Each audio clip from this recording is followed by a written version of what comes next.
Welcome to another episode of the Fast Life Podcast, which is brought to you by my guys over at Simpson Motorcycle Helmets. Have been dropping new colorways and designs like clockwork. From the limited edition Pony Boy and to my personal favorite, the Crypsis, which is a woodland camo Ghost Bandit, along with the matte Stealth Gray Mod Bandit and of course the Speed Bandit, which is an affordable option that doesn't sacrifice the style or quality Simpson is known to deliver. Head on over to simpsonmotorcyclehelmets.com to check out the models, finishes, and visor options, and also give my guys a follow on Instagram at Simpson Motorcycle Helmets. Lexin is my go-to for not only my Bluetooth system, the FT4 Pro on my helmets, but now my wireless charging solution on the road as well, with their WPC QI wireless charger. This is a water-resistant wireless charger for the Ram Mount X-Grip phone holder. This easy-to-set-up system uses a battery tender-style plug for easy install and will only set you back $64.95 with a 2-year unlimited warranty. You can also grab yourself a Lexin WPC and Ram X mount kit from Lexin-Moto for $110.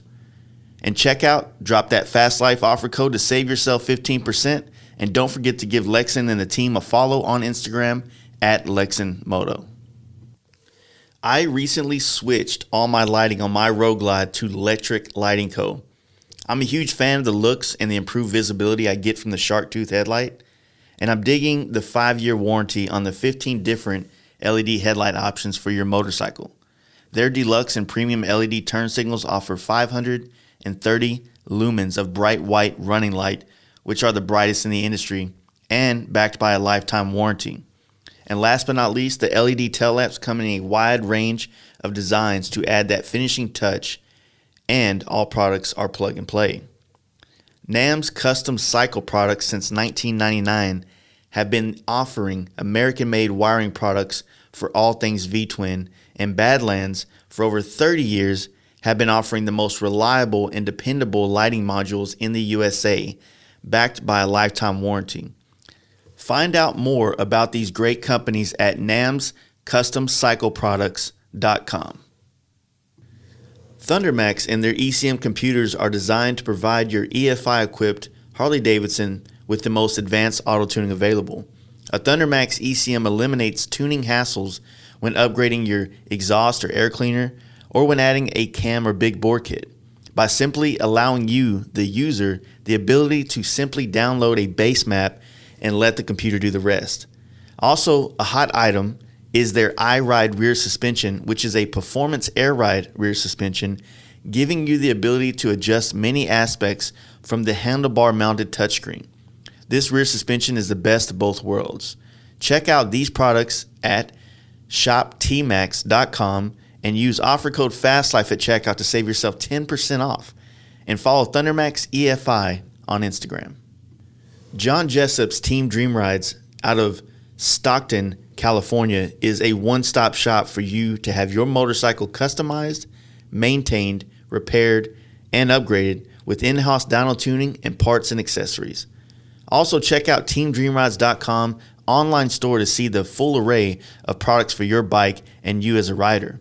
And if you're short on cash, you can take advantage on the 100 days same as cash financing on teamdreamrides.com. All you need is a job and a bank account. And while you're at it, give the team a follow at DreamRidesJohn on Instagram.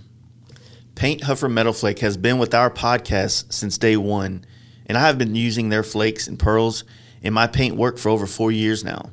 And you can get started down this custom paint path with many must-have items for the custom paint process at painthuffer.com.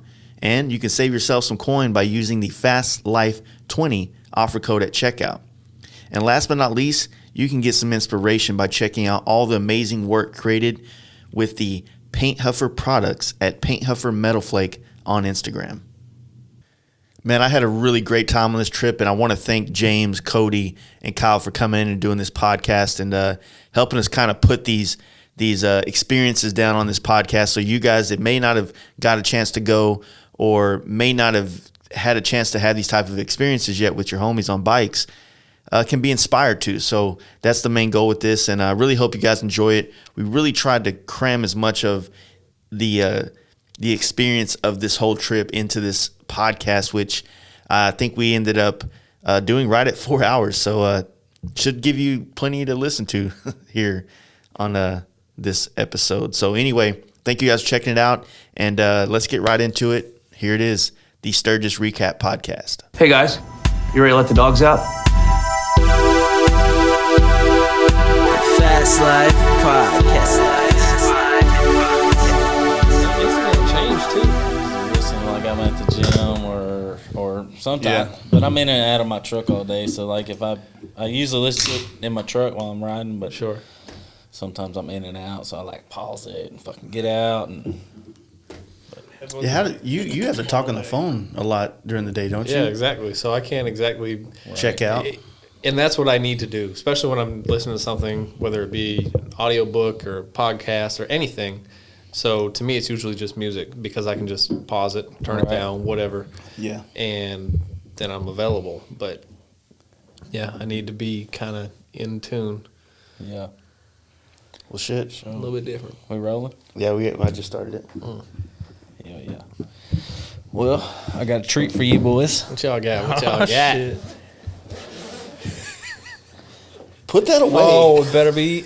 I knew it. Montuckies. That cold snack, baby. Come on, man. Hell yeah, that's a good one. All right. All right. I appreciate Man, You gonna? I'm getting teary-eyed and shit now. It's making me remember. saying. So much. We got 18 of them bad boys. All right, man. Hell yeah. Where'd you find the Montuckies. 16s? Bucky's, bro. No shit. Yeah, they sell it? They In only Terrell? sell them in six packs, Chill, though. man. Wow, dude, Yeah. that's fine. Cody B, they got these things Awesome. on deck. I Googled that out in shit. East Hey, Texas. I do want to put one of these on the shelf for like I'm trying to make a beer. Like I want to make a beer thing of like all the things. Eventually put a shelf in here with all these different types of beers and shit that we Dude, drink. that's gonna become a game. I got a beer store in town that Sells can all get kinds you of shit. anything. Hell yeah. Fries that'll cross your eye. Put it up, boys. Hell yeah. Hell yeah. I love it. Dude, these beers are fucking good. I remember. They're not bad. They came in I clutch. remember sitting in Yellowstone National Park at that fucking like campground grocery store. grocery store, and we're like, buying the whiskey and the vodka that was there and just everything else, and there's like all these cans of this Montucky. We didn't even know if it was beer right out the gate. Yeah. I did. Like, Yeah, is I thought that, it was is that like juice what's or, that, cold or some snack? milk? I was like, what the fuck's a cold snack? And then we tried it in this, we tried it in the parking lot just like on a whim, Yeah. and it's like, hey, get the rest of that shit, dude. We bought Clean one them out. six We're pack gonna need the rest of that. to make sure It was $6 that for gonna be a all six right. pack. It was actually cheap considering the Yeah. fact that it was at a national park. Yeah, it yeah. was $6.86 at Buck Buddy's of beer in for the a middle of six-pack. nowhere. See, And they're 16 ounces. Yeah, that Yeah. was good. Yeah, so everybody listen to this. This is the recap of Sturgis and beyond. Yeah, how do you even say that shit? 'Cause Like, it's how do you even like? It's yeah. 2 trips to me. Yeah, it felt like two different trips. It 100% felt like 2 trips. The first trip felt like a trip and entertainment, and then the second half felt like traveling and exploration. Yeah. Yeah. You know what I Well, mean? it felt like we was like blasting to Sturgis. Yeah. So that really wasn't much of a trip, but we were just trying to get there. And then once we left there, it's like, that's a trip. I felt like the blast to Sturgis was pretty unique in itself because like the first night, like we all were anticipating getting the fuck out of Dallas or North Texas. Yeah.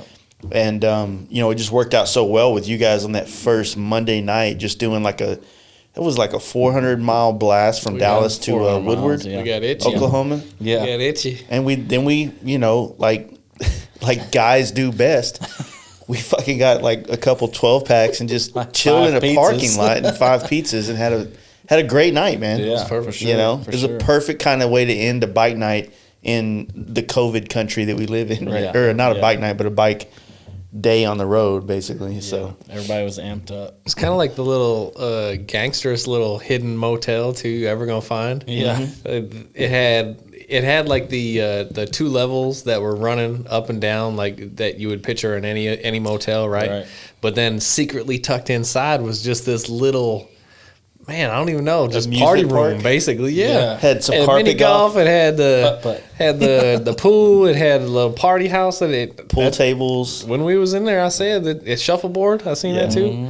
I said this would be a perfect room for like a Playboy Mansion type party, something like that. Yeah. Right? Everybody get crazy. That fucking continental breakfast was weak as fuck though. So It was horrible. it was horrible. It did come in. But you know that made the trip awesome. I mean, think about the last big trip we got lucky, like us three. I know Kyle, you didn't get to go to the Tennessee thing with us, but the last big trip we were on was Sturgis last year, and that was at this point over a year later. So we've been itching to do like a big trip because I don't really feel like Tennessee was a big trip. I feel like it was a. It was. like But it didn't require the same planning. Right. Yeah. Right. Because we put Kind of winged that one. 70% of the miles on that trip that we did in 16 days or whatever.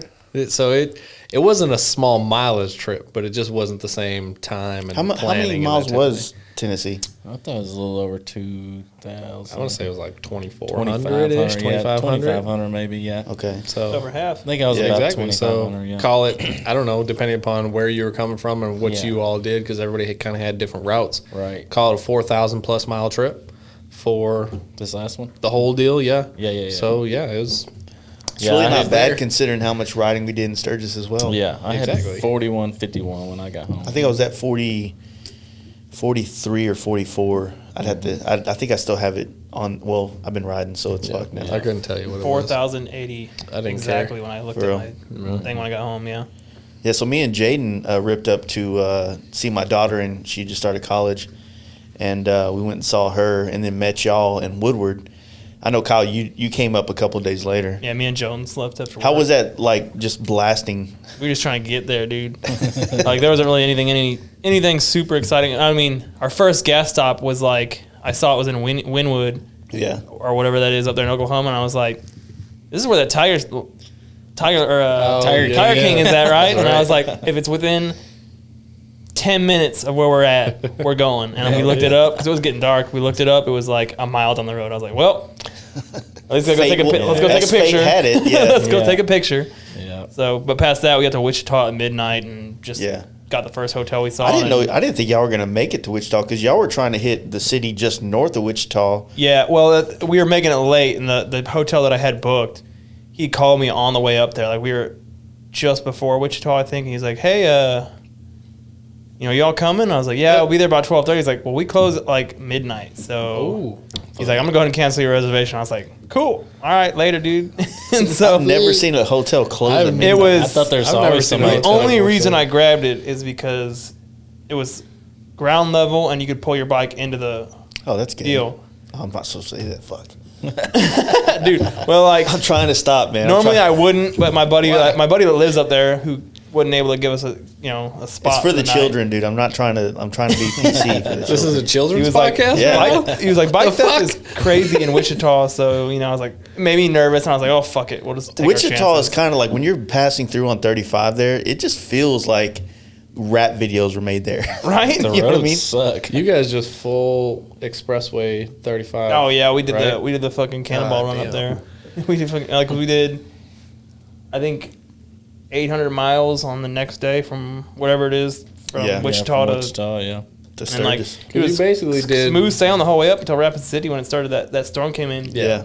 You did what we did in 3 days? Well, In Technically, yeah. technically, Yeah. right? You did it in like a day and a half. yeah. yeah. Because y'all left Dallas like, what, 3 p.m.? We left at 5. Oh, shit. Yeah, Right in traffic. Y'all crazy. dude. Well, we missed it because we met in Louisville, so we were like, Oh, that's we not avoided bad. all the Dallas shit. That's not bad at all. Nah. Yeah, so how was like Sturgis for you? Because me and Cody have been there. How was it for you, like the experience, and like what was the expectation versus the like reality for you two? I personally enjoyed, so first and foremost, I always enjoy the get out, like the getting out of town, the ride out, that first day. The first day is always a shit day, but it's the day where everybody is the most hype, right? Yeah. And I love, I don't know, The just energy? like I love the energy when everybody is stoked as fuck, right? It is a completely different energy than the end of the trip. Yeah. You know, so that's what I'm saying. Like the beginning of the deal, it didn't even matter that we was riding cornfields and shit like that, cow pastures, all that, because everybody was hype. And we were riding with the biggest group that we've ever had. Yeah. So we had a dozen guys that were all stoked to go, right? So that was super enjoyable. Yeah. And then we link up with the girls, and we got some. I mean, there wasn't a whole lot of scenery, I would say. So, Right. I mean, by the time we got through Oklahoma and into Kansas, and It was kind of pushed nice into leaving Nebraska. Oklahoma, and then until we got to Dodge City, Kansas, Yeah. it felt like the terrain was kind of hilly or rolling Yeah, when hills. we left Woodward, it felt like it was kind of hilly. And but then it when wasn't bad. Then you get to Kansas was like a killer. Yeah, it's It the was cattle, weird. man. It was flat and stank straight. ass cattle farms. Yo, yeah, for real. You remember that time where we had stopped midday, call it 1, maybe 2 o'clock at that Love's, I think it was, and it was windy as fuck, right? And we was already gassed. And we're like, yeah, we still got like 400 miles to go, y'all. And nobody was really excited about it. Was that the stop after Dodge City? After we ate steaks and shit? Probably. Probably I mean, so. 'Cause we got our rightfully bellies so. full. And Yeah. Rightfully so. That's always the worst. Like, I feel like after lunch, like breakfast don't bother me too much because I'm not a big breakfast eater, so I don't eat that much at breakfast. But that lunch stop, I eat lunch.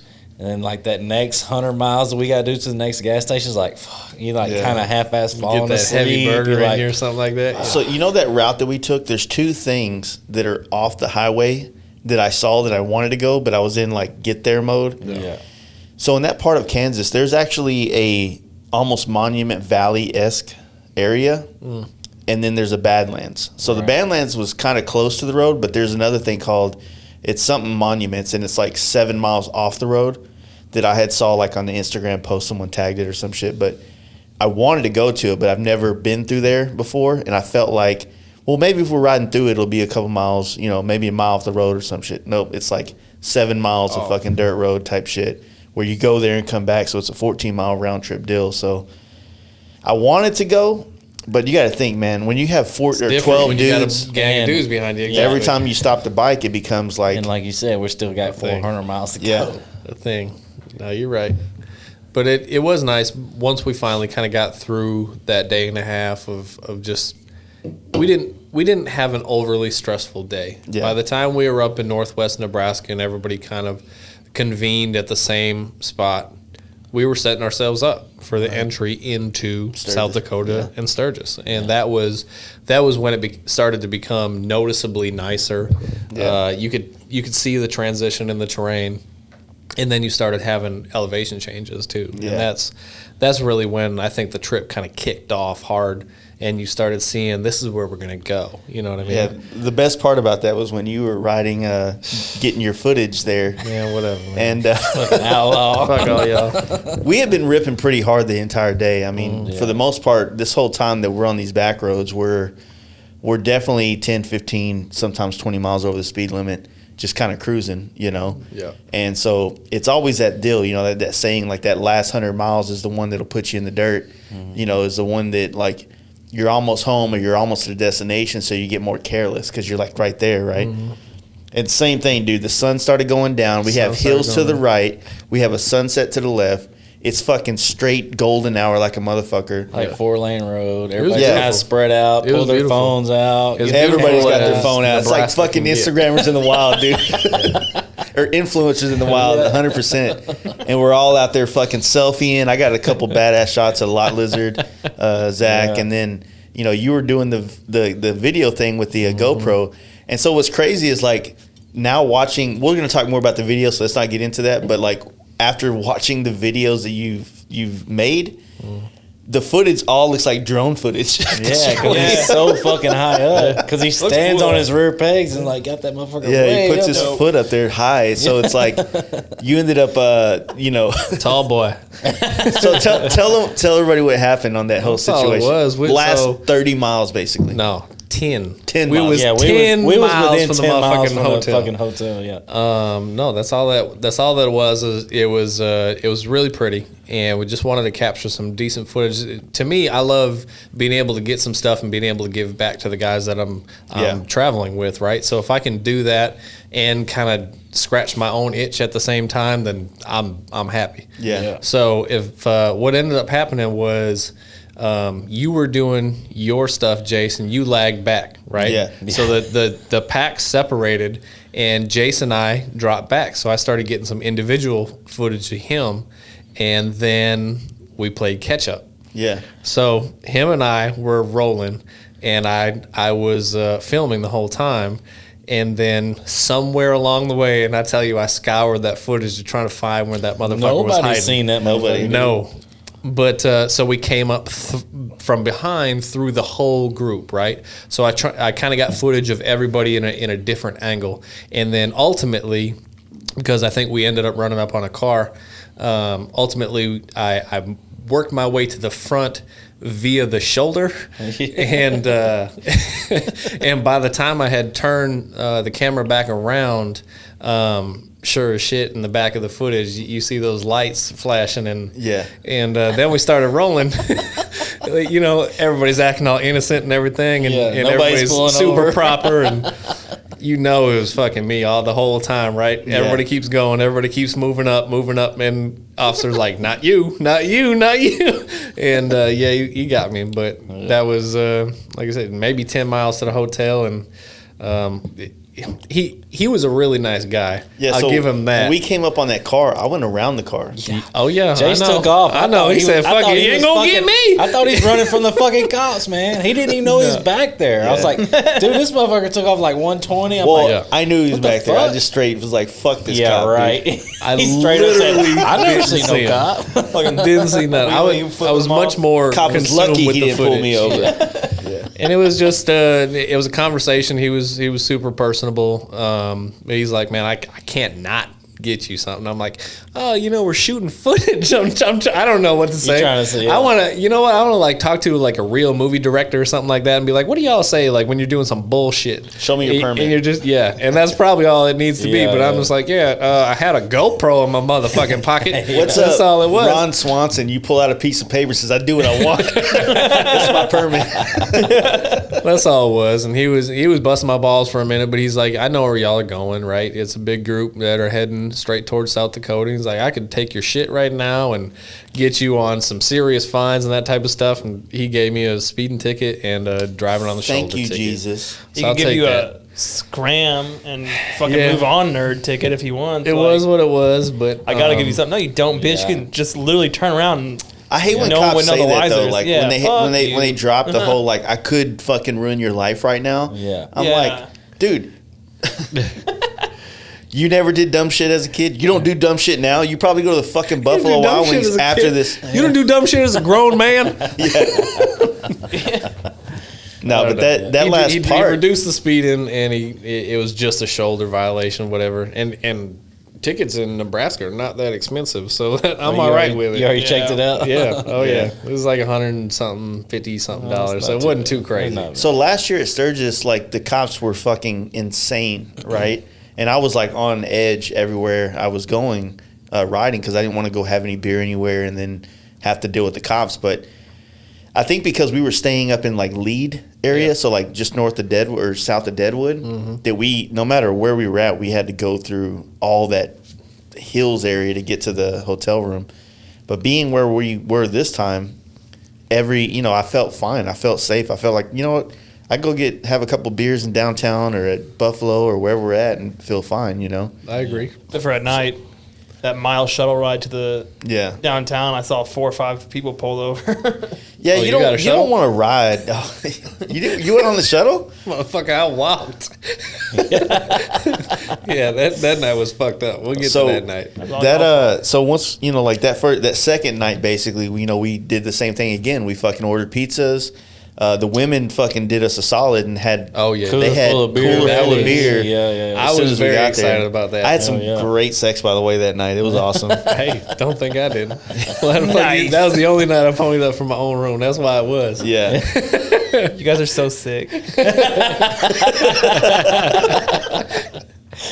But no, that was a plus move by them because I tell you what, especially because I mean y'all kept going right, and then the hotel's right down the street. when I pulled up, I think I pulled up with somebody else. I don't remember who it was. It was either somebody. There's two other people with me, and they're like, "Dude, were you running from that cop?" I was like, "What cop? What cop?" Me. And then I'm like kind of freaking out because I was not running. I didn't see it, but the last thing I want to do is be sitting here at the hotel and the cop pulls up and he's like, "Hey, dude, Yeah. what about me?" Why you running?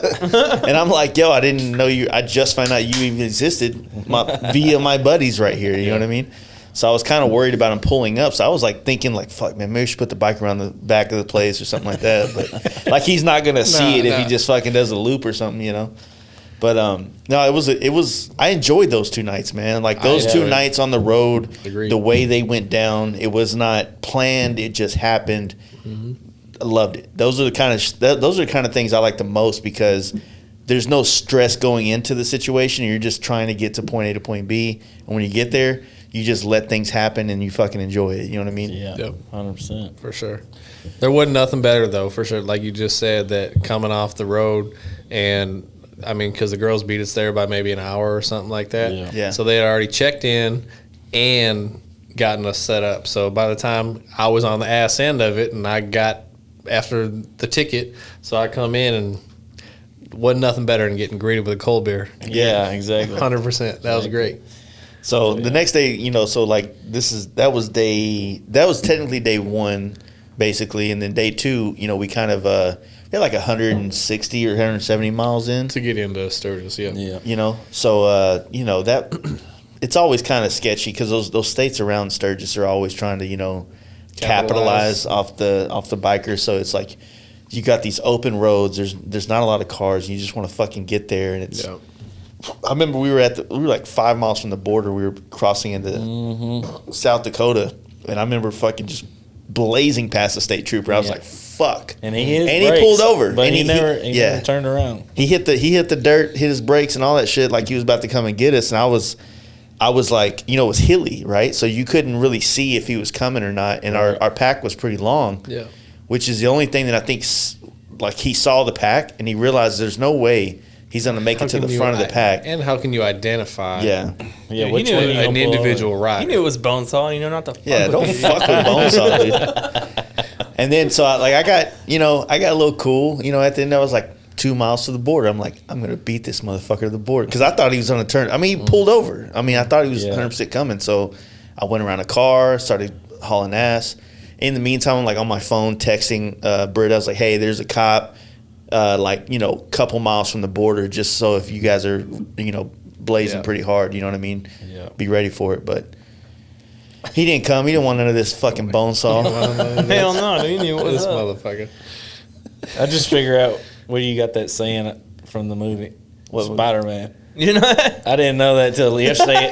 This shit was on TV, and I was like just watching it. I was like, Which Spider-Man? Because I don't even know where it's I the got it. first one. Yeah, It's the first one, Tobey Maguire. It's fucking Bonesaw. Oh, yeah. That's right. Yeah. What are you doing up there? Dude, that movie is great. I didn't know. I That's thought right, he gave yeah. himself a fucking nickname. No, dude, I'm not that original. Hey, man. Y'all need to start calling me Bonesaw. Yeah. It's a good fucking name, though. It actually has Not stuck bad. a little bit. Where were we? That's further in the trip. I was gonna say, I dropped my name at one point in the bar, and it didn't go as the way I planned on It it. kept happening later on. Yeah. As soon as Jaden started to The dragon. The dragon. it was, basically we're there, right? So we went. So we went That whole next day, we made our way through Custer. the south portion of the Black Hills up into Sturgis, Yep. and that was actually a really nice ride. I know even the girls enjoyed it too because they You've were. been there before, though. Like, you've Yeah, driven. I've been driven there to. when I was a teenager. I drove through. Yes. Yeah. But I haven't been to the event. Yeah. But yeah, actually getting up into the area because the terrain just flat out changes, right? Yeah. And that's Dude, super noticeable because when it's you're- like you don't feel like you're in South Dakota. If you go anywhere else in South Dakota sucks. Yeah, it's like flat. It's just flat like the and rest. boring Yeah, and lame, Eastern but side. like you didn't feel like you're in South Dakota, so you could tell that you had finally made it to So the hills. the way I like to, so that road that we came in on, we ended up dipping off earlier than like last year. I came home down that way that at least the way we came till we got to Nebraska, right? So on that 385, I think is what it is, or whatever, or something like that. It's literally like on the west side of the highway, you have the hills, and the other side you just have like it's still kind of rolling hills, but it's kind of flat. You know what I'm saying? It's the same way when you're on 25, and you got in Colorado where you have the Rockies, and then the rest is like on fucking cornfields. Right. You know what I Absolutely mean? right. So it's like when we kind of dipped in, you know, it's like you kind of immediately get into the curves, and I was kind of hoping for a less busy Sturgis, which it didn't feel like it was overly busy, but it definitely wasn't. There was a lot of cars, man. For as much money, people there for sure. For as much money as the Black Hills and South Dakota makes, I wish somebody would just say, look, for the weeks of Sturgis, no cars are allowed to drive on the Iron Mountain, on the fucking Needles, or any of these like Custer Highway. No shit. Like, just the only cars are allowed is to go through like from on the regular highways in those hills. Yeah. But the ones that you're paying to, that you're going to do the scenic rides, they need to fucking scram, dude. If you're on with the trailer, you gotta be. It'd be pretty great, but I don't know. Honestly, I don't know of any place on the planet that has pulled a move like that. Well, you know what I'm saying? Like this is motorcycle week or whatever. Right. That would be a full on flex move. But they're just trying to make all the money they can, so they're understandably so. Anybody, exactly. You can't turn away a family full of people coming through because they're paying the same. They're paying the same green dollars. Well, we talked about this on the Smokies trip. Like, just make one day a fucking week, just nothing but motorcycles on Tail Dragon. Nice. Or what if I think about PCH? Like, what if like one weekend out of the entire year? I mean, a rally would create itself behind this. Then it'd be so fucking packed with bikes, you wouldn't be able to ride down it. But I get what you're saying. Yeah. It just sucks that like you're at the biggest motorcycle event in the world. Take off speed limits, all that. Yeah. Just let it go. Dude, they fucking lowered the speed limit on the main road. What was it, 90? So 90 is usually a 70 plus, I believe, and they lowered it down to 65. Oh, in South Dakota. But I don't know. So Kyle, after you finally showed up, because you showed up a day after us, we didn't really do shit that first Wednesday, right? No, we did, and you can't skip this. Oh, bro, we went hard that first You night. Cannot skip this portion. All right, first and foremost. First of all, Larry went harder than anybody. You can't skip the first night. Hell yeah. But right when we were setting up camp is when we introduced a new character to our group. Right? And somebody needs to actually pay some homage to that, because this man is wearing this motherfucker on his chest for the rest of his life now. Yeah. So we showed up, we was setting up camp. Yeah. And we didn't know exactly what we were getting into. It was kind of a shit show checking into camp. They didn't have anything digital, nothing. They was flipping through paperback books and all this. It was pretty fucking wild, right? Yeah. Looked like somebody was looking through CDs. 100%. Wait, what's your name? Anderson? Yeah. Anyways, we finally got through that shit, and we're setting up our spot. And there wasn't many people there because it was, what day was it? Thursday. Wednesday. Yeah, we were extra early. So we were 2 days before the rally was officially kicking off. Empty, right? So we were driving down the main road. There was like no 18 or motorhomes, all that shit was super empty. It was nice. So that was that, but that's my point. So it was pretty empty outside of a few campers. So two things stuck out pretty distinctly when we were setting up camp. Number one, there was this random bitch over by the motherfucking street that was just dancing and twirling her baton, just like she was ready for whatever happened. Yeah. Like a circus sideshow type thing. We're going streaky. We ended up finding out what happened with her later on, but 100% crazy that it was like a Wednesday afternoon and this girl was full dancing, like flag no music. Team stuff. Yeah, like music. You know what? It's how weird it is. Oh yeah, maybe she had like music, but we couldn't hear it. Yeah, if you dance a cappella and shit, like it's gotta sound weird. You just hear breathing. But that was quite the entertainment for camp setup, right? Yeah, right. Yeah. And then not too long after we had arrived, there was another gentleman who had already been there, already set up camp, and he was a solo cat. Yeah. And he came over. He was definitely a hell Hell brother. brother. Yeah. And had all his jewels and all his chains and all his everythings. And comes over, starts shaking everybody's hand and says, "I'm Lone Wolf." Right? That's what he was. He had a moniker. He didn't have a name. He didn't have nothing. He's a motherfucking lone Yeah, they wolf. call me Lone Wolf. All right, so everybody's introducing. Hey, my name's Kyle. My name's James. My name's Jace. My name's Cody. Whatever. And it comes around to motherfucking Jaden Neal's ass, and he decides to shake it up. You can call me Dragon. You can call me motherfucking Dragon, right? So suddenly, our friend turned himself into a character. And that stuck. And fast forwarding up till later in the deal, this man now has a tattoo on his motherfucking chest A dragon. of a dragon. Sturgis 2020. That West did too. Yeah, our boy homie West did. Bro. That's West. Yeah. West from Dallas. That was Yeah. guest spotting up there. You're absolutely right. And that was That made it even better.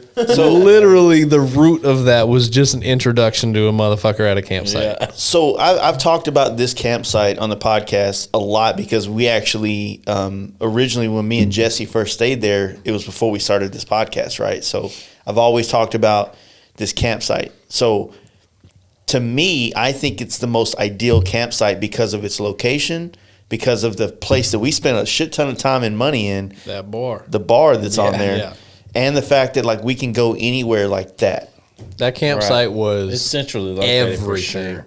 I would say I would give that campsite 99 out of 100 stars. Yeah. The only reason why it doesn't get the last one is because they ain't paved their roads. Exactly. That's what I was Yeah. gonna say. The That's only thing I reason don't like about it. You gotta that- you gotta clean your bike every time you leave Exactly. that motherfucker. Or But you go wash your bike and you just wait outside for the rest of the guys to Yeah, get ready to exactly. leave. Y'all better bring your dusty asses over here. But the bar was dope. The showers and bathrooms are clean. Yep. So everything else is fun. Well, so Can't complain at you know, all. like one of the things leading up to the Sturgis this year was like everybody. A lot of people listen to the podcast or just follow us online. We're like, "Hey, we're going to Sturgis. We're staying here." I'm like, "No.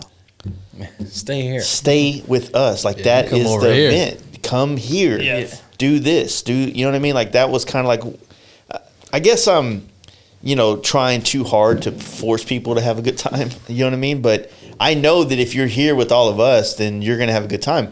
And I don't remember this dude's name, but he's a podcast listener. And he drove in from New York, I think. I don't remember his name either, but yeah. He came in from Jersey. Jersey. That's right. Yeah. Solo came in and fucking went hard. Yeah. He On an partied. older bagger too. Yeah. Yeah, And I think as a first time goer of Sturgis, I can agree with that too. Because I was like, I wanted to hit all the touristy spots up. Right. And probably one of the worst nights I had was that fucking Full Throttle Saloon. But it was just a night I think that I went. It's fucking garbage, dude. Did we told y'all Like, not to go? No, like I saw it earlier in the day. It looked fucking fun, and that's where it was. It's like you told us not to go, but I'm like, it's kind of one of those things. Like I haven't No, been yeah. yet, dude. I have to go. No, like, yeah, yeah. right? See, it was an off night, and Yeah, dude, we hit it right after the Buffalo performance FX show. Yeah. Me and James and who the fuck else? I think Larry and them, but they burn out. So it was basically just me and my Yeah. chick and James and his chick. And we only stayed out there for maybe an hour and a half, and then we just burned Yeah. out. Because it's something that I think everybody should see I think- when you're there, but there's certain times too. Like at night, I've never experienced it at night. You probably Well, here's the fucking thing, seen- like we would have gone when y'all went, but Dragon had to get a tattoo, so we had to go get his tattoo done. And I did some laundry and shit. And I was like, oh, we'll just go back and go Right. later that night. And the problem was, it would have been good if we would have went on those nights that had like a good band playing. I think fucking Whitey Morgan and the 78s played later that week, but we went on the fucking night of Colt Ford, who was like. Maybe some of y'all like him. That guy fucking sucked. Dude. Fat It was white guy big wheel rapper. back, dude. That fucking country rap shit. It was the fucking worst thing ever, dude. Like there was nothing going on at the bar for like all the stuff you guys watched during the day was going Right. on. There's nothing going on there. Yeah. It started to get cold, Talking and about then Full like Throttle? all the noise Yeah. was coming from the back, and I was like, "What's it was like $20 to get back there." I was like, "Well, we're here. We may as well pay it." We went back there, dude. I regretted that decision. It was bad. Yeah, But and the then place y'all took- itself was pretty cool. Yeah. Then y'all took a shitty road home, right? Dude, I was like, well, Jason always said there's cops everywhere, so let's avoid going through downtown Sturgis. It's like 6 miles to go around the backside. Shit. It's all dirt road. Dude, gravel road at that, Yeah. at pitch black, and like, it was eventful though. I remember that shit. Yeah. Me and my old lady ended up going down that same road, and I was like cussing myself the whole time because I feel like Google Maps and these things should say, "Hey, dirt," like saying, "Hey, toll roads on this path." It should say, "Hey, dirt roads on this path as well." You know what I mean? Yeah. Because that's what happened. I mean, we'll get to that later on. Yeah. This is gonna be a fucking. How did long-ass we podcast. fucking jump to? That was like the second to last night. Okay, well they Or were some talking. shit. Well, he was talking about going I to. was just explaining that, like, as a first time goer of Sturgis, Just kind of I the do shit agree that- that we had to stay at the campsite Oh yeah, because yeah, going yeah. like you got to do all the touristy shit, but sometimes that shit don't work out. Yeah, So yeah. on that first Thursday, you guys didn't show up till Thursday evening. Like 11 at night, yeah. What did we do Thursday? we just Not a damn thing. Thursday is kinda- when we did our like tourist riding. That's when we went to. No, because remember we pushed it to pushed- Friday No, to go to I'm Mount sorry. Rushmore We did push it, but we did to wait for them. We did the buffaloes and shit like that on Thursday, didn't we? No, that was on the way in. I don't know We what got there we did 11 and Thursday. y'all were we passed did on out. Thursday. That's all. What I did we wanna do say. Thursday? Do what? Well, I know that we went down we to. partied really, really hard on Wednesday. Stupid hard Wednesday night. Yeah, Everybody really went hard, and then they showed up late, No and like excuse. everybody's passed the fuck No out. excuse. No, but that Fucking dad. No, you know what squad we over did. here. You know what we did first. Thursday, I'm gonna say what we did. and Thursday this- was the hurricane. true. So what we did was I we rode through that. left. It wasn't that bad. We left.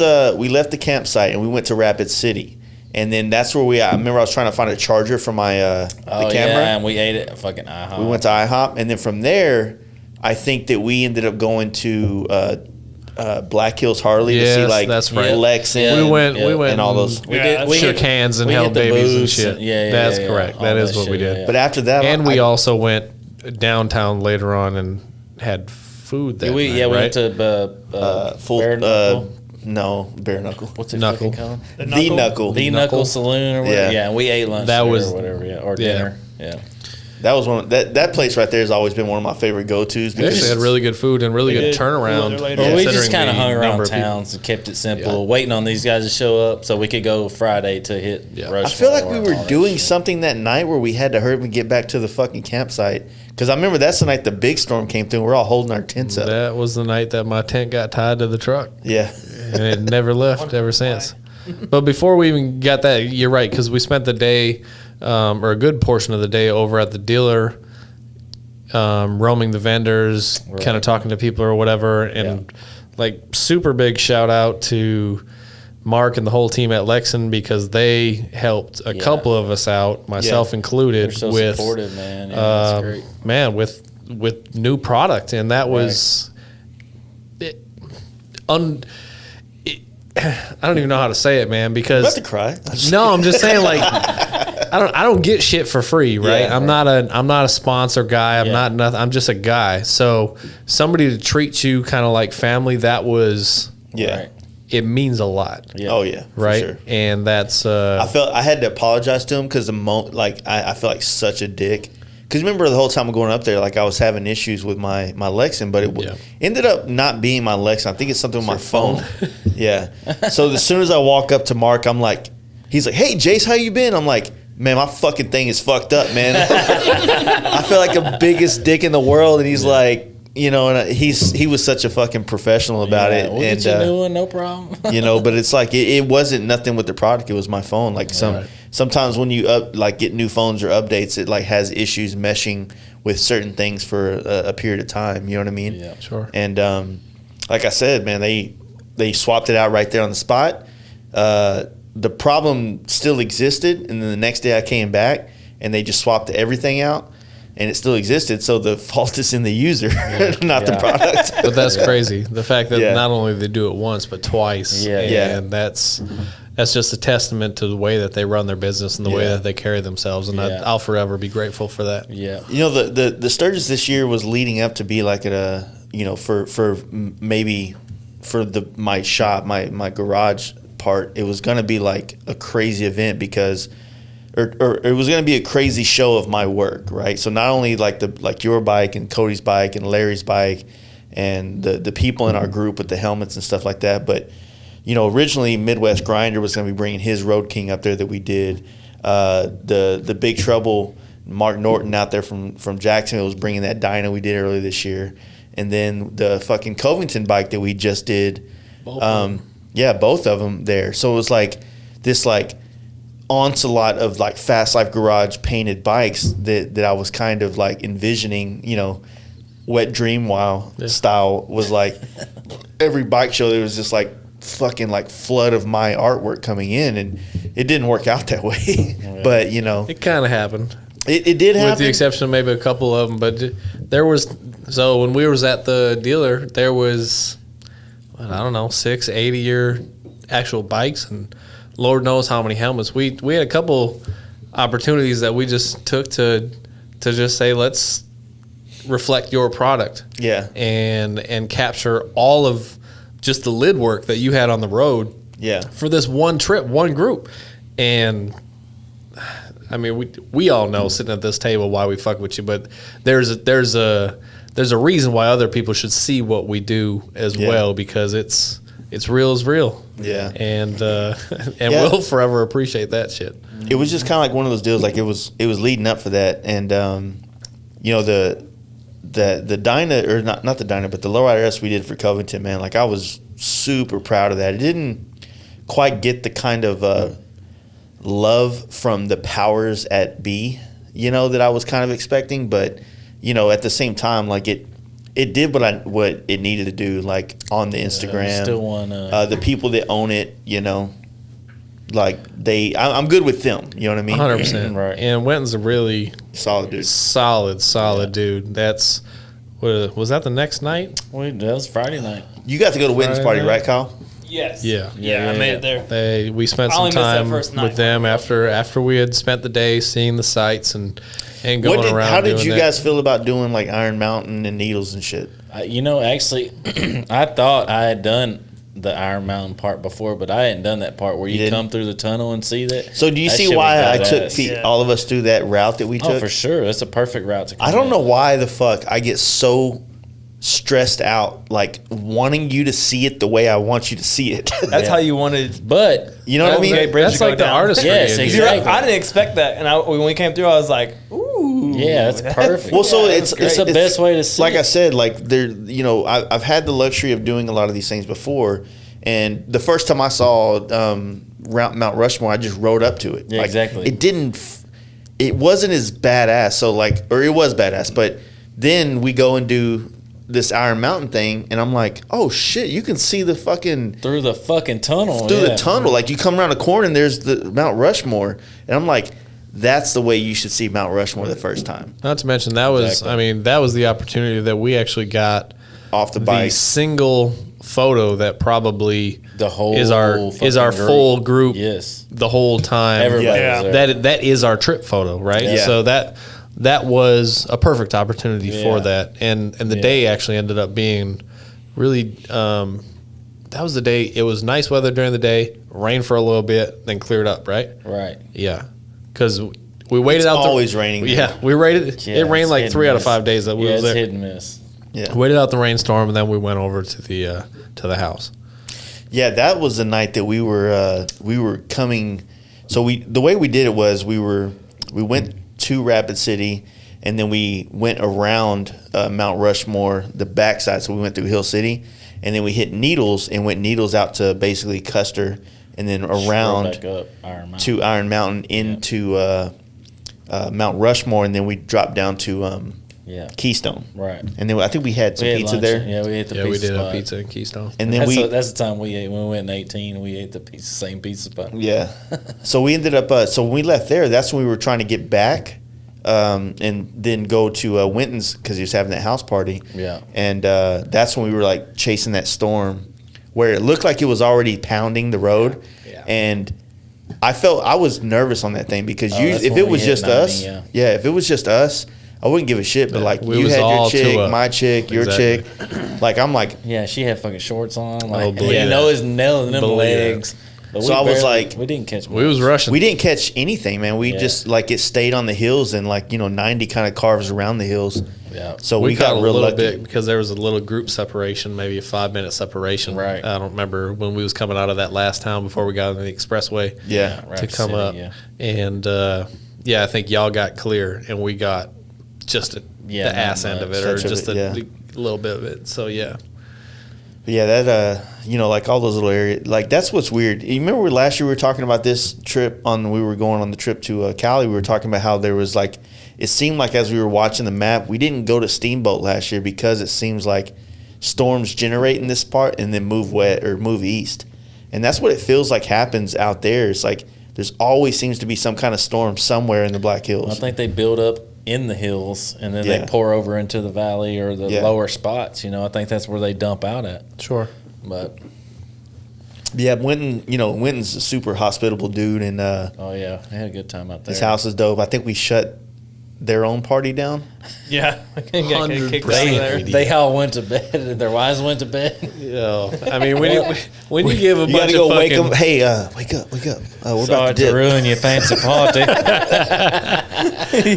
when you give a bunch of fucking rednecks and what it just felt like. basically I mean they had been doing this for years and it felt was like- it was really interesting to hear their stories as for well, sure. right? Because They're all successful gentlemen. right, and when you take time to actually listen to people who have done it before and actually understand, this is why we do what we do and this is why we make the approach that we make.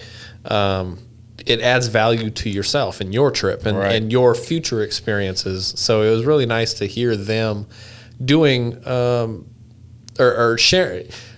It was nice for them to invite us, number one. Yeah, right. And then we roll up with 15 fucking people. Yeah, They were right. pretty stoked about that. Yeah, though. they were too, right? Yeah, They even said that when you got That off was the a bike. pretty That was a hell of an impressive entrance. And that was great. That was Yeah, great. yeah, for And then, I mean, it was an overall really wonderful night because No, we were for able sure. to meet some nice people. They provided us with excellent Really took food, care of us for sure. excellent drinks.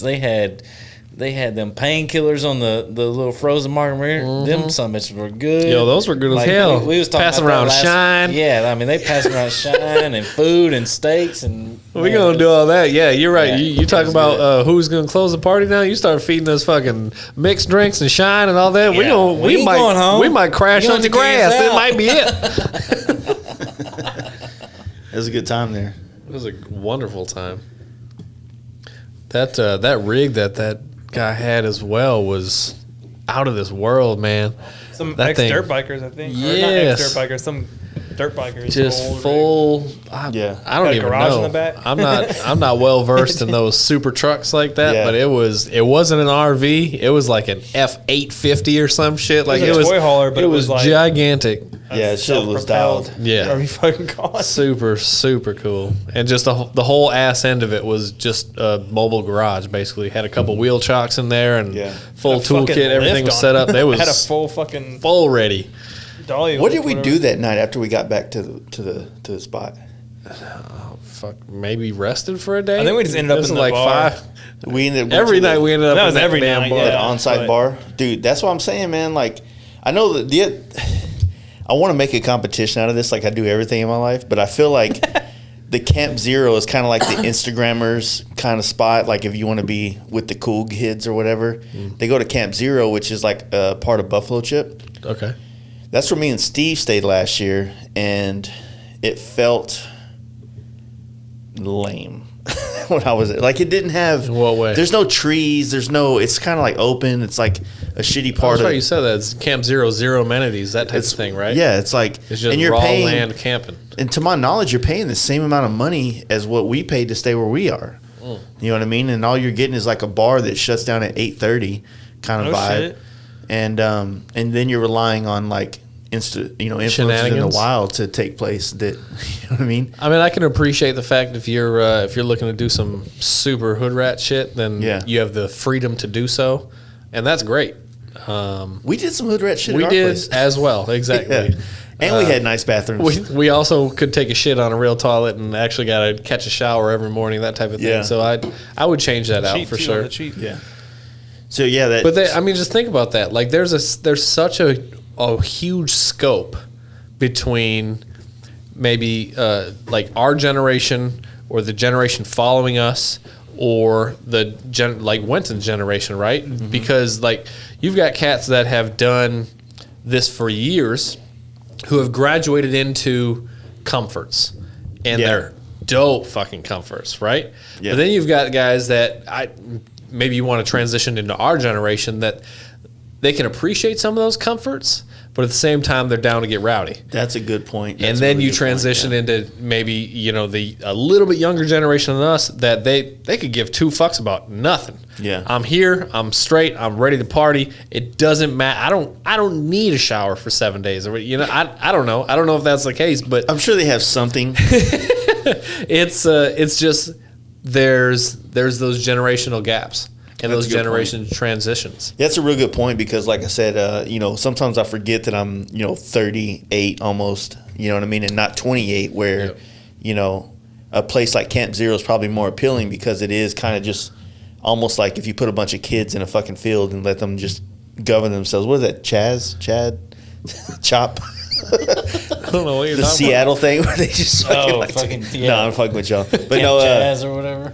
But no, that's a good point, man. I didn't really think about it that way to where it is kind of more generational where like I still want to camp and kind of live this way, but I do want to be able to shit on a nice clean toilet. Not to mention we got our fucking ladies right there next to us too. Like you can't put them in the dirt the same way that you can. You're just some single 22-year-old dude that you don't give a fuck where your head lays at night. Yeah. Big difference. So that next day, which was Saturday, was I think that's the day that we kind of chilled, man. I think we did like Spearfish Canyon and walked up into the waterfall and shit. Saturday. So the Spearfish was dope. That's my favorite. That's one of my favorites. So we figured out on this trip, like you and I think I have to agree with you. I'm on the same boat. Is that you like canyon riding the most? Like it's like being in something like that. And when there's a river following that motherfucker. Put me in a canyon, but then if I don't even know how to describe it. If I'm in a canyon and it opens up to some majestic ass vista, I about fall off my shit because like that's like super G. I don't even know because I love being able to feel the world around me and feel the water running and look up at these gnarly ass cliffs and that type of shit because we live in a world of flatness around here, right? We live in a cement jungle type deal. You feel like you're in something majestic. So you're in a whole different. It's so foreign to what you're used to. Yeah. So I definitely do like canyons. Yeah, ain't no doubt about it. I dig them too. I mean, I thought about that a lot on the road afterwards. I'm like, I do like being in the high mountains and things like that, but I do get way more anxiety up in that shit than I would in the canyons. You know what I'm saying? So. Well, it was a chill day, so we just hit the Bridal Falls, hit Spearfish. Well, we rode back to Deadwood, hung out there for a little while. I think we did food there. They had the worst chicken strips ever. Were you sitting at the table with us? Where the fuck did we have lunch at Deadwood? Yeah, we had the little steakhouse. We went to the little steakhouse, We walked in the bar and had drinks till we had to wait for our table to get ready. Yeah, they had that good-ass drink. They had that good-ass drink. They did. It was like a house drink. What was that shit? Vodka and blueberry lemonade. I think that's exactly what it was. That shit was so good. It was mad fruity, but it was on point. Yeah, it wasn't so fruity that it was like $1 a piece too. So they were cheap, $3 or $4. Fuck. But Deadwood had a lot of people down in there too. It's hard to park downtown Deadwood, but man, Deadwood is really cool to explore. I bet it would be if you ever go back. Who was saying that like Deadwood has been like rebuilt so many times because of floods and shit like that? Yeah, I know Jacob keeps up with a lot of that shit, and he's like, it floods so much, and the storms and shit tear shit up, so they like have to kind of rebuild it all the time. I mean, I'm sure it's still kind of the same, but it's. Somebody was saying like which I still haven't fucking seen. I've been twice. Is the where what's his name got shot? Yeah. I still haven't seen that, but I've seen the chair. It's like apparently it's not the real. Yeah, and then they say it's not the original chair. They had like a bar across the street from. Yeah, so there's a bar and there's a chair that sits above the door. I believe is what it is. Yeah, and it says this is the chair he was sitting in. Wild Bill. Yeah. Wild Bill hit guy. But the cool. I mean, I don't know if y'all have ever been, but if you ever go to there's a cemetery way up on top of the hill. We in talked Deadwood. about doing it, but we didn't get around Yeah, to it. I mean, I think everybody should see it. It's super cool. He's buried up there. Like it's pretty fucking cool. Big, And like, tribute to him, that type of stuff? Calamity Jane's buried next to him or whatever. Okay. It's super cool, but it's a fucking steep ass hill to get to that motherfucker. We got to climb it on foot. No, well, you ride up to it, but then if you want to like walk the whole cemetery, it's all of it's kind of steep, you know, because it's on like the side of a fucking mountain. But it's pretty fucking cool. That's cool. Yeah. Well, that you know, I feel like I'm getting old. I feel like straight Clint Eastwood type shit, right? Because I've been going to restaurants lately, and this happened before Sturgis, but Sturgis highlighted this problem that I have, where I just point out all the fuckery that goes on with restaurants. Yeah. We both had the same issues at the same restaurant at the place in Deadwood, where, you know, I go through phases. Like every once in a while, I'm on a rib phase. I want to eat ribs from every fucking place that has ribs, and then it's like a wing phase or a steak phase or like a chicken tenders phase. You know what I'm saying? Or whatever, yeah. And so I've been on this chicken tender kick, right? And so we're there, and I'm like, you know, hey, like, you know, do you have any other sauce or some shit like that? This And she's like, and his sauces. I I couldn't swear. get over it, boy. you know, like, what the fuck, dude? Like, It's gonna cost you 56 cents. God damn it! That's some bullshit. I would not. I don't give Pretty a shit sure. about the fact that it costs more money, Could but have fooled me. I'm in Sturgis paying overpriced everything. Don't tell me it's another X amount of cents long. Just put it on the ticket. Don't even fucking tell me. I'll pay it. For chicken strips? Well, for a sauce. Because he always Because wants like some buffalo Hey, sauce hey, or hey, something hey, hey. like shit. And like Clint Eastwood didn't eat chicken strips. this is the All right. pickiest motherfucker when you go to a restaurant. You don't have any crazy sauce for my chicken nuggies? God damn it. Chicken nuggets. But that's kind of the deal. Like, I felt myself running into that situation quite a bit where I was like, you know, I didn't want anything. I just said, hey, do you know, chicken strips, cool. Do you guys have like a buffalo sauce to dip it in? Let me see if we can give you that. I know it's for the wings only. And I'm like, wait. That's kind of how Exclusive sauce, Yeah, dog. right. That's kind of how she Racist. worded it. Yeah, she's racist. Yeah, but you know, those kind of things like fucking bother the fuck out of me. I'm like, calm. You know what I mean? Like, dude, You have I it, but do. you can't provide You it. also have to understand that all these waitresses working at those restaurants during Sturgis probably don't work there full time. They're Right. just hired in from wherever Hey. to fucking. And they're dealing So with guess what? they're dealing with Think about motherfuckers giving them like extra you sauce. all Don't day. do it. well, Yeah, think about it like we can't this: like afford if that you're shit. a waitress, right? You're a waitress, and you see the vibe of the table. Everybody's having a good time, and you know, like once you wait on a lot of tables, I assume you're gonna understand like the things that you may say about your policies at the place that kill the vibe, right? So if fucking 50-cent fucking buffalo sauce kills the vibe, maybe you just eat that shit or don't even bring it up, and then like you just eat it, and then you get a bigger tip at the end of it, or you might not. It's a gamble. Or don't say nothing, which I can see it both ways because, well, It's 50 cents extra. maybe not there. Not every time do they But, yeah. not every Damn, time you do they charge got to like deal Some with a people motherfucker will like you. bitch about that shit. Yeah, I know some personally that will bitch about, oh, I got to pay 50 cents extra for some goddamn cheese. No, just put it on the ticket. And most of the time they won't see it. True. Or if they do, then just worry about it then. Fuck it. It's 50 Slap it in cents. the face. I'll give you 50 cents. Shut the fuck up. There's far too much conversation about how table orders are occurring in Sturgis. Because that shit But was what it was, and we're gonna leave it And there. the great thing about it though is we didn't have to wear a mask anywhere. Yeah, 100%. That was awesome. And not to mention, we never had a small group in Yeah. Sturgis, Exactly. you know, so it's kind of hard to. We always had to be split up. We never got a full table of all of us sitting together. So We'll say That's that. actually true. I don't think there was a single spot that we went to and ate lunch, breakfast, anything. because they could that only we do all like sat 6 together. max at a table. So Yeah, Yeah. you're right. So the restaurant we went to the next day was fire as fuck, and it came with free sauce that was fucking. Where was it? Holy. Which one? The barbecue joint, the it was at the end of Spearfish. The hog. The yeah. hog. Yes. Boar's Nest. The Boar's boar's Nest, nest. That's yeah. right. Yeah. That place is That dope. The Boar's Nest Fire. was super dope. I done dope They also knew they were dope. Yeah.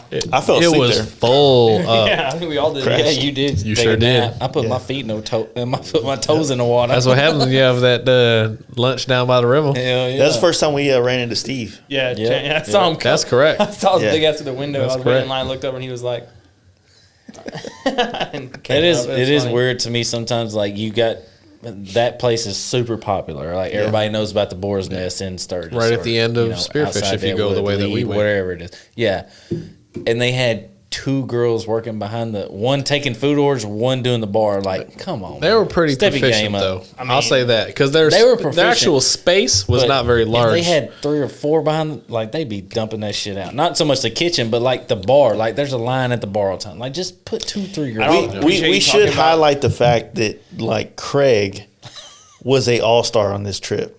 yeah. Craig's an all-star in life. He's living a And I was thinking about that because, like from the moment we got there, Craig had already been there. And we've been talking about Craig. on Craig the been there for podcast. like a week and a half, Yeah. Craig. Come on, boy. So he had the, he shows up. He parties with us every night pretty much that we're Yeah. there. And then he had been, because the campsites out there, you have to have a wristband to get into all of them. Right. But since Craig had been coming in with us so much that he never had a wristband, so he pretty much had like a pass to get in our campsite 'cause he's been doing it the whole time. Right. Craig was the first person me and Joan saw when we came in. For real? Really? He was leaving because y'all fell asleep. No, yeah, like that was bitches. that. That was the Thursday. Fucking, Oh, we got in there about 11:30. That's what we did Thursday night. Craig, I see Craig came rolling up. Tornado night. Me and Jones rolled to the entrance, and we were like, it was so late, and there was no one No, there. that's right. I remember, like, Yeah. I was kind of like in and out of sleep when I Yeah. heard y'all talking. I was like, I'll see him tomorrow. I'm not gonna say Yeah. Oh yeah. Sit Well, like, y'all we shit came up up, and go sleep. we stopped there, and we are just like, Like I don't know what to candlelight do. We dinner saw that Craig's bike rolling up, and then first thing he does is comes over and gives me a big ass hug. I was like, yes.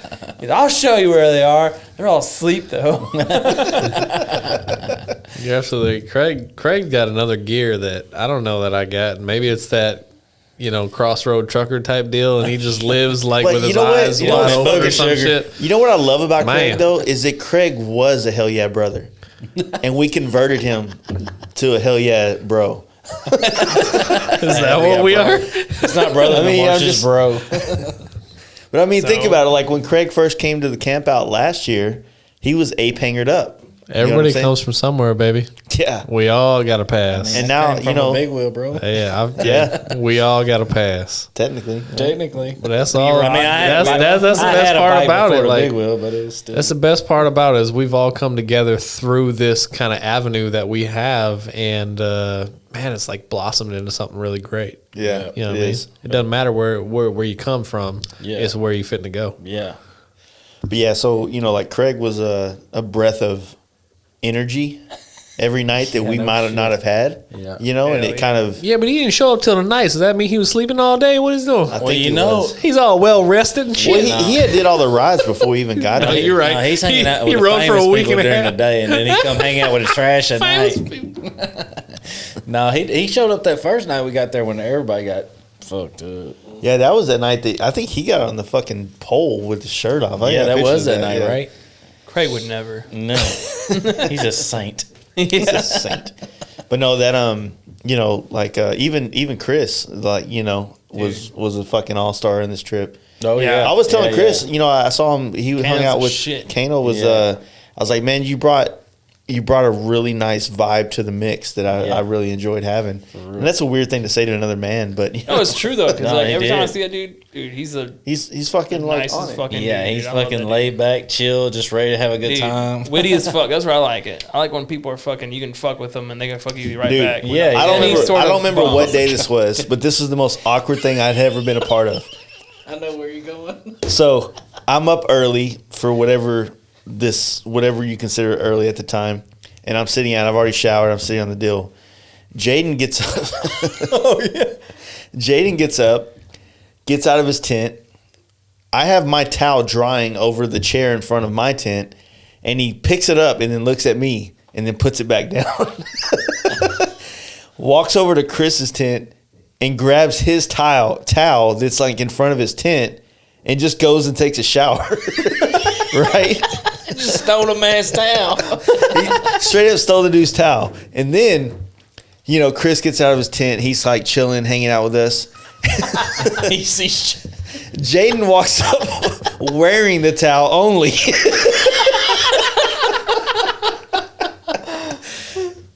And Chris is like, "Is that my fucking towel?" And he's like, Jaden's just kind of like playing it off like, "Yeah, man, whatever, dude." So he rips it off. So mind you, this is the picture I want to use for the fucking this podcast photo. Shit. Please.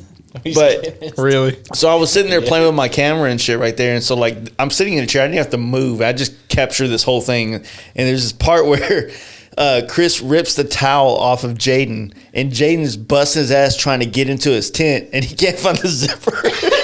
He's butt naked standing in front of his tent trying to find a zipper. So he like sits in the chair that's in front of his tent, but it's all perforated. So he's got like perforated marks on his ass. I'm trying to waffle. You got waffle stomped. Everything happens Sturgis. And I mean, I felt semi-violated as well for Chris, because like if some dude just straight up took my towel and Jaden wore it, floss with it. That's bro code, man. He probably wiped his butt with that towel. I was like, "Come on, dude, you don't do that." But Yeah, that's pretty. I mean, now, right? I mean, it was- I'll go buy you another towel. You can use my towel. I don't any need day, a Jaden. fucking another towel. I need my towel. motherfucker. Yeah. he's gonna go home one day. He's gonna be like washing his towels, or he's gonna be getting out of his shower. He's got a towel hanging. I was like, "Is that the Jaden's one towel. Jaden flossed with?" He probably threw that motherfucker away. That was funny. But I mean, it's just part of it, man. Like you get a lot of dudes together, man. Weird shit happens. You know what I mean? Straight up. Everyone knows what's up. So what did like you guys enjoy the most about like just the Sturgis part of it? This is gonna be a fucking 12-hour podcast, dude. How many times We're is on it? it. One. It's 1 hour. 1 hour. But I mean, we're kind of. I mean, we're almost moving. We're almost Alright. through Sturgis. We moving. We're almost. Yeah. Shit, we did a 6-day fucking trip to the Smoky Mountains in like 7 hours. Yeah. Like, Shit. we're moving right now. Yeah. Well, That was a shit talking episode. Yeah. yeah. only the latter portion. Yeah. Had to Is break there it up. anything that stood out to y'all, like that y'all? Stood out to me was just besides. I mean, we all know that the best part about it is the people that you go with. They make the party. You're right. They make it happen. But you're gonna take my line all the time. was there anything that fucking stood out? Like, The entertainment value was definitely there, right? So the way that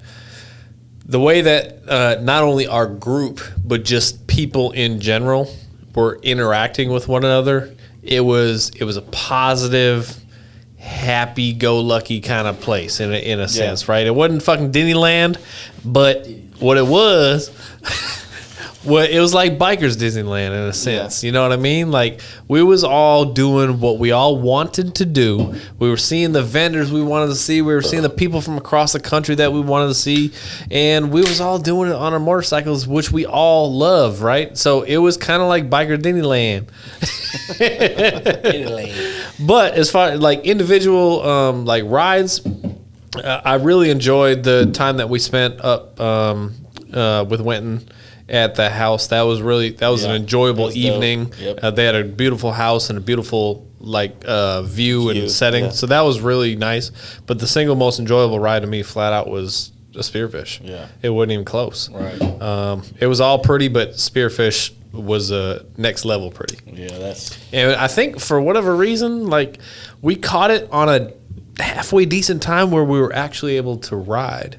Yeah, You know what I mean? Outside of that- smashing, but we were like moving. yeah. The falls were kind of Outside of busy the when jam we at pulled the up to falls. they were kind of busy, but We were able to ride. other than that, I think we hit it pretty quick. Yeah. Because once we got to the Boar's Nest, those guys come through 15, 20 minutes later, and they said they were stop and go the whole time, and we didn't have that. Yeah. So Fortunately, yeah. I told you at the Boar's Nest. The Boar's Nest was out of like Boar's Nest They were was like a 2-hour wait on nuts. food. So Nuts. it was like Yeah. Yeah, we definitely caught like at the cusp for sure. Yeah, we had a park like on the road when we hit the Boar's Nest. How was it like being the first time we did a trip and the old ladies were there? oh yeah, I He didn't suppose you're take a talking to chance. me. No, I mean, like, how did like I've been to Sturgis many times with my wife, but I've never done it the camping side. We'd always had houses or hotels. Yeah. You know what I mean? So, my wife was pissed off me the whole time. Because you're an asshole when you complain about sauce. Which I complained about sausage. I Yeah, will say, Jason Sturgis did go to bed pretty early. Dude, every I was- night. I don't know Besides what it one was. night when I don't we know went what it was downtown. neither, man. I don't One know. night we I don't went know downtown, why. and I feel like It was like everybody if somebody wasn't something wasn't popping off or somebody Yeah. wasn't entertaining you, you're like, I'm finna cash Why it that in. WAP? It probably would have WAP. What the fuck is a WAP? Wet ass pussy, boy. That one, you better get on that rap. No, it wasn't that. That's what I'm Started leaving now. Get on TikTok, boy. I know. I've been hearing about that. I was like, I guess I'll learn on my own podcast today. You know what though? But- honestly, that I enjoyed that aspect of it to the point that I know that we do a bunch of cool stuff, and oftentimes we're doing it as just bros, right? Yeah. So, to be able to share that with the person that I care about the most is. It's something that you can't really trade for nothing. Like, she doesn't get the exact same experience, right? Because she wasn't riding the whole time, just like us. But she definitely got that bug to the point where she's already come out and said, like, I want to go back. I want to go back next year. I want to get like. So she understands the allure of what we do, with the exception of riding thousands and thousands of miles. Right? She'll still ride. But it's not the same. It's not the same for a passenger. We all know that it's not the same for a passenger. Yeah. If I was a passenger, I wouldn't enjoy it nearly as much as if I was a rider. No. Yeah. So it's it was something that we were able to expose them to as a first for them, just like it was for many of us. So to be able to do that all together, I think that was extra special. Yeah. I'm like I said, my wife and I've experienced 3 other Sturgis rallies with my wife prior to this one, and it's been a different experience for me and her each time. But I didn't have. I mean, it's kind of weird because like the first one was just like the most chill one ever. The second 2 were like my whole bike club is coming. I was the president of it, so you have all these Responsibilities. Yeah, it's like this like whole thing, right? Expectations. Yeah. And this time it was like still kind of the same vibe, like as far as like people and everything, but like I said, like I get so wrapped up. I feel like a fucking mom sometimes. Like I get so wrapped up in like the organization and the rounding up of things. I see that. To where that exhausts me. You know what I mean? And the bigger the group, the more exhausted I am, to where like when we finally get done with the day, I'm like, I'm fucking over it. You know what I mean? I just want to go to bed. You know what I mean? As opposed to, that's why I said today in our chat, like the going to Craig's camp out, like, oh, y'all got it figured out? Fuck yeah. Let me know where to meet you guys at. I'm down. I would love to be at the back of the pack and pull a Larry and just see how everybody else. Yeah. That's the thing with that one is it's short enough and it's long, it's far enough that you can do that where it's not like you have to plan for it, but you can ride and just chill. So, like being on this trip, it's like, I so badly want everybody to see Rushmore this way. I want everybody to see Needles. I want everybody to try to get this whole Sturgis fucking experience in one go at it. And it's tough to do, especially even though we only did Sturgis on technically a Thursday, Friday, Saturday, Sunday. And we dedicated Sunday to kind of stay local and do the shows and stuff. Right. So it's really hard to cram that whole. We never even got to see Graffiti Alley. That's the first time I've ever been in Sturgis and didn't go to Graffiti Alley and get a picture of my bike in that alley. So that kind of bummed me out. But then again, at the same time, like it was just You had opportunities. You just made a choice not to. yeah, exactly. I think like James said though, like I don't know, as the first time going up there, like now we got it all knocked out and everything. Like we can just go up there now and just enjoy it however. And like it's not like it doesn't have to be like the big trip of the year. It can literally just be like, hey, this is like the week-long trip of the year. Yeah, if that. Like we'll just go up there and do Sturgis shit all week. That's the thing for me. Like I'm one of those dudes where like I feel like if I don't go to Sturgis, like I have that FOMO really bad. You know what I mean? So like I almost have to go every year just to stay or feel relevant. You know what I mean? Like I could understand that, especially Sturgis being in the industry. But in all honesty, Sturgis is the best party of the year, the best rally of the year. I'm down to go every year. I'll make it's a badass thing for sure. But I will say, when I went my first time in 2018, we did the full fucking thing. We did a full 2 weeks. Oof. And dude, how do you stretch that out in 2 weeks? Like we did over 1,000 miles when we was there. Like we seen everything. We rode to the Badlands one day, which is 2 hours east of fucking Sturgis, southeast, and then we did all the Devil's spearfish, Tower. Yeah, we went all the way to Devil's Tower. We had each day we rode all day and fucking came home and partied at night, and we did the full fucking I ain't experience. got that in me. But That's a lot. my first Sturgis, I wanted to knock all that shit out of the way. So if I ever went back, I would not feel obligated to go to any of those fucking spots because I done been there. Yeah. If I wanted to go and the crew was going, let's fucking go. But if I didn't, I could just fucking chill at camp. I could go downtown. I could fucking do what I wanted to Right. during that day. Yeah, you know? that's a good. That's the move right there. Did you feel at any point in time that there was like anything you wanted to do or longed to do? Just that we wanted to didn't see do fucking this buffaloes. this year? Yeah. Yeah, I did, dude. I did want to see some I buffaloes. did too, for sure. We should have rode through the park, but Well, it's crazy that we didn't. We saw all do the buffaloes you could ever want to see in the rest of your oh life. yeah, on Yellowstone those was fucking killer. that. Yeah. Fuck that. No, we ain't gonna jump We that saw far a bear. ahead. Yeah, we we didn't didn't see jump them that like far. they saw them. Yeah. They saw them man. shits fucking 4 foot from their face. Right. Yeah, I get that, but Yeah. we seen way more than they did. Whatever. But yeah, that like Sturgis is one of those deals. Like I plan to go the rest of my life. You know what I mean? Every that's year, dope.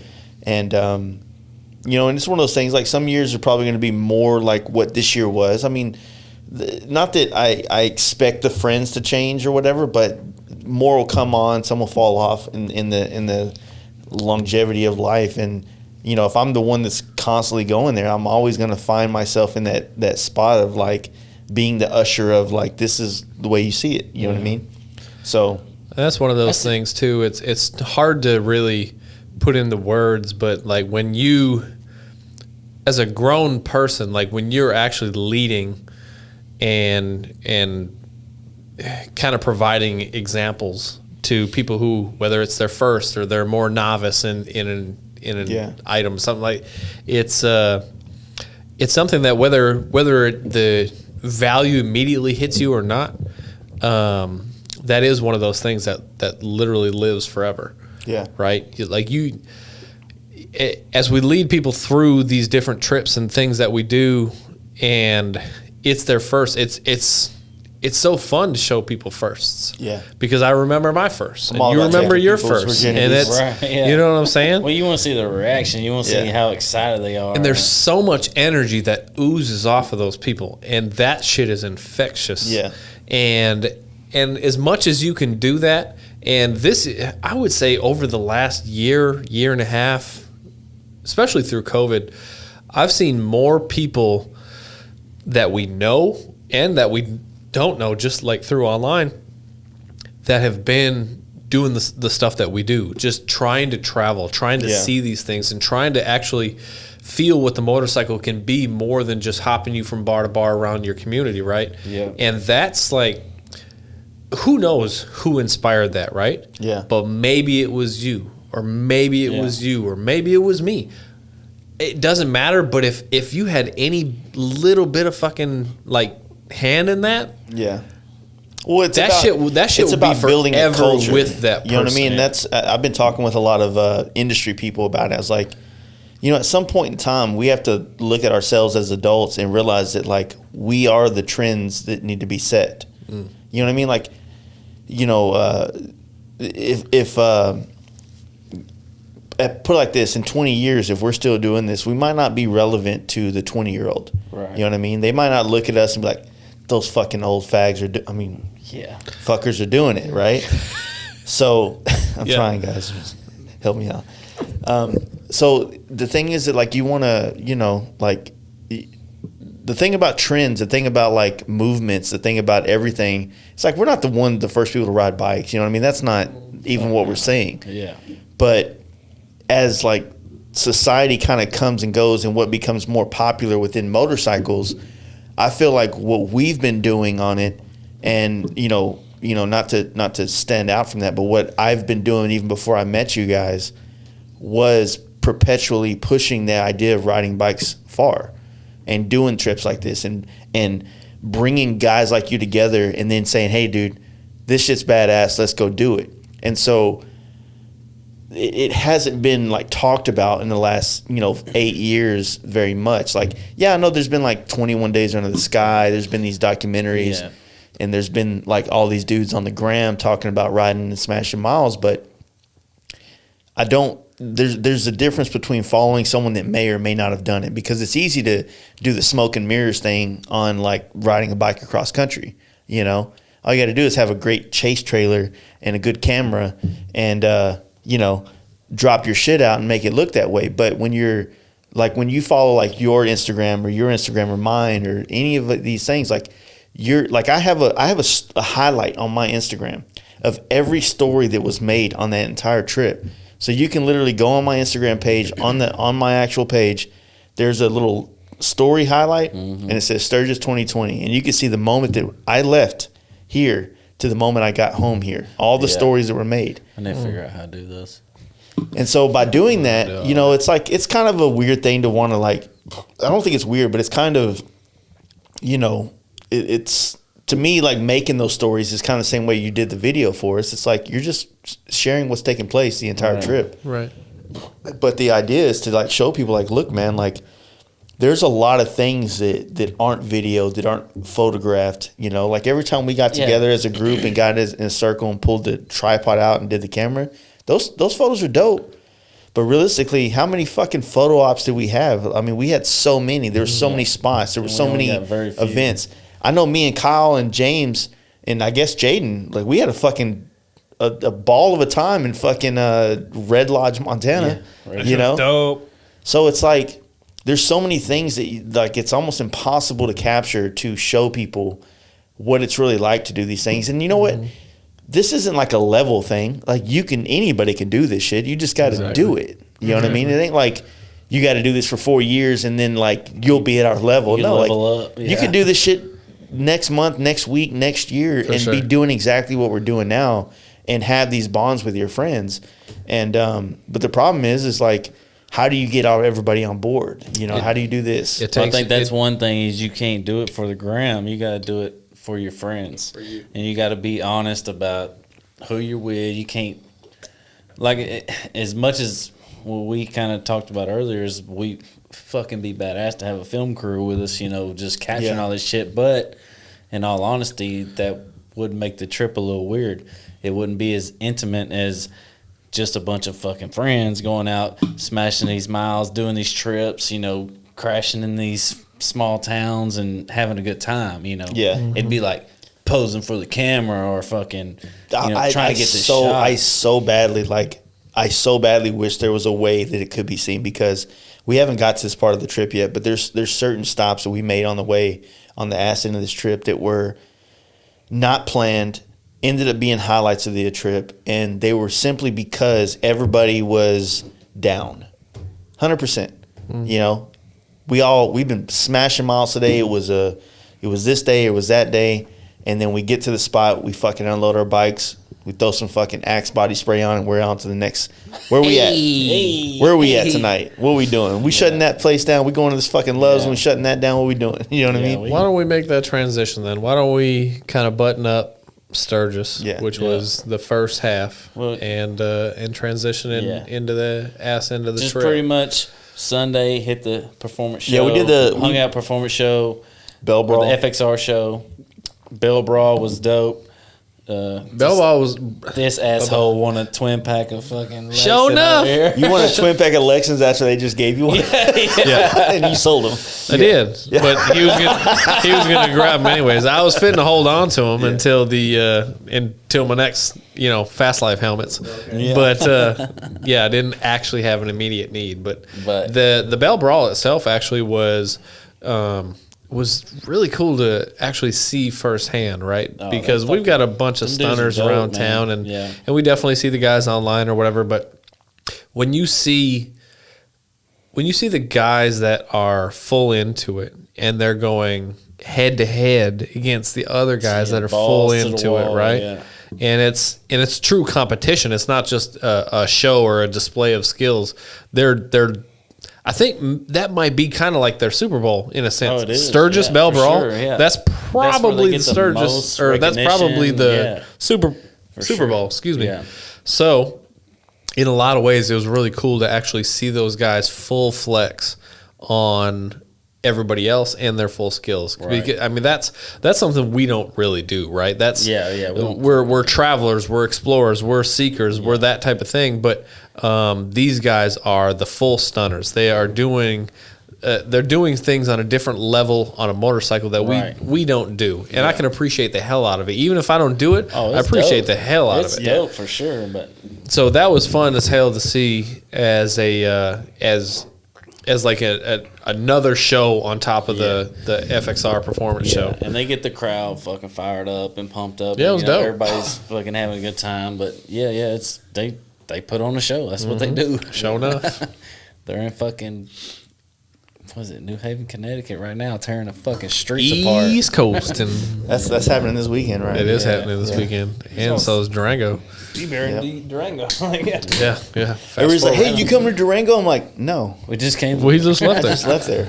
Yeah, I thought about it, but And then after that, that's actually when we went to Full Throttle. Yep. After that show, Yep. and apparently that's the night We had that y'all one good. went I to think it Full was Throttle, too. Friday night, Saturday night. We went hard. We went downtown. that's the one we went downtown. That's when we ended up running into like Big Lance and Galen and all the dudes from Tulane Life and Joe. One Eye Jenks. We Yeah, started One-Eye at One Eye Jacks. Jacks. Yeah. We ended up At one, yeah, basement. No, it's all the basement bar. Oh yeah. the basement. We ran into Adam Fucking Sandoval down Larry there. broke the fucking table. Broke That was, goddamn table in the bar. Dungeon. The dungeon bar. He did pretty good. He got fucked up 2 nights of Hell the yeah, Sturgis he bar. did. Hell Props yeah, to he Larry. He's usually got one night a year in him. But I'll it was say y'all went home again, Wait and then the rest of us closed the night out. Well, that's the thing about Yeah, like, see, dude. we have this team, right? Of like the North Texas dudes is a team of fucking partiers that I said in the last podcast with the HTX Dyna crew that fuck with us, right? part because- of anybody. I think that we have one of the hardest partying fucking groups out there. And it's not so much that each one of us are these hardcore guys. We're like Mortal Kombat, right? So there's levels of us. You think Consider Luke me Party- Shao Kahn then. 'Cause I stay out all night. Fucking Cody over here is like, what is it, Baraka? With the 4 arms? Goro. Goro, is that what it is? Goro. You need the names? Let me know. Was Yeah. it the 4-on one? Was Goro, man. yeah, that's Shiva right. was the chick with 4 arms. Yeah, So I'm saying I'm Shao Kahn. I'm the one that's up late every night. So fuck y'all. Nah, it was great. It was. You're right though. Y'all miss Craig get his titty sucked though. So I did. that was. I saw the video and I felt it. yeah, you really did. It was really cool. So that I saw it the night, next day. I think it's bruised. that night we were full up, out on the town, if you It was will, fun, though, yeah. and seeing a lot of people that we don't otherwise see on the regular. That was really cool, right? Being able to run across some of the Thrashing Gang and Sandoval And we fucking- run into Justin too, right? Yeah. Justin Kelly was out there. Oh, yeah. and That's that's the thing. Like it was. It's weird that Justin Kelly lives 10 miles from the shop and, and we have hung to, out with seen him him in in Sturgis. South we have Florida. to like graze him. He should have been with us. That's how we ran into Joe Kidd on Nah. Friday night. Oh shit, yeah. Like bumped chests with him at One Eye Jacks. We were like trying to scoot by and like get around to the other side, and like we bumped chests. And we're like, oh shit, what's up, Joe?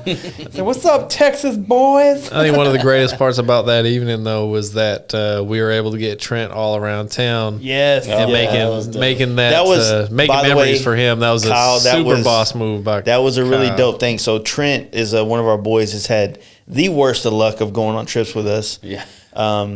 Last year, his sprocket bolts came out like 350 miles into the trip. And then this year, he fucking had a nasty spill on his Broke bike. his ankle. Broke his ankle like 2-3 weeks, or like a month. I think it About was a month out, About yeah. a month before the trip. So you printed up these pictures of his face. Yeah. Like the fat heads or whatever. Yeah. They call 'em. Yeah. Good And fat so, head. so like the goal was to like try to have Trent's face on as much of Sturgis as possible. And I think Pretty we did much, a great yeah. job at that. By the way. That's why I brought 2 because I knew we'd lose one, and we did. Yeah, At a the strip night club, the yeah. night that we went out was when one of them got really fucked up. Ended up between too many ass cheeks and too many titties. That's what That's happened. what happened. That was That's what But happened. that's exactly what that one was for. 100%. That's why he was smiling.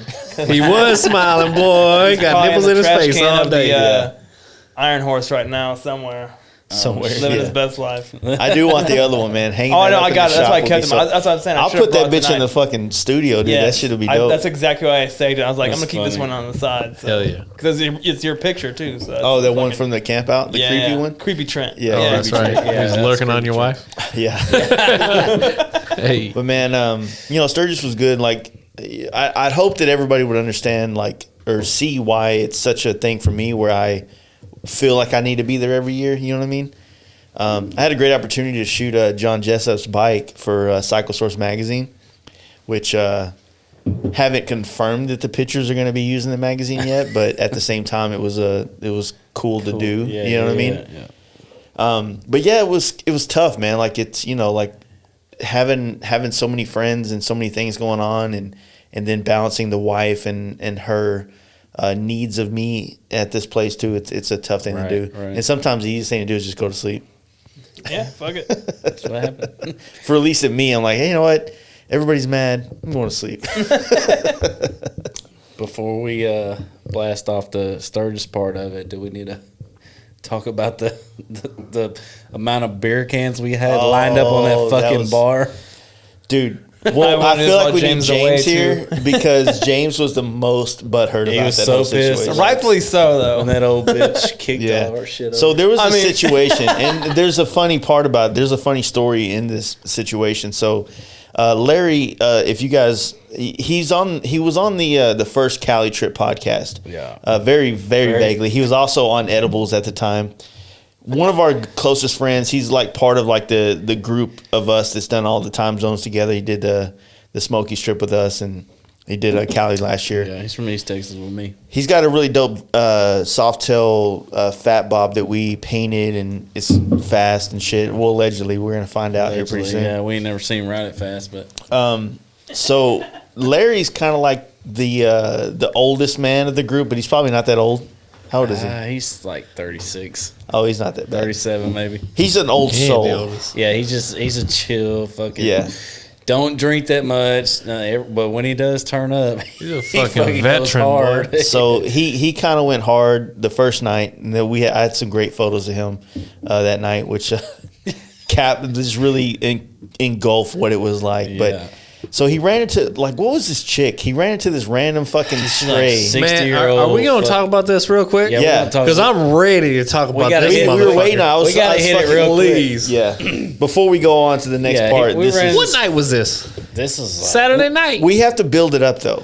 We definitely build it up. It was Saturday night. 'cause Saturday we, afternoon. We got pissed and left the bar and went downtown. Ooh, yeah, it was Saturday. You Yeah, right? because that's You're when right. you bought all those 12 packs. We Sa- fucking Oh, had we this. That's at the We end. brought several. 12 It was packs. Saturday afternoon. Yeah. Sun It was was daylight. Up. Yeah. Sun was up. We didn't have nothing to do, right? So we was at the camp, Yep. and I would say maybe half the gang ended up. Well, it had at the started bar, raining, right? so It everybody started went to the raining. bar, You're right. and then it turned to a shit show. Started buying up their beers. So that's the good thing about this campsite, right? So you can go in there. It's a bar, but you can buy It's a a big 12 old pack. pull To bar. go, too. Yeah. You can buy a 12 pack to take it out or take it to your table, or Right. you can buy them individually. It's Right. up to you. And the thing is that the prices of the beer was no different than the No, gas it gas was station. great. Yeah, it was great. Oh, for sure. We was Yeah. buying about a case. Yeah, So it was like a buck of beer. Can't beat that shit nowhere in Sturgis. Bet. nowhere in life. Yeah, for real. Yeah. And no, by the time the rainstorm come through, and because I didn't go up there with like the first wave. The first wave went up there and it was maybe half a dozen people, maybe, something like that. Maybe 4 or 6 people, Yeah. maybe. And they just started drinking. Yeah. And then because I was holding down my Justin, big my old machinist, camp. was Yeah, with yeah, us at yeah, the he time. went- Justin there was with us, yeah. Justin was there. Craig was there. Yeah, Craig was or there. Craig was there. Craig was Yeah, there or Craig came. was there, Okay. Jacob there. Yeah. Yeah, everybody was there. Yeah. Full squad. Yeah. And ultimately, I ended wish up- we could talk about Rob, but we can't on this trip. What are you talking Rob was there, boy. No, we Yeah, can't talk he about was Rob. Like, Rob had a good trip, so. Here you go. Anyways, the rain came through, full drinking, and then the rain stopped, and we found ourselves kind of in a, I don't want to say predicament, but we were in a situation where it was about 6, maybe 7 p.m. 5. 5. It was early. I'm it wasn't saying. even close to being So dark. we had a couple hours of sunlight left, right? So we're like, all right, we're gonna go downtown. or are we going to kind of hang at the spot? Because we had spent a couple nights at the bar, and that was okay with us. Yeah. So it kind of just organically materialized into the fact that we were going to make this a night. So if we decided we were going to make it a night, we started lining up our drinks. Yeah. All right. So empties on the table. We had probably call it a 20, 30-foot table. Yeah. And we was going end to end with them, right? Side by side, end to end. In the middle of this table was a big old pole. And because at that What type campground, of things happened on that pole? this is what the deal is with the pole. Number one, it gets a lot of fucking hell yeah brothers up there. They take their shirts off, think they're cool.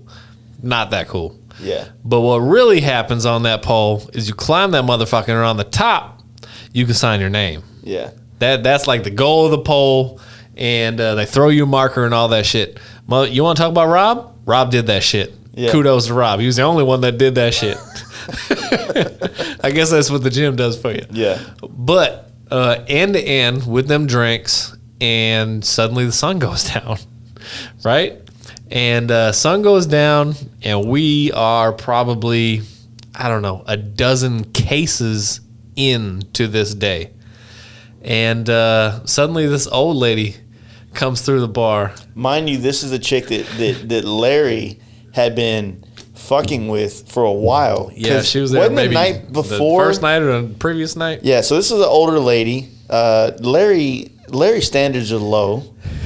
Let's be real. Larry's my boy, but Larry you know, gonna shoot his shots, boy. I mean, he brought Fam MC to the goddamn campout last year. Goddamn, boy.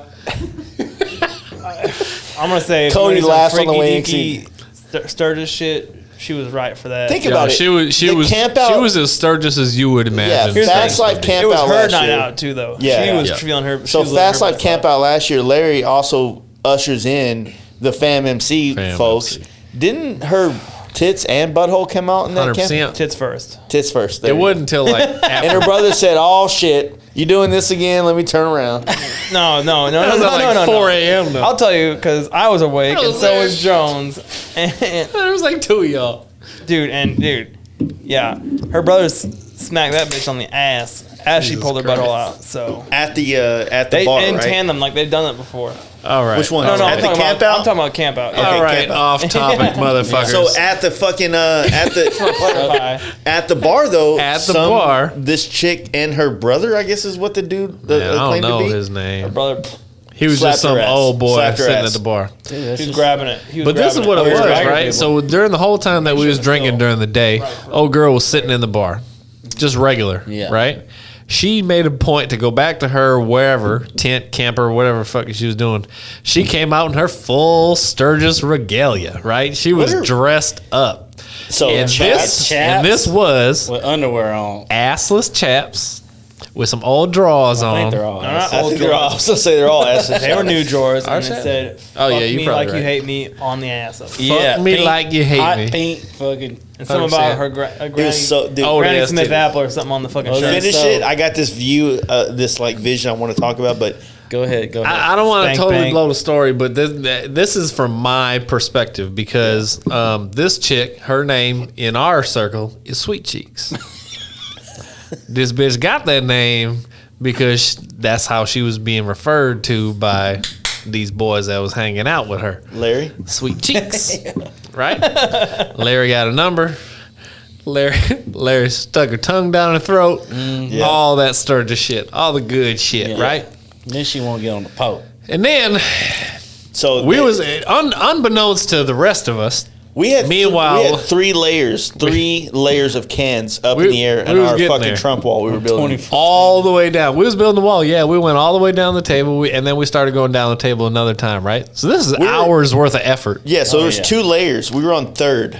This is hours worth of effort, right? And we were into it, right? Yeah. This was like college shit, dorm room shit. Like we're gonna build a wall of beer cans. Shit. Like this was happening. Yeah. Anyways, so Larry, meanwhile, was having some side conversation with Sweet Cheeks. And unbeknownst to most of us, because there's only one video that has proved what has actually happened, there was a side bet or a side agreement made by Larry and a sweet cheeks. What was it? It was, hey, you got to show me your tits.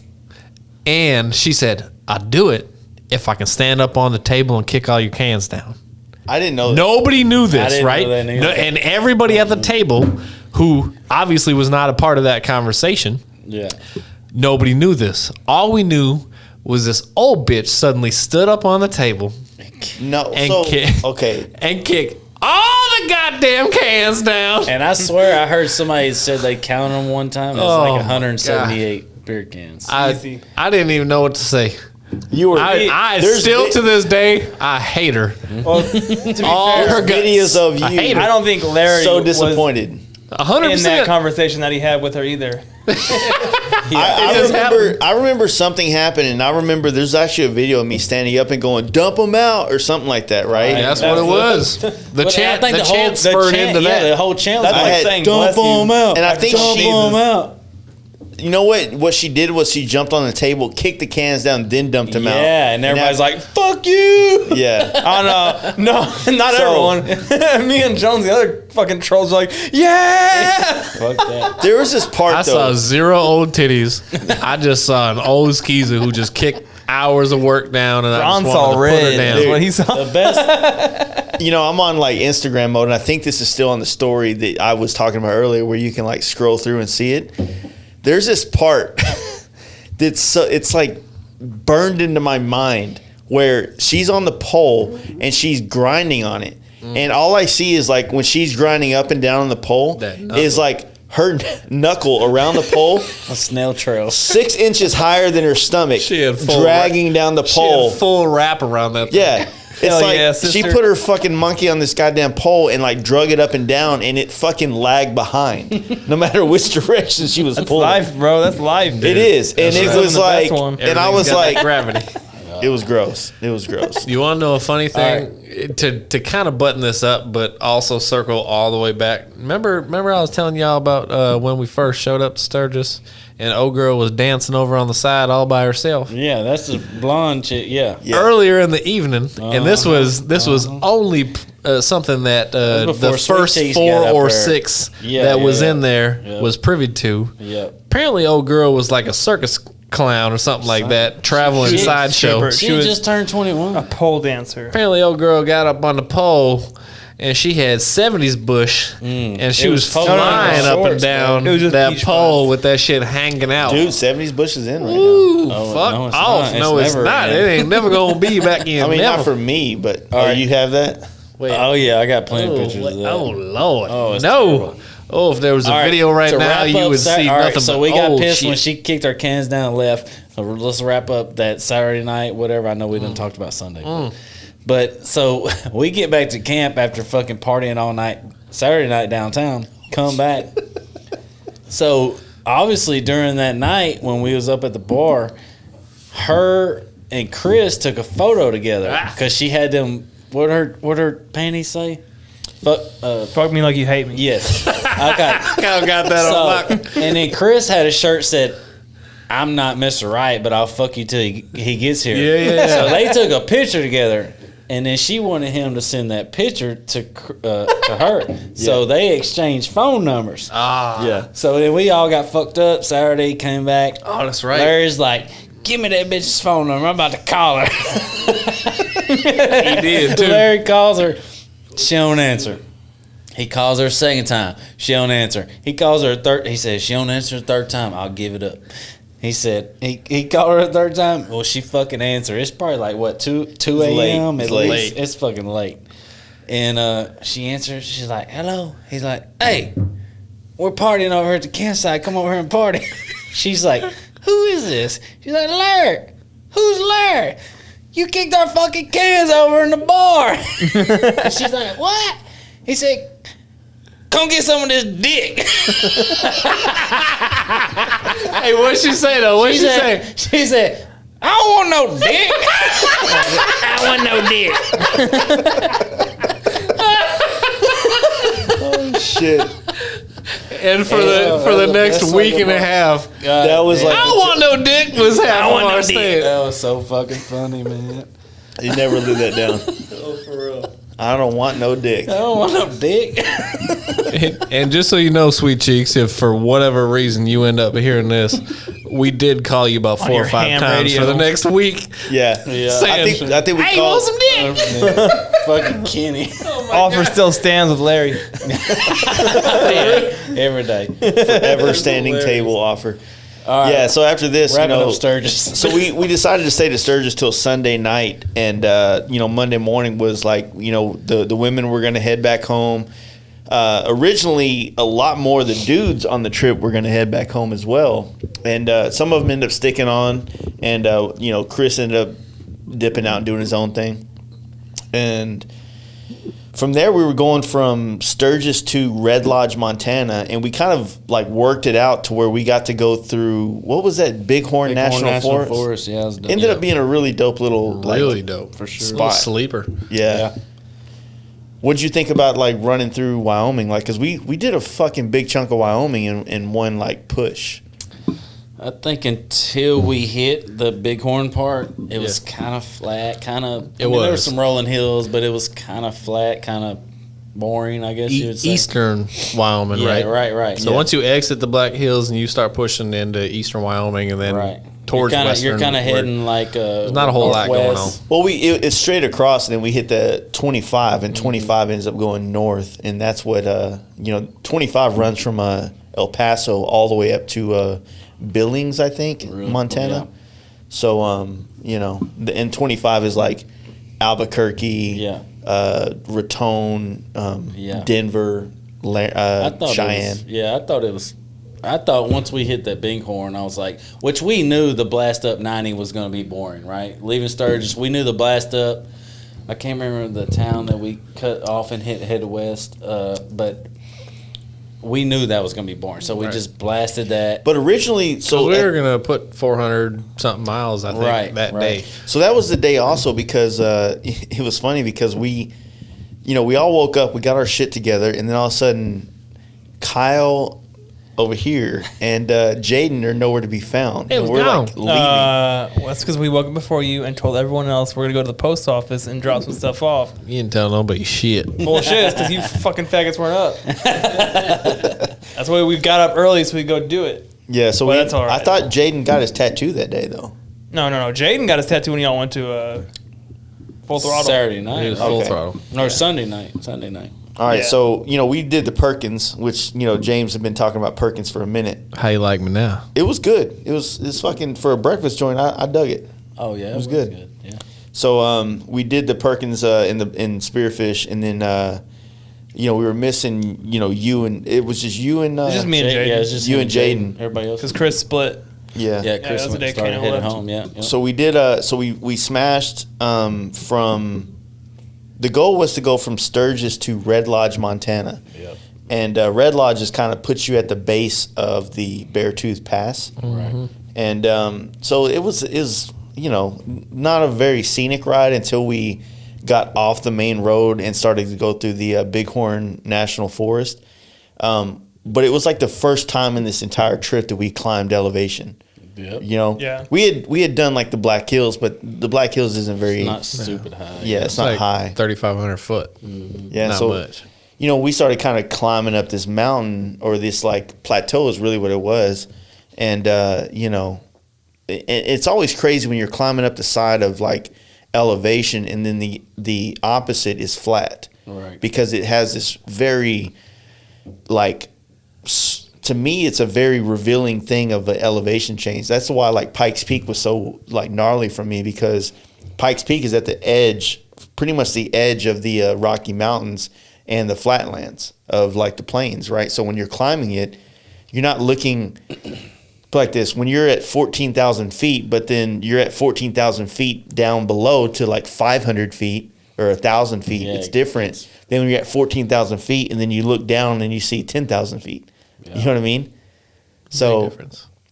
that's why Pikes Peak was such a fucking gnarly thing for me to look at versus like, I was kind of nervous going to Beartooth, you know what I mean? But I felt like Bighorn was like a nice little zip up the mountain. It was a nice little pass through the mountain. It's great. It was a part of the country I've never, ever been to, you know? which from this point on, this is all new territory for me. You know what I mean? So I was experiencing this for the first time with you guys. This was new territory for everybody, which was, I think, part of the excitement, right?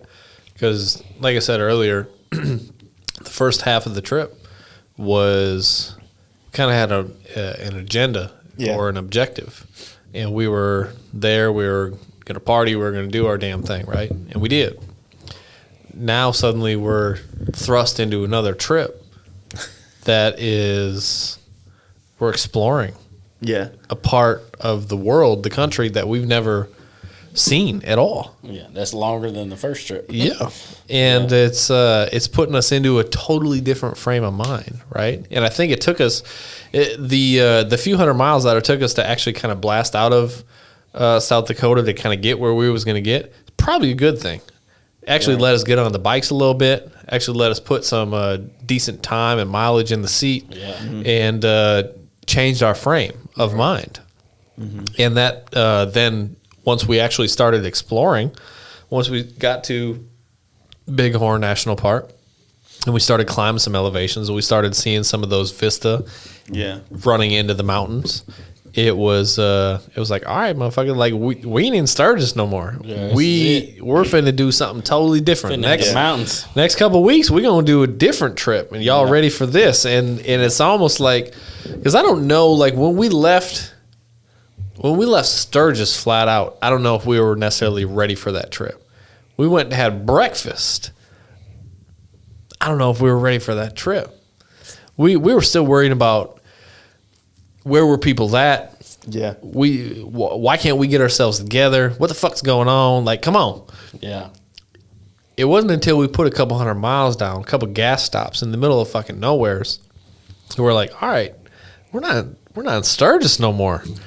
You know what I mean? Like we're fitting to do a different trip. We're traveling again. That y'all might have forgot about, but you on it right now, and that was, I think, kind of a slap in the face to everybody that you signed up for. You signed up for the extended version of this motherfucker. You're not on your way back to Kansas and back to Oklahoma and back home. Way more people that signed up for the extended than I originally thought. Oh, for sure. Too. The first group that was talking about doing it was like half a dozen people, right? It ended up being 10. Shit, yeah, at least. I think we were trying to say, like, I think we were shy of 10. We had 12. We had 12 at with one us, point? and then What are you talking about? it was 12 with Extended. us, and then Chris dipped out, so we had 11 on the You're initial right. run. 11 You got when we plus two 'cause of left me and out. Jones. You're right. Well, no, it was like No, that was counting Including y'all. Yeah. including y'all. So it was 11 when we left out, and that's a big group. Yeah, it's you know what I mean. large That's a group. big group, and it's a big group to wrangle in. And it's honestly hard to keep them all together. And it took us a minute to get them together, right? And that's, you know what, we go back to that Sturgis photo that I alluded to earlier. Like the whole time, like there wasn't many opportunities that we was all flat out together, Right. and that's people being people. Yeah, right. So when we was back on the road with a full group and everybody was together, it's almost like, all right, we got a different feel now. We got a different vibe now. We're about to go explore the US of A together. Come on. Right? Watch out. And that I mean, to me, for those of us that have done it, like that's where to me that really sets me off. Like when we're finna go and we're just seeing stuff we ain't seen. All right, you just gave me Christmas. I'm ready. Yeah, I'm ready. Appreciate you. And then we all got put in that frame of mind, and it wasn't Sturgis no more. Yeah, and that's 100% what I was ready for. Like, not to say I didn't enjoy Sturgis, because I enjoyed Sturgis 100%, but I was super stoked about that extended trip. I was super stoked about heading west, going through Yellowstone and hitting all that, and heading south. Like, that was my thing. I was ready to go. Like, I was just like, I'll never forget that last gas stop we hit before we hit Bighorn, and we was sitting at the gas stop, and you could see the fucking hills. You was like, yeah, we about to hit that going. shit. Yeah. Absolutely. Yeah, there was that's the first time I've ever done a trip that felt like that, right? I mean, we've done these trips before, but there's never been such an energy-driven part of a trip that like has so much going on that wasn't the entire trip by itself, right? So Sturgis was like part of this longer trip. And Sturgis is such a big thing that you would think that would be the trip. It would almost be like the opposite of what we did, where we did all this riding and then we got to Sturgis. Right. Versus going to Sturgis and partying our asses off and then doing this long-ass loop home. Yeah. You know what I mean? It's very ass backwards if you think about it, you know? I loved it. I like it better that I way. loved it. I'd rather have my full energy on the front end of the trip if I'm fitting a party for 5 days Yeah. than be lagging ass. I'm going to get to that 16 because days in, you know what I I'm mean? getting older and Oh, I know. this drinking that we're doing is... We know. This drinking is fucking They're like... gonna have to I get need a liver transplant or something. I need Shut the fuck up. rewards. I need ribbons for this shit now. Like 10 days drunk. You know what I mean? 14 days drunk. You know what I mean? That's what Medallions. it feels. Yeah. But no, that going through that part and seeing that part of the country is very fascinating and you know, was eye opening to me because you're going through these, like, mind you, before we even got to a Red Lodge, you know, we passed that little part of the, like, Montana where it was like, this is where a tragedy happened with the fucking coal mine thing. Right. You know, Yeah. We don't live around things called coal mines, right? So I know this is a big part of American culture and history, but like when we Oil start fields. going through these things, like you start seeing these old abandoned coal mines and these mountain-based things that have taken place in our culture. It's like, what's going on over here? You Are know? we in the 1940s? Yeah. Yeah. Yeah. Like, yeah, it's it's different seeing, like, I mean, I think they call them lignite mines around where we're from. They still dig for that shit in East Texas, but it's not like what it used to be. Like when you still see the old wooden shaft dug into Yeah. the mountain, like Dude. that shit, like that throws you back in time, or it makes Yeah. you know, it feels like you're like, it's a throwback feeling, and I know we'll get to it, but like we've seen a lot of that on the $1 Million Highway. Yeah, we did. The whole town was like that though before Red Lodge though. Yeah, one time we like passed through, and then like it was like a mile outside of town was where the that it was like the 47th worst Yeah. Yeah, mining experience in, Yeah, in right. American history. It's like, wow, it's like they keep counting Yeah. to 47. Like, we stopped at that bar just to take a picture Yeah. because me and Jaden were lagging behind. So What's we it were like, called, fuck it. Like, it was called like Bear Saloon or something. Bear Creek, maybe? Bear Creek Bear Saloon. Creek, that's right, yeah. Yeah. we got some dope pictures, but I saw that fucking mining disaster. It seemed like a Yeah. dope spot that if we weren't alcoholics, to where we would go there later at night and like, Oh, you would because on the weekends Explore. they have pig races at that bar. Pig real? races? Yeah. We saw a sign. It was a steakhouse there, and they said they had pig races. That's fine. so when we pulled into Red Lodge, the way we came in was kind of like we were Yeah. at the top of the I hill, got a kind of picture of that one, zigzag too, down. yeah. And Red Lodge is kind of like tucked in this little valley. Yeah. And, you know, like for those of you guys, I know myself and some of you guys that have been watching like Yellowstone, the TV show. I've never been to Montana. I've never been to these areas. And I don't really understand, you know, what the thing is. But apparently it's a huge thing with like, I don't know what the right term is, but, you know, for Natives. it's gentrification of ski towns now. Oh, It's yeah, kind of the vibe. Is Yeah, you're taking yeah. these old mountain towns and making them more popularized and turning them into like Hipster destinations. Yeah, hipster havens, and that's totally Red Lodge. I had a Yeah. great time there, Yeah, but that's Red totally Lodge. the vibe. Full hipster. Yeah, I feel like we had a fucking devil's time trying to find something to eat in Red Lodge because Yeah, they were pretty strict on their shit. It was But the food was good. Monday night. Yeah. Monday night. and there was a rally there the weekend before. Yeah. And everything closed at 9 o'clock. Pretty early. No. Yeah. Well, there was a couple bars that were open till 2. Midnight. We left the one all bar the that everybody motherfucking ended kitchens. up at. Yeah. Yeah. Closed at 9 o'clock. Yeah, right. So we was trying to like hurry to find something to eat because we almost had a hard time finding a room. Yeah, And then, Truth. And then we That really fucked us. split up. We split up trying to get everybody get something to eat. And then we all came back together at this one bar.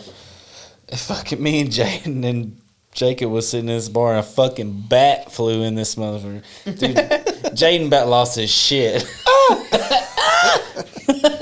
It was so fucking funny. I don't dude, that was the same bar that I had to call the bartender.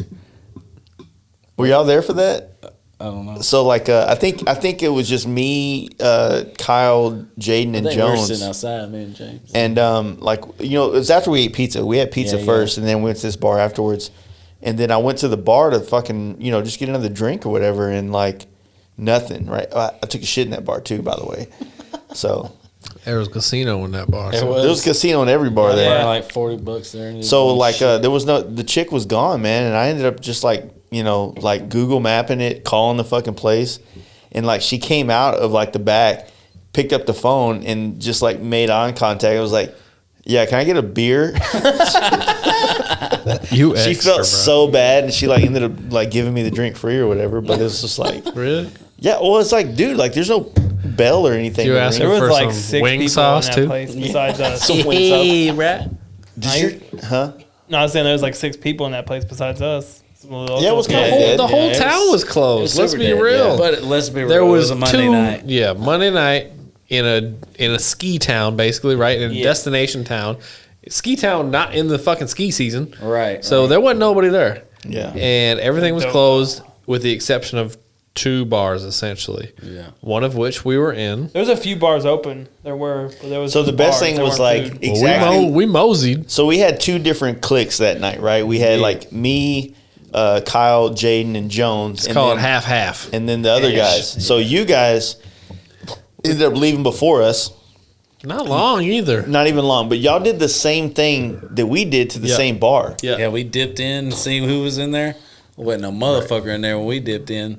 Could you imagine that too? Like, we walk down the street, right? The whole town's closed. Everything's dark. We walked down the middle of the street, like We straight. walked also The down the program. middle of the street. I got pictures. There was yeah. no cars coming. There was 0 people, 0 Yeah. cars, 0 activity, period. But there was one bar on the side of the street, had an open sign on, and the door was open. Yep. So we sent Larry over there to go check it out, see what's popping. with no sweet chicks in there. That's why There he was said, zeros. He said there was he nobody- opened. he couldn't He see looked nobody in the in door. there. There was 0 people Nobody in in- there. no Not even bartender, employees. nobody in Nothing. there. Kyle, how do we do it? We're walking down the So street. we went home, went to bed. Yeah. That's the first group, right? Kyle said, Fast no, forward we were- 20 minutes to the second group. We walked down the street, and then I don't know who said it. It could have been me. Could have been you. I don't I remember. think I was like, let's see what this last bar. No, we said this. Oh, no, that wasn't me. That See if there's a hot chick in this bar. Yeah. That's what we said. That's it. And then I think that I don't know who went to the door. It wasn't me. It was either Jones or Jaden. And I'm implementing them in the if our wives listen. And he goes, "Yeah, bartender's hot." So we all go in, and she's an attractive younger lady. You know what I mean? We had a good time. Basically, it was like, see if there's someone in this bar. If there Yeah, is, pretty much. we'll fucking Is there go a in there. female in there? Yeah, it's like, is there that? And so we ended up going in. She was super chill. I think we ended up drinking some PBRs or some shit like that. Yeah, it was PBRs. And then I don't know what we were doing, They had it on but tap. it was just us 4. And then Yeah. at some point in time, we looked up and there was like a fucking tirage of people in this motherfucker. Yeah, it was like her dude was there, ended up coming in, and there was like some other drunk motherfucker. That Yeah, it rolled was in a from the bar biker. next- Him down He the was other like, bar. he knows somebody in the Hells Angels or some shit like that. You know, one of Yeah. those guys. Well, thanks for I had calling my first martini We're sleeping, ever. bro. The shit was gross. Oh yeah. Yeah. Martinis are Why would you disgusting. have a martini Those Well, it came in a up- it came up bar as a that had conversation. 0 people in it? It was a We already started conversation. talking about it. That's all it was. It was like we started talking about like, have you ever had a martini? I was like once. It was fucking gross. And he was like, I had a martini, and he was like, well, fuck me. And she was like, well, here, I'll give you a martini. If you like it, cool. If not, don't worry about it. We're just like, here, try it out. And we're like, well, that's how you should get it. And we're like, well, you may as well do dirty, fucking James Bond style or however, and just fucking. It was so That gross. was probably the It was third martini olive she's oil, ever made in a her vodka life. or She whatever the said she fuck, made a and- badass martini. Is what Bull she said. fucking shit. Nobody that doesn't work in no high end place that people order martinis makes a good fucking martini. Right. You know what I mean?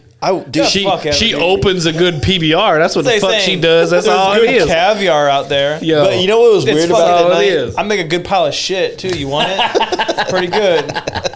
Fuck that shit. You got some The bullshit. crazy thing Yes. about that night was like we ended up getting in between the bartender and her boyfriend's drama. Yeah, So they didn't like each other for some reason. Like they were just doing. It was just typical boyfriend girlfriend yeah. shit. She The was boyfriend it was just like those like little like fucking those little fucking jabs where it was like, oh yeah, that's my boyfriend over there. Doesn't do shit, but it's my boyfriend over there. And then she was like, and he was the same way. He's she's only here because of me. Yeah. It was so You got funny. a good job, bro. We caught her inside and caught him out back while she was cleaning up. And he was telling us about her. It's funny. But it was a cool little town, man. Like those little mountain towns are kind of. I enjoyed all the ski towns. Yeah. I like them because they're kind of like in the they're not overpopulated, so you feel like you have a little bit more interaction with people. You know what I mean? But I mean that mountain town, ski town is way different than any other one we stayed in from that point on. Just because it was Monday night, though. Well, just in general, like that one's the smallest one. I mean, think about it. I agree. The next one I would much rather fuck with that one versus, say, Jackson Hole or Breckenridge. Yeah. The ones that we ultimately ended up going to. Breckenridge and Steamboat They're Springs. bougie, full That's how it works bougie. out, man. Like you say, like the way we looked at it, we're like, these towns are badass. It'd be cool to live here. Well, the people that say like it's cool to live here are the fucking hipsters that go in there and just like, Right. which essentially would be us. If we would have fucking stayed at that town, we would have fucked it all up too. You know what I mean? Like, We had a bike night. yeah, it might be more fun. Red though. Lodge The Cafe. Ribbon Bar. Red Lodge Diner Crew. Anyways, that was the first night out of Sturgis. Yep. Went there. It was a good night though. It I had was a fun. good night. That's great. Breakfast was good the next It morning. was like we in were the set casino. on the escape. Yeah. Red Lodge Cafe. That's where we had breakfast. Yeah. We Oh, also yeah. got some. What did you expect hitting Beartooth Pass? Because like I know that I've heard about it, and I heard it's like 14,000 feet you're passing through, and it's like I ain't gonna lie, like I was nervous as fuck because the last time I was at close to 14,000 feet, I fucking like had an anxiety attack. You didn't basically. feel like you were that high this time, did you? No, because like I was saying earlier, There wasn't the drop. the ground was at 8,000 feet, so Yeah. you felt like hey, I'm just fucking 8,000 I feet thought it above. was dope. I thought it was one of the best mountain roads I rode on. It was smooth. It Honestly, was all flat fresh out. for me this whole trip. Every fucking ounce of it, whether it was a mountain pass or Sturgis or whatever. I So thought- I was like, I literally gave myself zero expectations other than what I heard from y'all. I just was like, well, let's just tackle it full, like head on. Like, Yeah. it was great though. It was awesome. I was very pleased with Beartooth. I thought that was one Yeah. of the best roads we hit the whole Whose trip. I got some fucking good idea takeaways. was it to climb that quarter-mile fucking mountain? I think it was just a consensus because it was the Yours. first stop. It was the first real like it was so bad. I stop regret it. and well, we would have. The problem was we did that. I think I was instead of leading at stopping that the time, peak, and they I had a pulled over, sign. and I was like, "Y'all want to hit it?" And everybody's like, "All right." Dude, when you're riding around and you The only see like person that a didn't make it was like, yeah, there's like Whatever. hey, fuck he smoked a you cigarette guys. halfway Jason up. He's Jacob like, done "Fuck this almost shit." died. Dude, Yeah. I was wheezing, dude. Oh, dude, For it was a week long way. It was afterwards. a That long was walk. like 10,000 foot hike, essentially. Yeah. It Yeah, was elevation elevation like wise. 10,000. But flat out, like to me, on the whole trip, and maybe this is better for later, but I guess I'll just say it now that Beartooth Pass itself, I knew it was going to be cool, but it was to me the coolest part of that second. I think so half, too, yeah. flat out. And the primary reason why was because the roads were epic, the mountains were epic, the cliffs were epic, that type of thing. But there was minimal traffic. You know, we've Flat talked. out. We were we've able talked- to actually ride it. That was a good point. There was barely any traffic. There's two parts about this thing. So like, the thing is when you're doing a pass like that you've never done before, you don't know where to stop. You don't know where to stop to get your Instagram photos and Exactly. your. So You can't stop every mile. we stopped quite a bit on the route up the mountain, and then on the backside of it, mind you, we're going Red Lodge back into Wyoming. So the backside is when you start getting these fucking amazing lakes that you Yeah, can see those the are bottom beautiful. I of. did This really beautiful shit, and like we've already stopped 3 times, and one time we fucking spent an hour and a half walking up a damn hill. You know. And that is actually That we were hoping at the other side of the hill was like this beautiful vista, and it looked exactly like the same as the other side of the hill. It put us in a predicament that we had gotten to the point where we had breakfast, ridden maybe 20 miles, and stopped like 6 times, and it's 2:00. Yeah, we we're like- like, dog, we got a whole park to go through We ain't still. covered no miles. Yeah, So we had to go on get. yeah. So we get on the backside of that mountain. It's like fuck, that's beautiful. I think that Jones and a few people stopped to Me, do Zach, those things, but it Jones, wasn't. Kenny. Yeah. It just like Definitely Jaden was one Yeah, of them. definitely. who stopped. This is where we That's lose where him. we lost him. Yeah, We lost it. He stopped at the pet. He stopped at the petting zoo. pit. Well, may as well been the peak or whatever the fuck. So what y'all talk about? What y'all thought about the bare tooth on the backside too? Like what you think about it? I gotta go pee. Yeah, that's good. Beartooth to me on the backside was, I think. Oh, excuse me. I think the way that Jace described it was pretty appropriate in the fact that you have anybody who's ever climbed mountains, ridden mountains, drove mountains, any elevation like that, you have the climb and then you have the descent, right? And they both have their unique features. I think so. You have in the climb, there's like the excitement to achieve the peak. That's what I was gonna say. The I feel like- excitement to achieve the summit. Well, I feel like, and you're always like on the climb of the peak. You're like, what's around the next corner? well. You're What's so happening? excited to get to the peak, like you want to stop more on the climb, Sure. to take pictures before you get to the peak, and then I think you just feel like on the other side of the peak, you're just going down. Yeah. That's how I feel. No, I can relate to that for sure. But at the same time, even though we're just going down, and that's the thing, when you climb 14, 15,000 feet, right, it's going to take you a minute to get down. So Yeah. it's not like you're discounting the route down. It's that it's going to take you some time. So when you're going down, you're appreciating everything that is presented before you, and you kind of it's almost like a pat on the back because you achieved that, because Right. you reached summit, because you've gone to the top, right? And now you're reaping the rewards. But kind of like, and I think this is right up Jace's alley in the fact that he loves the open vistas and the big plains, that Right. type of thing. And that was So perfect at the top of coming Beartooth. down You stuff. got all that. The coming It down was just stuff is wide open, pretty just- stupid because you do see for probably as far as the human eye can see, right? And right.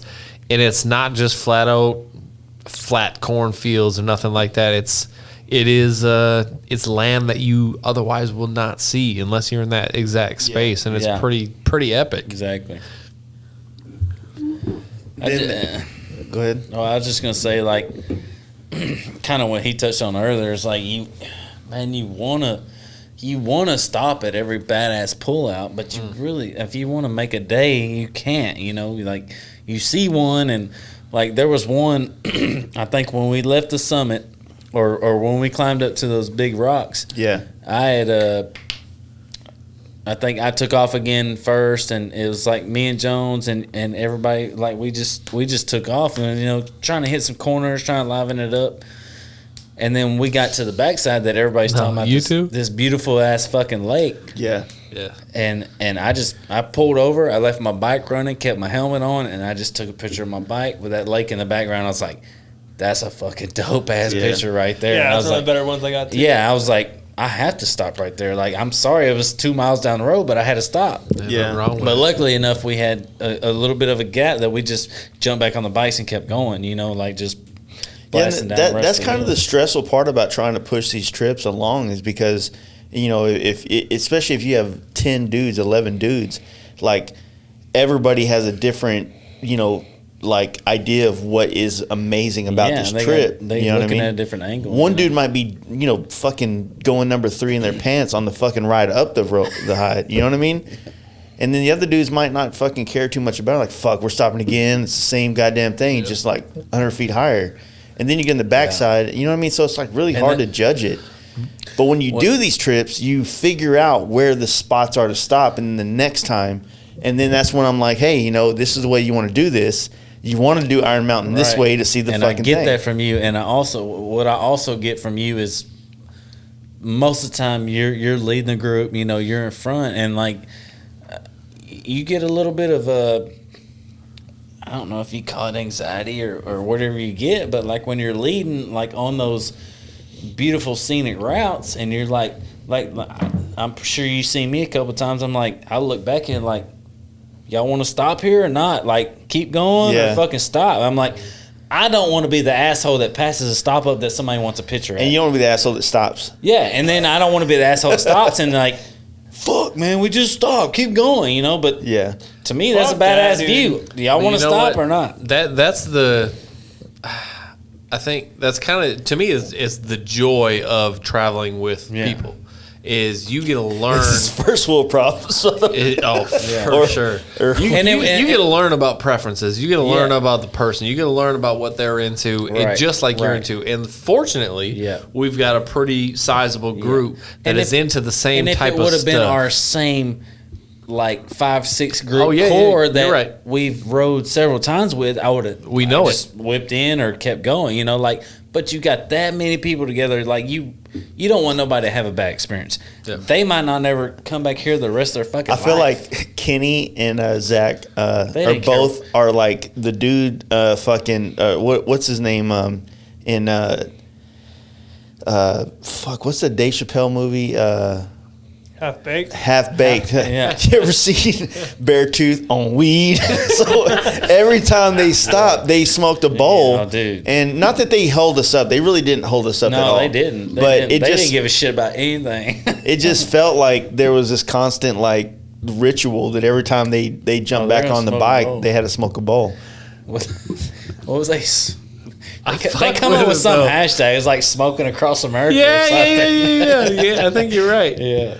I fuck with it though, because that's what makes up a group. You know what Yeah. I'm saying? That's what you don't want 10 of the same motherfucker. Yeah. You want some diversity. You want some difference. It You want pulls some it pulls individuals out of their comfort zones to try new shit. Yeah. And if there's something that somebody does better or somebody does worse or whatever, you want to be able to elevate your peers. You don't want to have to like come down, or if that even makes sense. Like it has to be a diverse group, because if it's not, then you're just fucking squares all day. Yeah. You know, and that's Well, it's perspective too, because a diverse group is going to enlighten you onto what might be the better angle to see this at, versus like Right. if it's just us the same time all the time, like we're already kind of, you know, we have our highlights and our fucking dull moments, and like we just associate things as dull moments Yeah. as we go through, or highlights. And yeah, I get that, man. So like that's the part of like having a bigger group that like is dope, because it's a perspective that we don't really get to have all the time, Agreed. you know? And there's pros and cons with everything, literally, in life. But there's definitely pros and cons with traveling with a big group, right? Yeah. Big pro, got a bunch of different opinions, got a bunch of different perspectives, got a bunch of different viewpoints, got a bunch of different personalities, right? So there's an injection of just people. Yeah. Big group. It's also a motherfucker to wrangle these motherfuckers up, right? It's Yeah. also a bitch to, all right, let's get 15 dudes on the road at one time. All right, We're leaving Let's at get 10 everybody to a.m. lunch. No, they're pros and cons, 100%. So it's something that you learn from and you understand, but at the same time, like, I wouldn't trade it for the world. So the biggest, the next biggest part of the trip that took place was the first time we'd experienced this is we lost one. He didn't die, lose one. but you know Jaden, Dragon, better known as. Dragon. Yeah. You know, Dragon's coming off of the last time he rode his bike was essentially the Fast Life campout. Yeah. Right. So he had a spill in the mountains there. Got a spill. He sent it off a fucking ravine. So, you know, like we were doing these things, and you know, whether Jaden was taking it easy up these mountain roads, which I don't blame anybody. Like if you're not used to riding at 14,000 feet, doing switchbacks and things like that, I get it. Hell no, I don't blame anybody, because I mean, I've had my, ability. you know, He got his bike like 24 hours before he's fitting to Yeah. go on the trip too. So there's Yeah. that element as well. so I get that he was probably on more the cautious side of taking these corners and these downhill slopes and things like that. So, but the part that's not acceptable is that we all know that in the destination, there's this like really cool thing that Friends does, where it's like a PowerPoint where it has every location, every lodging, everything you need to know about the trip. Thank And if you, you're on the thank trip, you. you have it. Therefore, if you get lost, you know where we're going. Yeah. Called the motherfucking itinerary. Yeah. However, And you get on Google and it shows you. the minute we hit the Beartooth Pass and until the next fucking day, we did not have service. We did not. So many days on that trip I didn't Yeah. have service. But I sent you motherfuckers that shit 2-3 weeks before this trip happened, so you ain't got no excuse. I will say, I felt like I had a little bit in Beartooth, but yeah, 100%. We hit Yellowstone. Yeah. I was out. Cut off. Dude, it was done. Town after Beartooth, you didn't have service. Yeah, it No was nothing. service. I had like What was a that, bar. The only reason I even relayed the information to Jaden was at that halfway point in the Yellowstone. Yeah, what where was they had that like fucking the town, dude? I don't know. I just mean like the halfway point in Yellowstone where they had like the visitors center was like had a little bit of service. So I Yeah. sent them, hey, we're at this campsite, but that point it was too late. Yeah. How did y'all feel about going? So we ended up losing Jaden. Jaden took a left when he should have took a straight. well, what Jaden actually said is that he kept going straight, and he saw that we went, because the road takes you back into Montana. Yeah. And he said he saw the state Welcome to sign. Montana. He's like, I fucked up. I'm doing the wrong way. Yeah, and he turned around. Yeah. And then went to started going. Cody, Wyoming, which Yeah. is taking you way outside of Yellowstone. Yeah. But we stayed on the course, and we ended up going through the I guess it's the northwestern, Northeastern portion of Yeah. the park. Yeah, we entered northeast. which drops you right into the buffalo Oh, dude. thing. That There was a bad. shit ton Hell of yeah. buffalo. Thousands. I was a wasn't bunch. complaining at all because the whole time when we was in South Dakota, I'm like trying to see a buffalo, right? Yeah. Just trying to see buffalo. Trying to see titties, dude. Well, we saw some raggedy ass titties. Well, but we saw never some raggedy ass buffalo. buffaloes too. But yeah, ultimately, once we got into the park, right, it was like we paid the fare, and we was in And we there. had that shit on our phone. We just Suddenly, showed it there to go them the and went. buffaloes. Yeah, we yeah. made Oh, that was the night- actually the night first before. boss move. Yeah, the night before, everybody. That was at the gas. No, we that did was it. at No, we did it at At breakfast. breakfast, everybody, buy your fucking pass right now because they say the lines can be long. Which When we you did. get in those national parks, it gets easier to like do all that shit because the lines hell are. yeah. Did you see the line when we left? Yes, it was Yeah. terrible. Disgusting. When we went out the south entrance, they said the south entrance and the west entrance is the worst. Yeah, because I was fucking. If Californians. anybody ever goes to those parks, get yourself that pre-pass and just pull up your QR and code drive around to the east side. for sure. You can get there faster. Also, don't try to get it on service at that time. Save that shit or screenshot Yeah, that shit screenshot it. because you That's ain't what got I no service in that I park. screenshotted mine just in case I Flat didn't have out. service, and That was We didn't have service, so- 100% a great idea. yeah. So Because I Yellowstone, didn't know service. I didn't know what to expect going into Yellowstone. It's a huge national park. It's like known for being like the caldera volcano is basically there. yeah, if it blows, we're fucked. And you have a lot of. It's like one of the biggest national parks in America. Yeah, for sure. And the buffalo Whole was state. was a scene. And you know what's crazy is like the whole like. First off, it's really hard as a biker to enjoy. You know what? It depends on the way you look at biking because if you just cruise, then yeah, it's perfect. But it's really hard to like we travel so much. So when we look at 150 miles, we have an idea of what 150 miles takes us to do. And so when we do a whole day, it takes Hour us and 150 40 miles. minutes. Yeah. And so to go 30 miles takes 2 hours.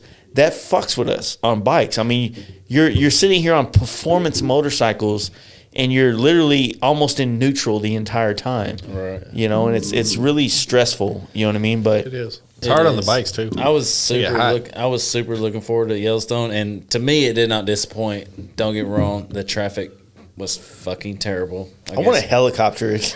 I But wonder if that's also, what I also drone it. will say that we did not give Yellowstone justice. I mean, 2 days in Yellowstone can't is rush not what through you're Yellowstone, Yeah, flat you out. can't. I also got split up again in Yellowstone. Yeah, y'all did. Yeah. Well, Where'd you? so me and Jacob, Jones was coming out of the store when y'all took off. Yeah, So he had to go back. He had to do a few things. So me and Jacob stopped to wait for Jones. And when Jones got on the bike, I feel like some people in the group see us get on their bikes and they decide to do shit. yeah, well, We're all leaving. I Seems had that to way, pee. right? Here's the thing, though. You stop first. The rest of us got to stop and then wait in all the lines that we Flat create, out. getting shit, buying shit, going places. Hey, if you ain't first, you're last. Yeah, Hey, there you go. You all three were the first ones, so now y'all blaming us for that time- I'm not wait blaming for you. the pisser, But that time- wait to get shit, wait to go buy shit. But that time you're talking about, I think when we came out of Beartooth and all that before we hit Yeah. Yellowstone, everybody's over across the street at the fucking visitor center or something for like 30 minutes. And like, all right. Well, I mean, it's again though. Everyone's kind of like you gotta wait for the line. There's 12 of us, you know. Right. Here's the other thing. It wasn't that big a deal. We were waiting for Jones, but y'all already threw the thing, and then we had to wait in that line. Then we had to wait for our own traffic. And then we saw a big line of traffic. We're like, why the fuck is everyone stopped here? And it's because there was bears over on the side. So Right, of yeah. course I would've we stopped stopped for for that. the I bears. would've Yeah, stopped for that. and it was like everyone was being little bitches about going up, which it's fucking. Oh, they're black bears. It wasn't the brown bears. so. Right. But we stopped, and of course Jacob was like fucking Steve Irwin on that shit. Yeah, he dude. got like 10, 15 foot. He was like motherfucker took a creeping up the selfie. woods. There's one dude with his kids there, and he was like, all right now, fellers, stand back a little bit." And then as soon as he said that, Jacob started creeping in the woods with his phone, fucking with his helmet on and everything, creeping in, taking pictures. He's like, "All right, I think we need to back up, boys. Like, it's getting kind of dangerous here." And Fucking Jacob's nerd- still getting in hot, Fucking dude. nerd dad over Dude, there. he was, dude. He's a little Yeah. bitch, Yeah. and dude, Sacrifice a kid, motherfucker. we got some sick ass fucking selfies with the black bears. And then so.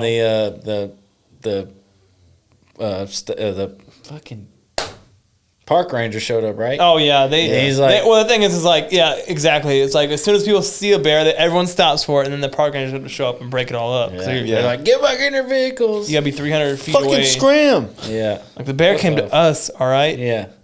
He wants loving Those too. bears are like so domesticated though because of Yellowstone. I mean, Probably, I'm sure. they deal with zero Or they, threat. they see so many people a year that they They don't look at it the same way. No. Yeah, Yellowstone for me was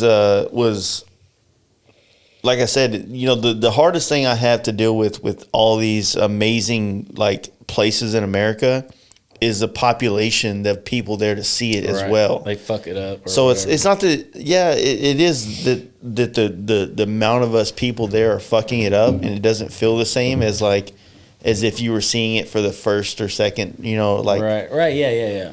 So it's like That's what I'm saying. Like spending so when the I quick trip we did through 2 days through there is like we seen some cool shit, but we're really not getting it justice. put it like this, like not? let's I know fucking listeners hate me for this, but Monument Valley, for instance, right? Think about it.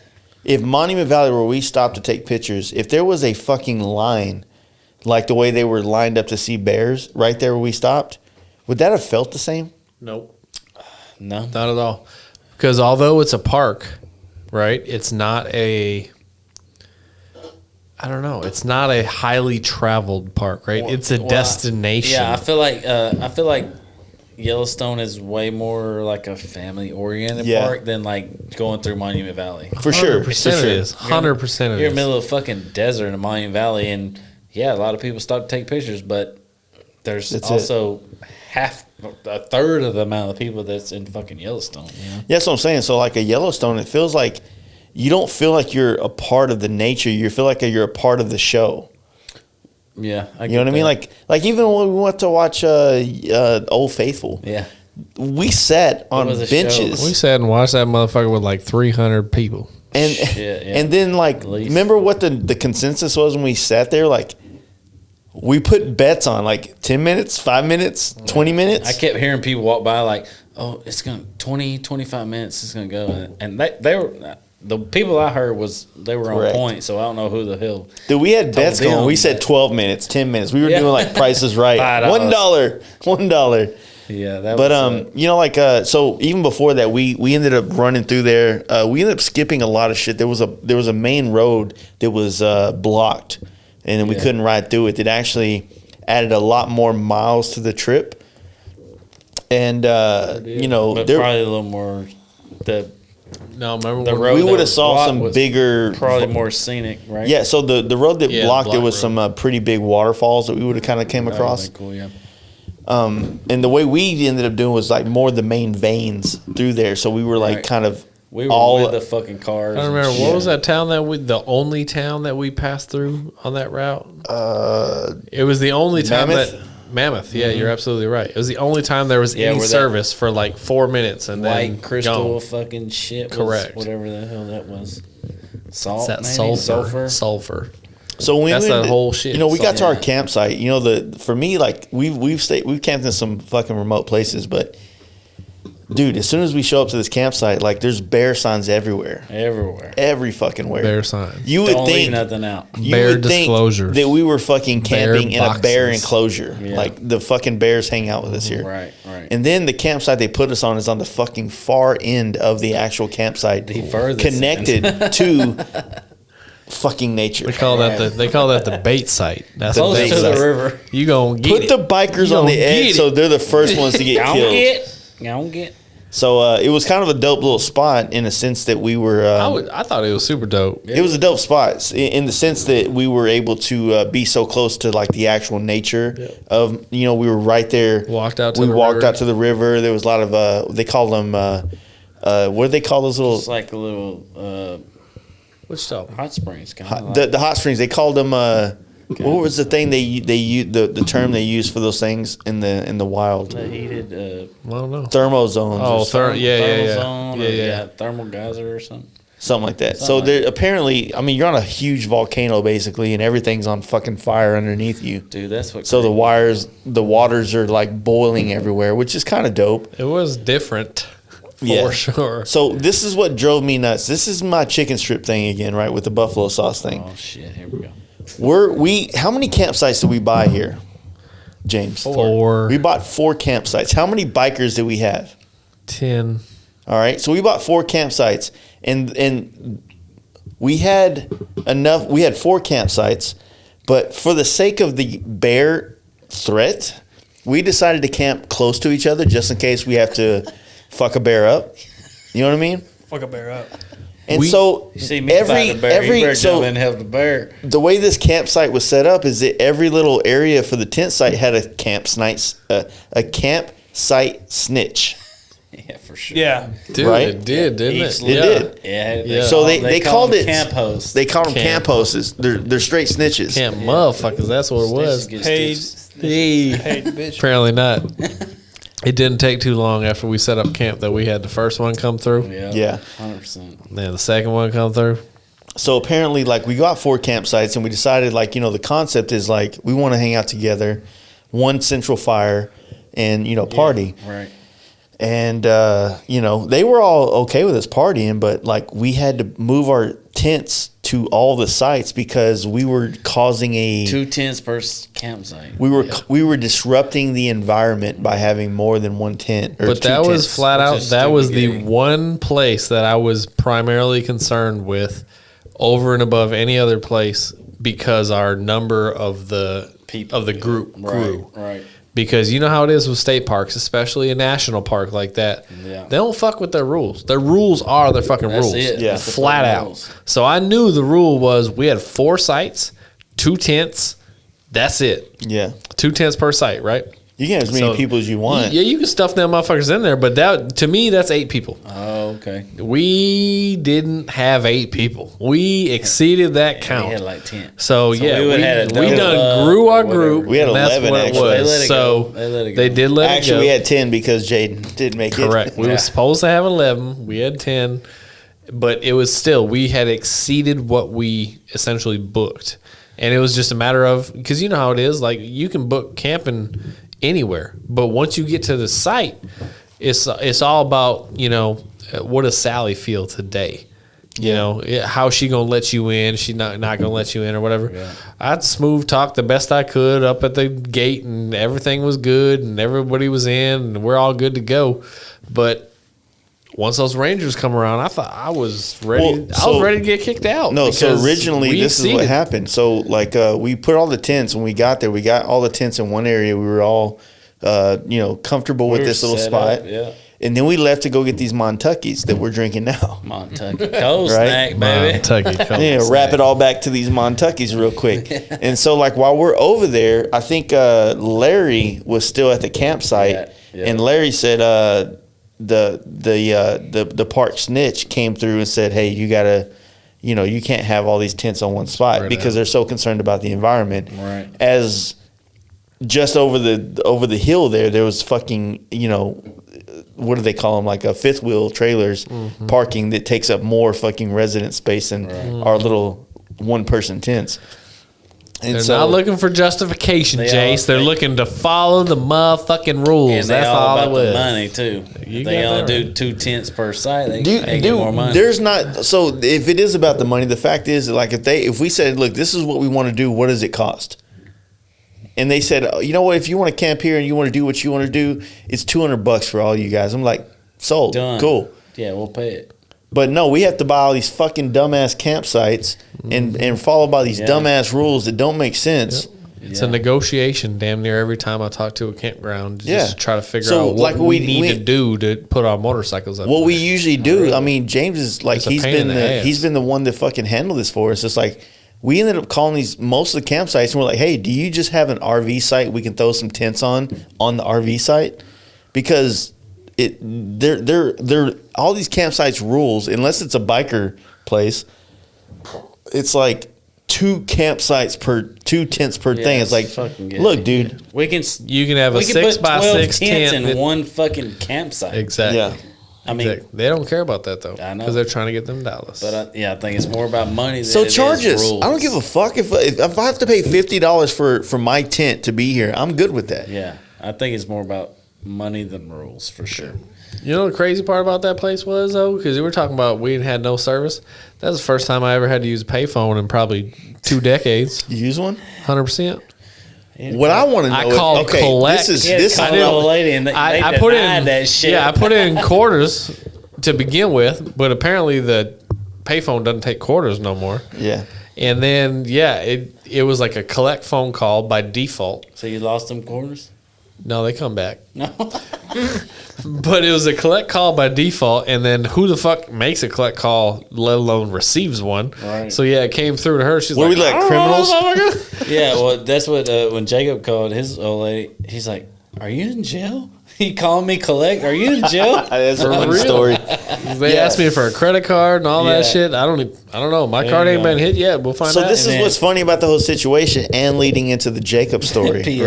right? So we're all sitting there, we're checking it out. We're kind of in the ruralist part, even though it didn't feel like it. We're in a pretty rural part of We were in America. the middle of that park. Yeah. Yeah, So nothing around. Fucking no. that night we were doing like trying to do like star fucking Milky Way galaxy photos and shit like that. But You got some good ones. Yeah, you do. so Jacob decides to throw the drone up and doesn't understand or doesn't know, neither do we. Nobody that knew the rules. Throwing a drone up in a national park is almost like punishable by Federal death. fuck- It's Fucking almost offense. a felony. Yeah. Yeah. And so he throws the drone up, doesn't do shit with it. Like he just flies it around. No, he went to the fucking river to see what Went the to the other river and assholes all were these doing. motherfuckers mooned his ass. was it? Fucking Yeah, we dumped showed them him our balls asses. out. What Kenny is and it, them. Zach and Kenny and you were Yeah, down there? and Jones, They yeah. was down there dumping balls on them. So we're sitting back at the campsite table drinking Moon Tuckies or Montuckies. And not even like 5 minutes later, this fucking camp snitch, also AKA the camp host, found a way to nobody has service. Somehow this bitch got the fucking way to fucking call the goddamn They park got two-way rangers. radio, Walkie-talkie, bro. boy. Yeah. They got satellite phones and shit. Yeah. They call the fucking the goddamn park rangers, rangers, and yeah. he pulls up, and I think he's pulling up because we were already Too many tents in too one many tents in one site. Yeah. And like he singles out fucking Jacob, look for a red, Yeah, the red shirt with a drone, and we're like, Oh shit. that's that motherfucker right there. we, just, we turned into snitches real quick. we point. He was honest. He stepped up. No, Yeah. yeah. I would have No, pointed. the dude came up But and was honestly, nobody knew. I didn't see a sign coming in. I never seen one sign about no drones or no like, nothing. the ranger came up and was like, probably well, in the you got a red shirt on and language a somewhere. drone case next to you. You must be the one I'm looking for. Yeah, He knew what was But up. he turned out to be super cool. But He was a cool dude, but could have you got know, bad. It's You said the he was same gonna have to thing. go to court and shit. Oh, Yeah, he said immediate, that it's like- usually an immediate court appearance Yep. for having a drone crazy. in That's a national park. Yeah. And it's because like apparently when drones first became, popularized is like people would crash them into the geysers. And they're like, well, what are we supposed to do about this lithium battery in the geysers? It's going to contaminate. I'm like, you know what? Motherfuckers been shitting and pissing and fucking in these goddamn geysers for hundreds and thousands of years. You think this lithium that came from this motherfucker is going to... And they said that people are harassing animals, but... So you think all the fucking cameras and I just think it's another way that they can flex. control that shit. Oh, 100%. 100%. Well, it's another, I think it's check this out. another way to make money, because if you get total drone footage, total aerial videos, you can sell that shit. People are going to be like, oh, I seen it. No, I don't need to go there. No, not even that. Like, wouldn't be that. you can sell that shit. If I took my drone or my camera out there and Right. got badass Yeah, photos, yeah. I can go home and sell that shit as stock footage or other things like that. Right. So that's the funny thing is the next day after this, we roll into the Old Faithful, and there's a photography center. Y'all didn't see that part? We walked right by it. And the photography center had like all these photos on the outside. I'm like, that's clearly a drone photo. That's this. The only other way is it's a helicopter photo. Right. A helicopter is going to make a way more fucking disturbance to the earth than a drone is, right? Yeah. So there's only way you got that picture of that fucking geyser or that thermal fucking whatever pool is from a fucking drone or a helicopter. Yeah. And so it's like, to me, it's like That's what them I'm saying. They don't controlling. want you doing that because they can if It's they do marketing it, they on can there. sell it. Yeah, they can sell it, yeah. If you do it, then you can sell it to somebody else, and then it's just a money deal. But then at the same time, I do understand that like everybody and their mom wants to be a fucking videographer now. So it's like, could you imagine if drones were allowed? How many would be Hell flying no. around? yeah, exactly. Kidding me? How many people be Every crashing fucking into each minivan would other? come out with a drone. Yeah. Hell no. It'd be like fucking like, Be like Judge the Dredd in the Jetsons up sky there. and shit. Yeah, looking like fucking The Fifth Element. Yeah. So yeah, that I It was cool to camp up in there, but Oh, not gonna dang. lie, like by the end of the next day, like when we went past Old Faithful and all that, we was still putting 30 miles an hour in the park. It was 3 o'clock. I was when ready we to get just out got that out of Old bitch. Faithful, I was and we still ready had to get out that bitch. Pretty good miles, a pretty good amount of miles to go. Yeah, so like going through that park, it's really hard to give it. To me, it's hard to give it like a thumbs up as like a biker, because then we ended up hearing a lot of stories saying like West Yellowstone would be a better thing, right. blah blah blah. But we damn near was in West Yellowstone. But we weren't. Though. Close. We were though. But that's the one that TPJ told me at the performance show. He said that was the one he bought his ticket early because that fucking line was stupid long coming in from the west. what if we would have went out and tried to come back in? That'd have been nice. That's the thing. So like we camped essentially on the western side of the park, right? So we were 14 miles or something like that away from the border or from the gate or whatever the fuck it was. We were fucking there.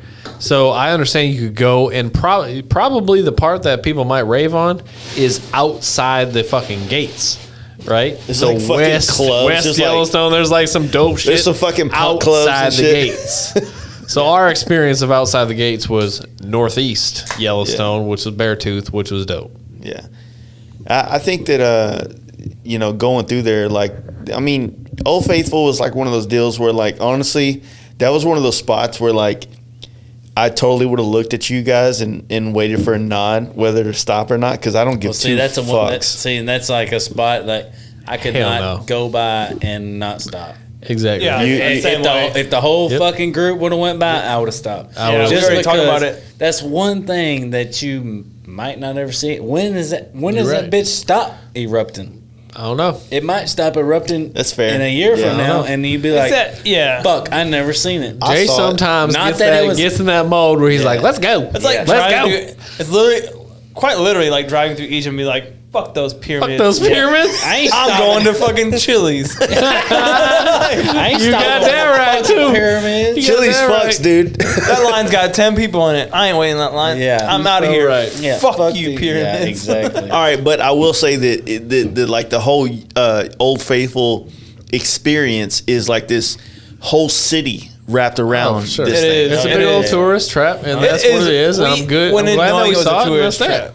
And then we saw it and we were like, yeah, that's pretty lame. But we saw it, so fucking check. Yeah, Then I we can see rolled out. It's off the bucket Peace. list, right? Hey, Peace. everybody be quiet. What's the sound it makes right before it does it? Oh yeah. What the fuck, bro? I know. Fucking Kyle did that What y'all talking about, man? Yeah, I missed that one. right before it blows. It says, "Oh yeah." It You know, did gurgle a little bit before it blew. That was funny because like it did gurgle a little bit, and then it would like kind of shoot up a little bit. It's nothing like a cum shot, right? It's like, God damn. and it just blows for a minute, man. It's like it kind of shoots up. It wasn't. It would be so much cooler if it like you hear like a squeak or some shit, and then like it just fucking shoots.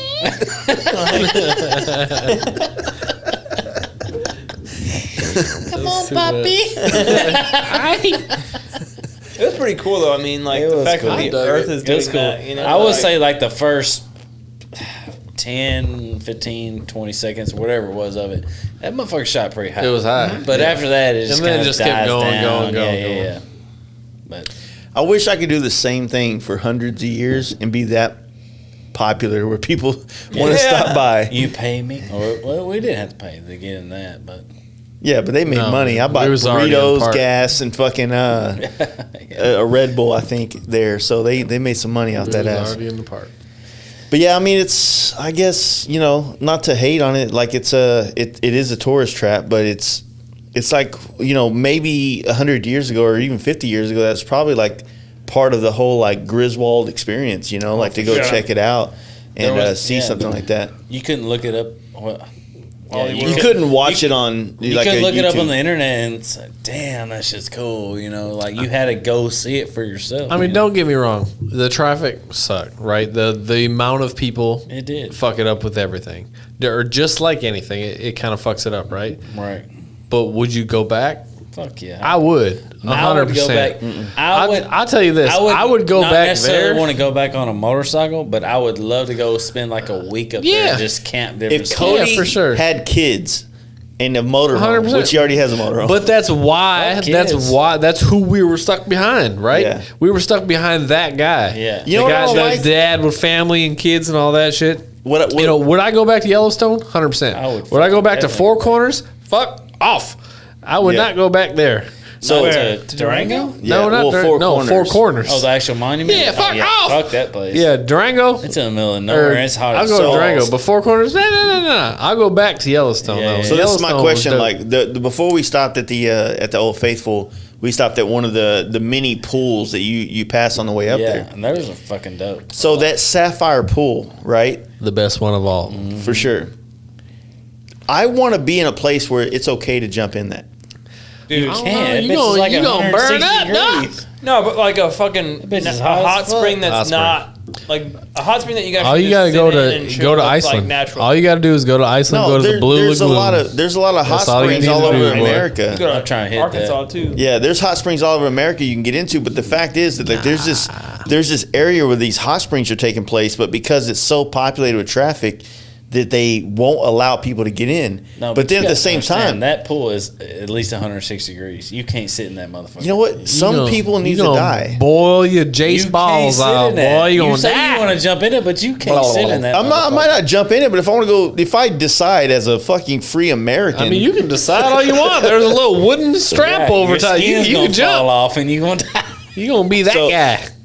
the thing that's crazy is like how like we're walking around this wooden pathway, and everything says don't do this, and like we reach down and dip our fingers in like a thing, and we feel like, oh, look at me, I'm fucking breaking the law. I'm fucking hard ass. And there's bro. nobody there to enforce it. Like Yeah, we but- could have fucking jumped in those pools and fucking had a goddamn 12 pack before anybody showed up to be like, hey, dude, no, get Yeah, out. Zero pack. You've been dead. But yet you put a drone up, we're fucked. You touched that little bit of water that they was letting you touch, right? And it was like boiling water. It was hot.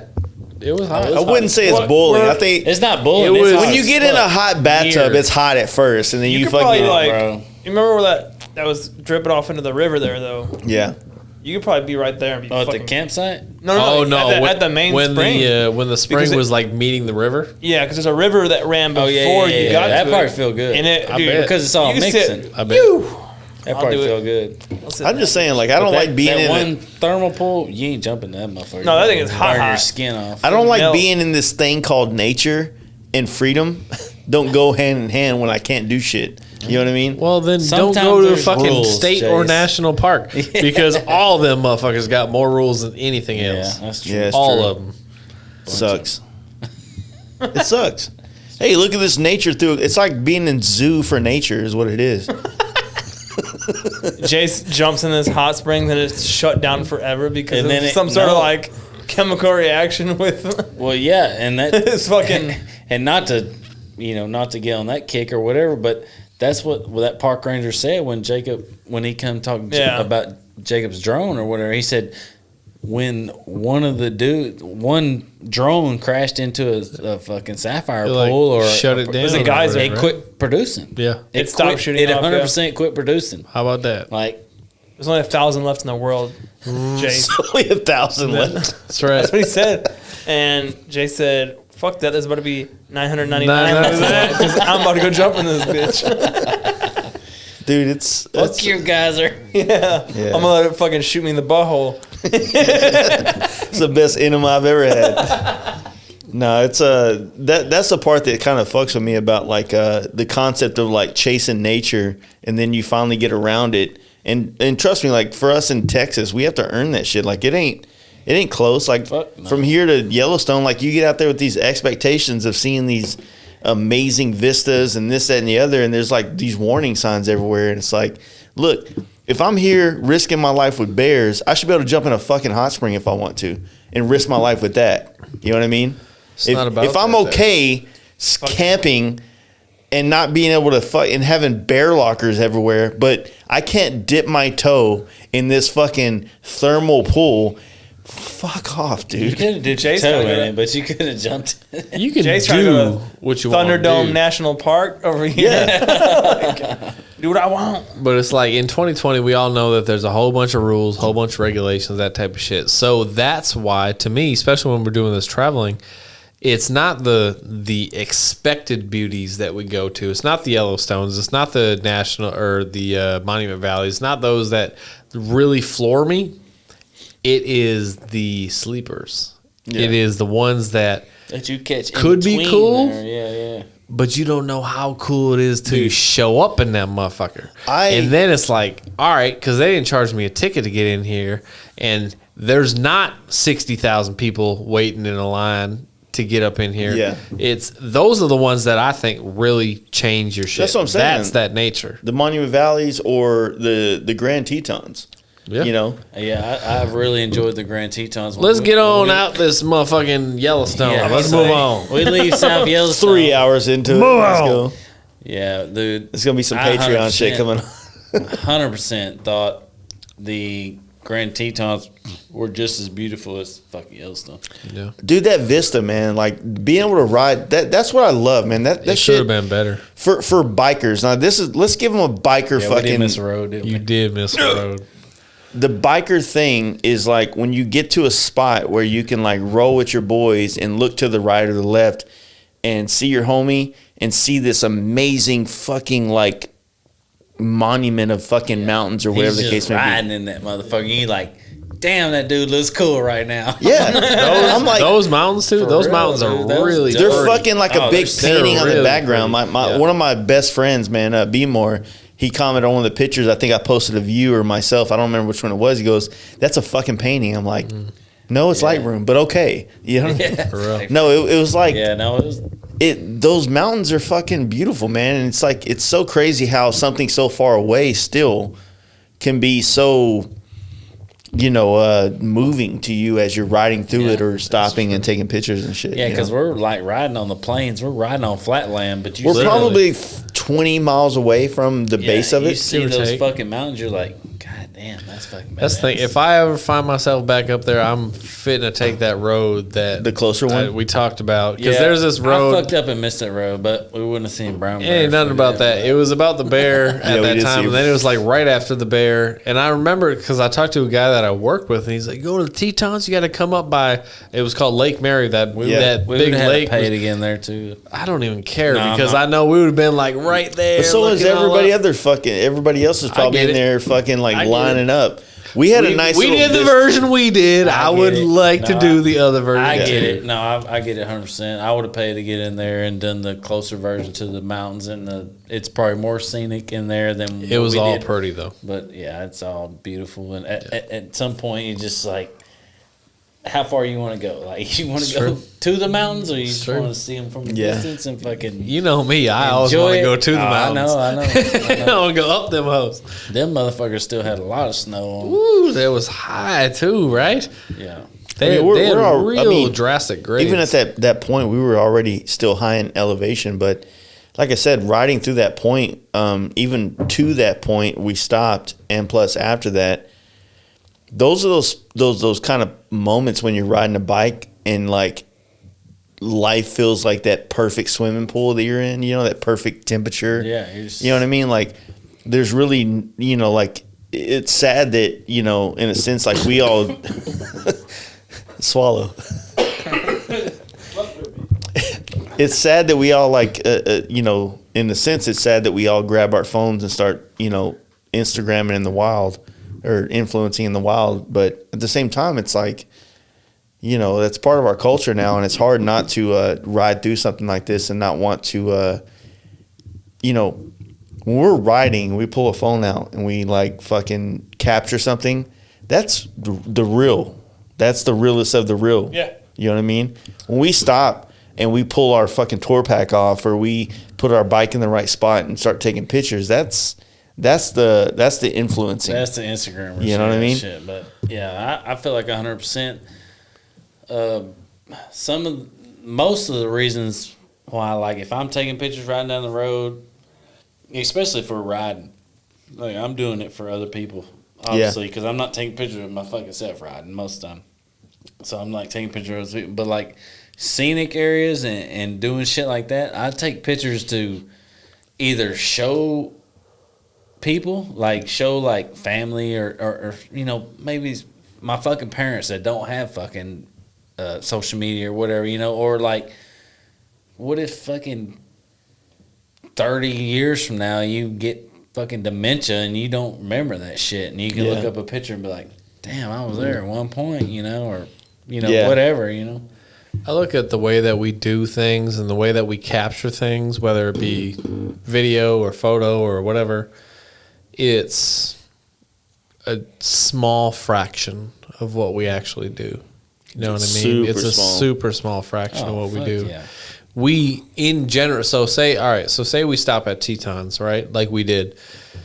We spent 20, 30 minutes there. Maybe, yeah. But out of that time, we might spend a handful of minutes actually capturing some photos, right? It wasn't as though we didn't take that into ourselves, our being, our souls. We took that in. We took it in the whole ride till we pulled off Exactly. on that Vista. But then we also made a decision to capture some of that so we could then also not only take that in for ourselves, but share that to the people that we care about or Right. love or fuck with or whatever. You know what I mean? So that's, to me, that is the benefit of the age that we live in. You know, we didn't just take that in our own eyes. We're able to take that in our own eyes and also spread that to your eyes. Yeah. So this is one of the things I think about a lot as like I've evolved into loving taking pictures. When you would take a picture of, say, in the 90s with a regular camera film, do you think that maybe you took a picture for a different reason? Now we take pictures not only because we want to, you know, immortalize this memory and this situation, but also to show people. As before, we took a picture just to capture memories. You know, You're so absolutely it's right. like maybe not that one's bad or one's good, but like it does kind of like take away from the authenticity of the idea of taking that picture. Like if you look at a picture that was taken in 1970 while somebody was doing some Easy Rider shit, probably wasn't taken because they were thinking about showing this on Instagram or YouTube or Facebook or whatever. It was just like, that's rad, that's my dude. In the moment, yeah. And then I'm gonna take this picture, develop it, and then I'm gonna share it with the dude. Or maybe it might make a magazine article or some shit like that. You know what I mean? Yeah, that's a good point. I don't think it necessarily eliminates the factor of like humanity, right? Whether it was the 70s, 80s, 90s, today, whatever it is, you're still seeing the world through your view, right? Mm-hmm. And it's a choice of you'd like to share that with someone. If it was 1975, your options were, Polaroid or bust, right? Yeah. That was it. And you hoped it came out. When it's 2005, when it's 2025, it's no longer Polaroid or bust, right? We're taking it on fucking high definition camera phones and fucking in our pocket, GoPros. Shit's changed, right? The only thing that's really changed is you've taken out the factor of chance. You don't have to wait for photo development. You don't hope you got that shot. You could take 100 shots and make sure you capture it. Yeah, you got the shot now. But then, or you I guess video and take a still shot. 100%.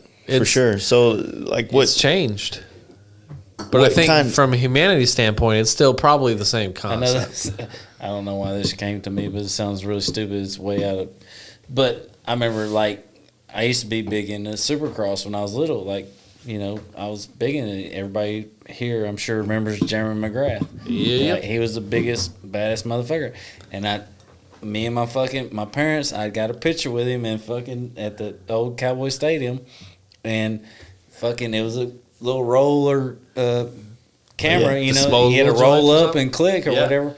And it was such a fucking terrible sun glare in the background. The picture turned out shit. And I was so fucking pissed at my mom. I was like, fuck, you fucked it up. That was like the one time. Right. But anyway, that's part of it. Like, it's the same concept. Yeah. You eliminate that chance. Yeah. Because you just had that one chance, right? Yeah, one chance. To meet Jeremy McGrath and catch that photo. That was it, yep. But if your mom's would have had her digital phone or whatever, she could have taken 70 of them. One of them's going to be good, right? You got it. Yeah. You got it. So that's why I kind of like, I struggle with the concept of doing the photography and trying to do that. Not because what we're doing on these bikes or what we're capturing isn't real shit.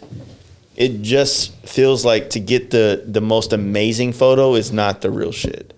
To get the most amazing, the perfect spot. Like it almost be like it would have to stop and set up, or it would be like we're riding through the Grand Tetons, and so let me first this is the first time like I kept telling myself I should pull my camera out. I should pull it out. I never did the entire trip.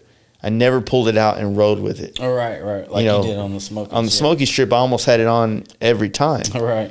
And so, and it would suck because, first off, I've never done any of this before. So I don't know where the scenic area is. That's true. And next thing you know, we're rolling through it. And then like, fuck, I can't stop. I can't stop and pull it out, blah, blah, blah.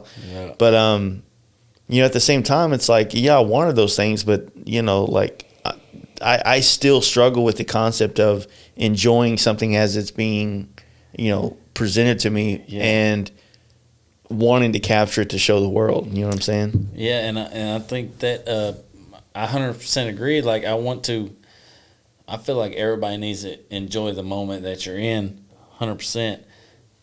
But that also goes back to, I think, going, like, traveling with a big group. Like, you want to stop 1 or 2 times to get pictures. You can't stop 12 fucking times to get pictures. Yeah. So, like, those 1 or 2 times you stop, you want to get the best quality pictures that you can, at that moment.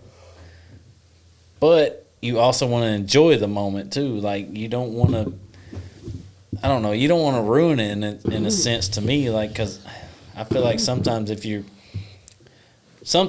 to me, like if you're blasting down the road and you got this beautiful view, like you're just like, you're just in it. Like you just rolling with your buddies. You're just like, well, think about man, it. If the sun, if we like earlier in this podcast, we talked about when James got his ticket and we were rolling through that scenic part of Nebraska, which is, you know, kind of a contradiction, right? Double negative. Yeah. So we're rolling through this like scenic part of Nebraska, and we're like, you know, if we would have stopped and pulled out my camera and we would have stopped and done on it, then we would have missed the lighting. We would have missed the sunset. We would have missed the original energy of seeing that as it happened. You know what I mean? Like, and sometimes like you don't, you know, James said it best earlier in this podcast. We were talking about when you're going through what is it, a valley or no, a canyon, and then it opens up to this vista. You can't replace that original ride through this shitty, or not shitty part, but this part to that part. Right. You know? The transition. And so like you get to a point where it's like, man, I don't know how to capture this in a way that you ever will understand. So it's kind of like where like, you know, when you look at like, do we take these trips that we do to the next level and start doing videos and try to turn it into some big YouTube conglomerate more or less? And I don't think you do that with such a long trip, though. I don't think so. I think that's the reality of what we do and the way that we travel is the stuff that we capture, right? Mm-hmm. For you or I or anybody who's seeing it, they have to understand that it's simply a glimpse into what the reality is. yeah, Because the reality is so much more grand than what you are seeing in this still shot or this 30-second clip or whatever it is. You know what I'm saying? It's a fraction of what we're actually experiencing. And to me, it's simply just a motivational tool. It's an inspirational tool, that type of thing. Because if that inspires you to go and try and experience that or more, then we've done our job. True. In a sense. You know what I'm saying? If that allows you to, it doesn't have to be That's what I was Yellowstone. saying. It doesn't have to be Tetons. It doesn't have to be none of the same shit. If your greatest desire is to, I don't know, go ride the fucking coast of North Carolina and you want to see the Outer Banks and that's your shit, right? And that takes you off your couch in Charlotte and that puts you there, yeah. then we've done our job. So that's what I feel like is weird about like this situation we're in, where we are kind of like, in a sense, one of not the originators of riding bikes across country. Not saying that at all. But like in this modern day age of social media and a group of dudes pounding miles across the country, you know, we are in a sense an original in our scene, right? Hell yeah, brother. He's got another fucking 4-pack. So the thing is, it's like, you know, I it's an ego thing, 100% at least in my thought process, where I'm like, I don't want to be. It's not that I don't want to be. I want to be the guy that's always going to show the path of like a great experience on motorcycles and hope to inspire people to do it. But as other people market it, and they monetize it and they turn it into this conglomerate, and then they get known for doing what essentially we're probably doing. Inspired them to do in a lot of aspects. That's where like I struggle with that. I could understand that because at the root of who you are and what we do, right? We are inspirers in a lot of ways, right? We are not looking to capitalize on that. We are not in any way looking to profit on that. We're looking to say, this is what we do. What do you do? Or what can this help you do? That type of thing. Yeah. And it doesn't matter if it takes you from your town to the next town or from your state to the next state. If there was one thing that we did that helps you achieve a greater goal, mission accomplished, right? But then when you start putting profitability into it and you start putting commerce into it, that's a whole different game. Yeah. Right. Job, then essentially you are employed by what was once an inspiration to us, that is now you are slave to the inspiration in a sense, right? You're a slave to the you are stuck providing content instead of inspiration. Yeah. You are stuck providing a clickbait title or something that'll get somebody to catch your view for 5 minutes, rather than doing something genuine that might last with somebody for a lifetime. Yeah. And to me, I'd rather be the lifetime guy And then forever. How much fun does that take out of it? Like, I'm not saying guys that do that don't have fun. No, I'm not saying that neither. I'm just saying, like, is it like if the core are you doing group it of us- truly for your fun then, or are you doing it for your fun plus maybe some money, or It's just not the same. kickback or It's just not the same, right? All right. So let me tell you this, right? Flat out. If I was a brand, or if you were representing a brand, right, and you were literally only going on the trip that we went on, that we're sitting here talking about for hours and hours, for the simple fact of monetization, it wouldn't be the same trip. True. Flat out, period, point blank.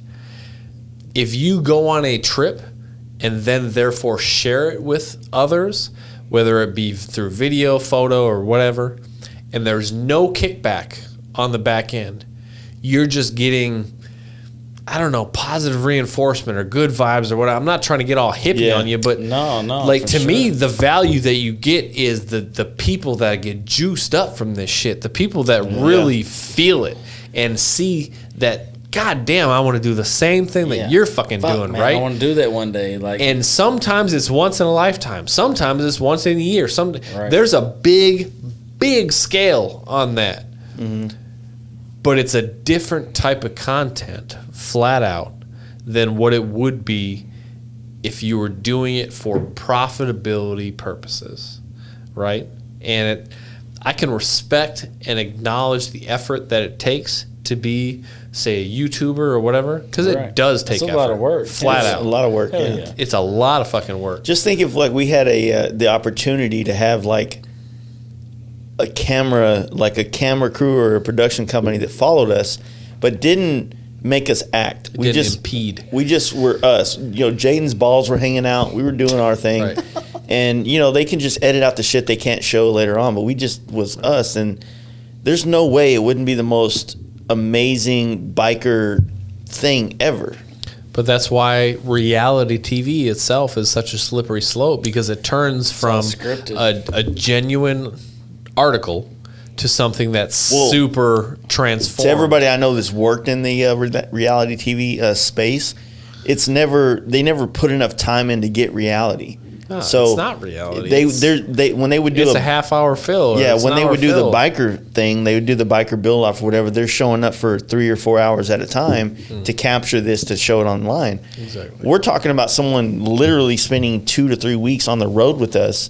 You know, probably a week prior to us, interviewing all of us as we prepare. Right. Doing the 2-week trip, then a week afterwards to talk about the post partum ideas of the situation that we just went through, and there's no way that like companies will put that kind of money in to do it. So you have to self promote it. You have to self do it, and I want to so bad. And like I said, we were talking about before we started the podcast, the video that you captured and did of all of us on this trip was really moving to us that were a part of it. And I don't know how it's hard for anybody else that wasn't a part of anything to be as moved as the ones of us that experienced it and see it. Right. Because it's an immediately Yeah. it's a different feeling, man. It's a different. Takes you yeah. back if you wrote Oh, it. But dude, you're not- if you didn't, was you're there- just seeing shit. Well, and like night moves. yeah, night moves. Full 9 moves. You know where that video was taking place when it was And the vibe happening, and the because you situation. was in it. Like you was in it. Like you seen this fucker standing up on his bike videoing or riding past you, videoing. Like you felt the vibe. Everybody was in the vibe. Like, and he captures the best moments. Like when you're beside a fucking river and a canyon or the sun's dropping and like it's the best moments. And it just when it hits your heart whenever when all that shit comes back to you, when you see that compilation video, you're like, damn, this is why we do that shit. Like this is it. It makes you I don't know, it makes me feel good and it makes me feel alive. Yeah. When you watch that shit, you know, like, damn, we was fucking there. We did it. I can appreciate the hell out of that, honestly, because to me, that's literally the way that you just described it is the way I intend it. Right. You know what I'm saying? Like, That's I don't do it for anything other than all of us. You know what I'm saying? Yeah. Like, I don't have a YouTube deal. I don't have a subscribe to this deal. I don't have anything other than that. I feel like The main reason why I capture footage or why I try to take photos or videos, that type of thing, is simply because I know the impact that'll have on you and you and you and everybody that's with it. Right. And if you fucking dozen guys are able to look back on that, not only in the immediate time, but 10 years, 15, 20 years from now, it's just going to be there forever. that'll be nostalgic as hell, right? That'll forever take you back to that time. And if other people can appreciate it, great. But that's how I feel in general about social media. You know what I'm saying? Like, I don't have a stake in the game. I am not the guy that's looking to make money off of you because I do this shit. What I want to do is say we have an awesome group of friends. We love the people around us. And the fact that we actually like perpetuate that love is something that is literally felt between all of us. Yeah. So if in some form or fashion we're able to capture that and actually express that in a video or a photo, fuck if I can't do like that's like my little contribution to this world in a sense. Even if it's a 12-person world, you 12 guys know what that means to me and what that means more importantly to you all. Right. Because if I catch a tear and you catch a tear and you catch a tear, happy fucking days. Yeah. You know what I mean? Happy fucking days. And if fucking Joe Smith in fucking Montana catches one too, all right, dude, appreciate you. Yeah, hell yeah. But like, Drink end a of the day, Montucky for us. that's why Kentucky's go hard. that's why we do this shit. Yeah. is 100%. for us. Well, you know, like I won't lie. Like when I see other dudes that I know listen to the podcast or follow what we do as a whole, and I see them doing things, whether the short trips or big trips or whatever the case may be, dude, I feel that the sense of pride. Like, fuck yeah, dude. I mean, it's amazing to feel like as a man, like you could be somebody that like inspires someone to do anything, right? Like that's a weird flex of a feeling. You know what I mean? Understand. A lot of responsibility behind that too, but it still feels good. And then you feel obligated to, you feel like more like you feel validated and then obligated afterwards. Like you feel like, fuck, man, like that dude took my advice or he followed the path that we kind of did, and now I feel like I gotta fucking back that shit up with some more badass shit. You know what I mean? No, yeah. So on this trip, after we hit the Tetons, we ended up, skating down to Jackson Hole, Wyoming, Well, which yeah, was just ate lunch. it was a dope little town, but like Yeah. super like we Super started. bougie. Yeah, it's like weird was how bougie. how many of these towns up in these mountains are like Ski town. gentrified. Yeah. And I don't know if that's the right word. It's like, like I said, I've been watching Yellowstone for the last year, and that was like one of the plots behind it is about turning this, Montana town into something that's like a ski resort kind of town where people from California or wherever the case may be come out to party or vacation. But these towns are so fucking like all the downtown areas are like sprawled out to be like tourist traps, whether it's antiques and like cultural items from the area and restaurants and things like that like even not even just Jackson Hole, but when we left Jackson Hole, we went through that last town before we did our iconic 100 miles in 60 minutes trip. 100%. Yeah. That town was fucking on the same level. It was like all fancied up, and it wasn't a mountain town. No, that was. It was in the middle of the fucking valley, basically, or the middle of the. Yeah. I'm remembering the town that Yeah, you're what- speaking of now. The name of it, dude. It was Penderosa or some shit like that. It was literally right before, like you said, we made our rip, Blasted to fucking but Rock it Springs. was like Yeah. the last hurrah. There was You can nothing in between there and where we ended up. But it was still a cool little town. It wasn't as ski towny as No, some it of those wasn't. It was towns, kinda right? flat out there, But it more rolling was, hills, but it was fucking welcoming. It was called Pinedale. It was Pinedale, It yes, was yeah. welcoming. It was very nice. Like a lot It of was- nice houses. Yes. Like a lot of nice. They had a brewery. So like, looking was at it, a lot of- looking at it on the map, there's like a whole mountain range. Remember we were riding, and there was a mountain range on the left side of us as we were riding, and so there's a mountain range there on the other side of it. You hit, I believe, Cody, Wyoming, and shit like that. But when we hit that town, we're in the middle of nowhere. Like it's like, literally nowhere. and it's weird because usually when we go through these middle of nowhere towns, it's like we're seeing decay. I feel like you can attribute all of this to how fast shit moves nowadays. Yeah. Social media and all that stuff. You can Yeah. see all these places. You get people that are like, man, I can't wait to get to LA one day. And you get to LA and you're like, all right, I'm bored with this. Yeah. On to the next one. It happens so much faster now. That's Right. like, Yeah. I'm going to move to this small town over here. I mean, you can look at that right now with just the And then it blows COVID up. hitting. You don't have anything entertaining you in these big towns anymore. So you got to move out. And No, that's a Yeah. good point. That's a good Yeah. point. It makes it that much more challenging to find the gems, right. if you will. And as soon as There's you a do, bunch of I saw it.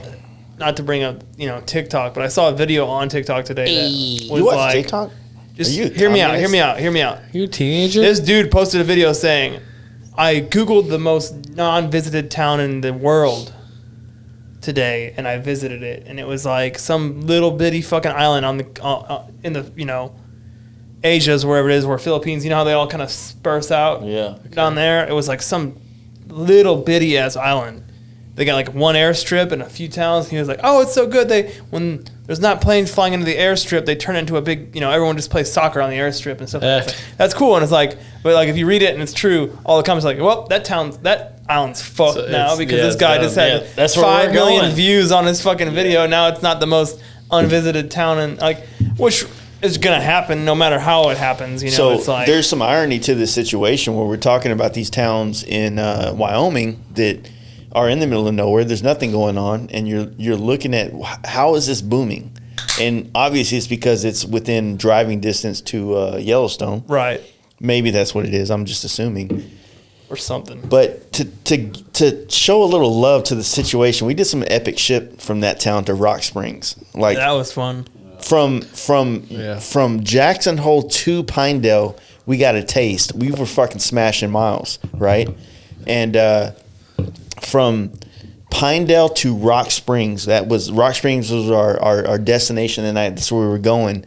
We jumped on the road and immediately just put it up there about 100 miles an hour, sometimes 110, blah, blah, blah.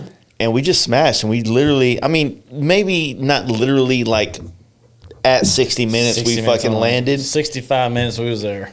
But, within like 65 Yeah, we was there. minutes or so, we were We there. blasted that motherfucker. I would say that is the first, who knows, maybe the last time I'll ever do that, because that was What we were doing- was a long hour, right? Oh, Like yeah. that was a adrenaline filled, full throttle, chasing the sun, Right. like Yeah.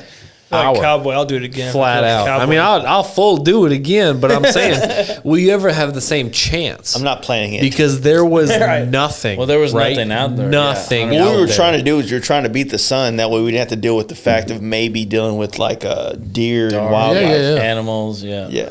And that's flat out what it was, right? So you're chasing the sun, but there's nothing. And how often in this country do we have the opportunity to just to chase nothing. nothing Yeah, exactly. for 100 miles? Yeah. Right? That's rare. That's rare as hell. Yeah. So to be able to chase something for 100 miles for a full 60, 65 minutes. You might round up, right? Whatever, yeah. That's 100 miles an hour, ladies and gentlemen. Yeah. That's 100 miles an hour right there. That's what that was. Yeah, it was a good Yeah, so It happened. rip. once we, like I said, that was like I think once we did that, we were all pretty, energized. And so we hit this little hotel in Rock Springs, which is right on the highway of, I think it's 80 is the main highway or something like that. Yeah, it's 80. And it's Wyoming. Don't know much about the town. Clearly there's springs there because it's Rock Springs. Maybe. I know there's the oil field there. Yeah, it's the same way as like Eureka Springs or whatever. Oh, we didn't go to them. So we picked a hotel like right off the highway, and there's like a bar right next to the hotel right off the highway. Cool little older style hotel where it's like first floor out. The doors face outside. Motel, yeah. Top floor doors face outside.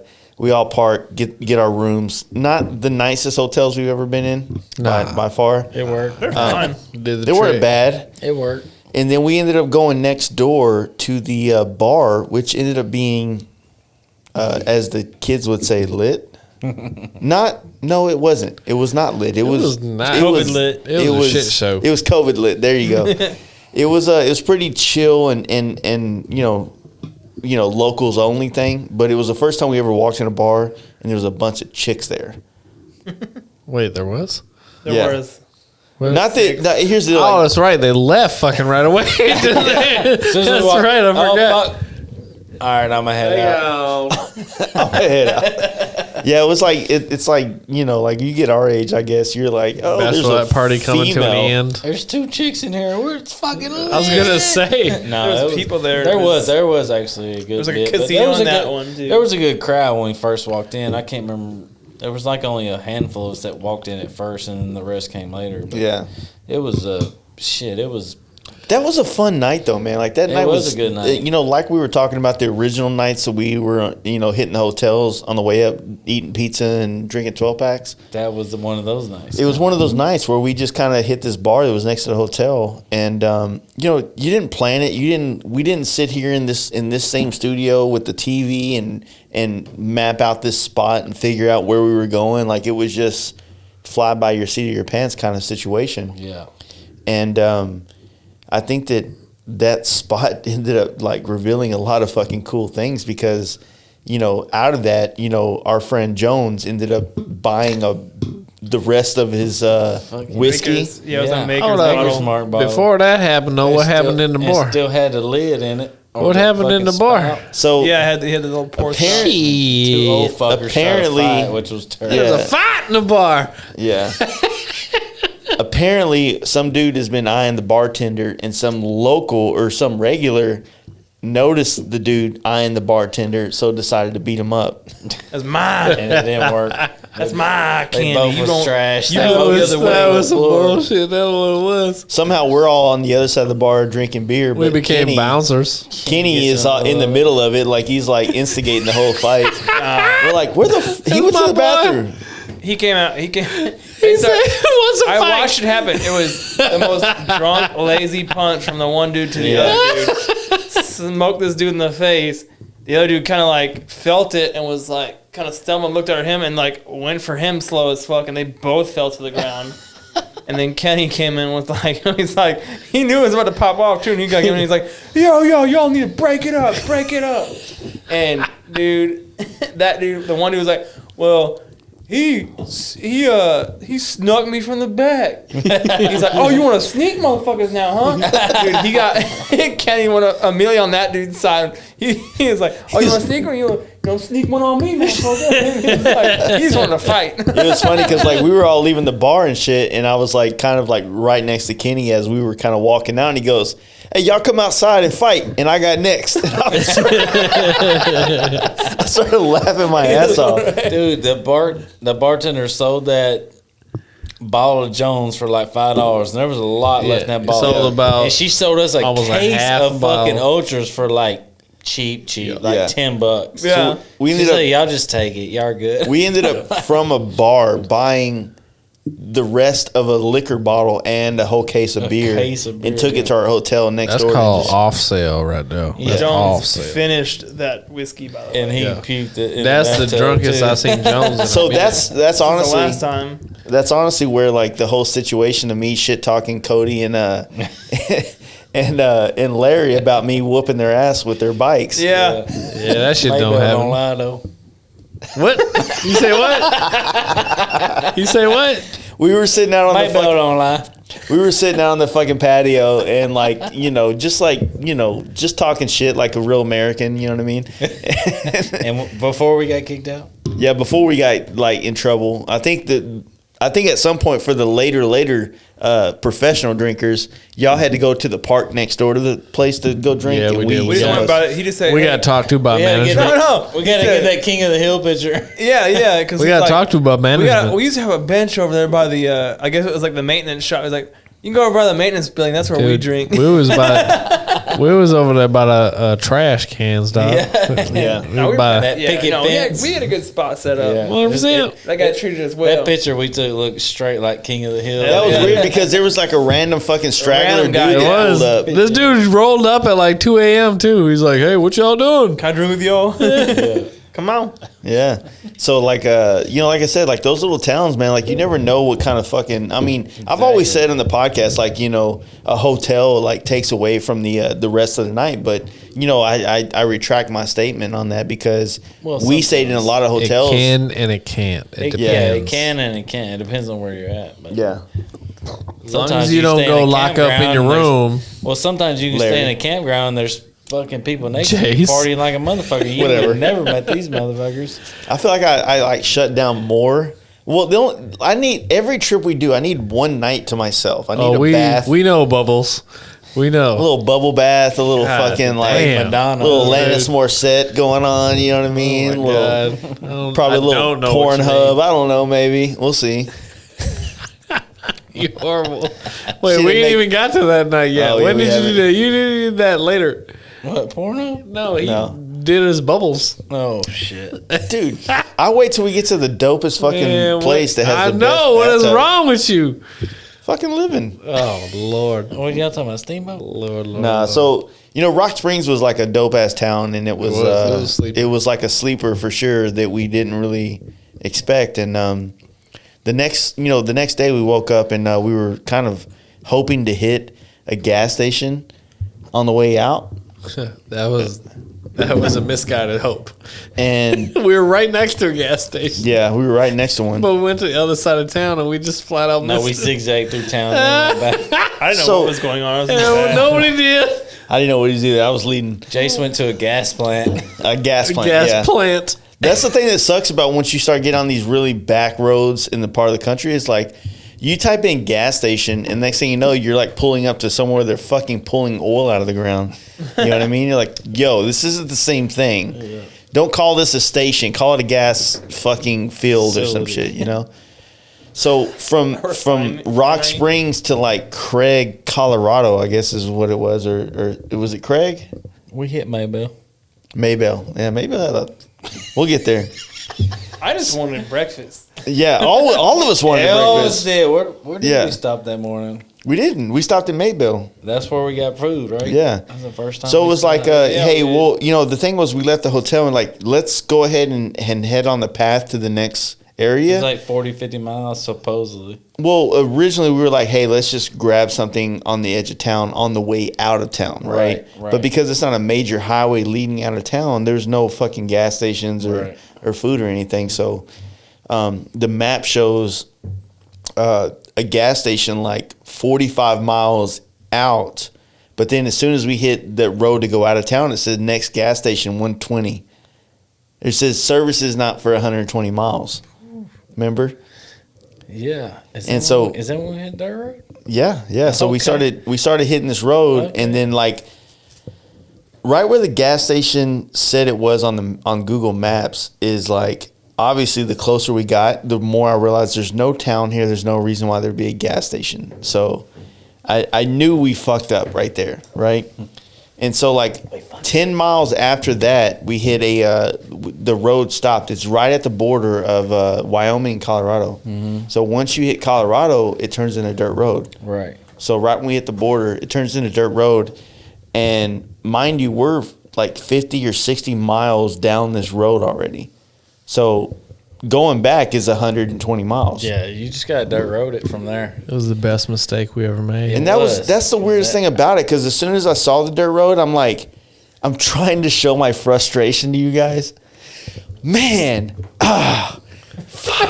hitting my helmet, just whatever. We didn't see I it. want you to know that I fucked up on the navigation. We're like, bro, we're on a dirt road. Let's go. Yeah.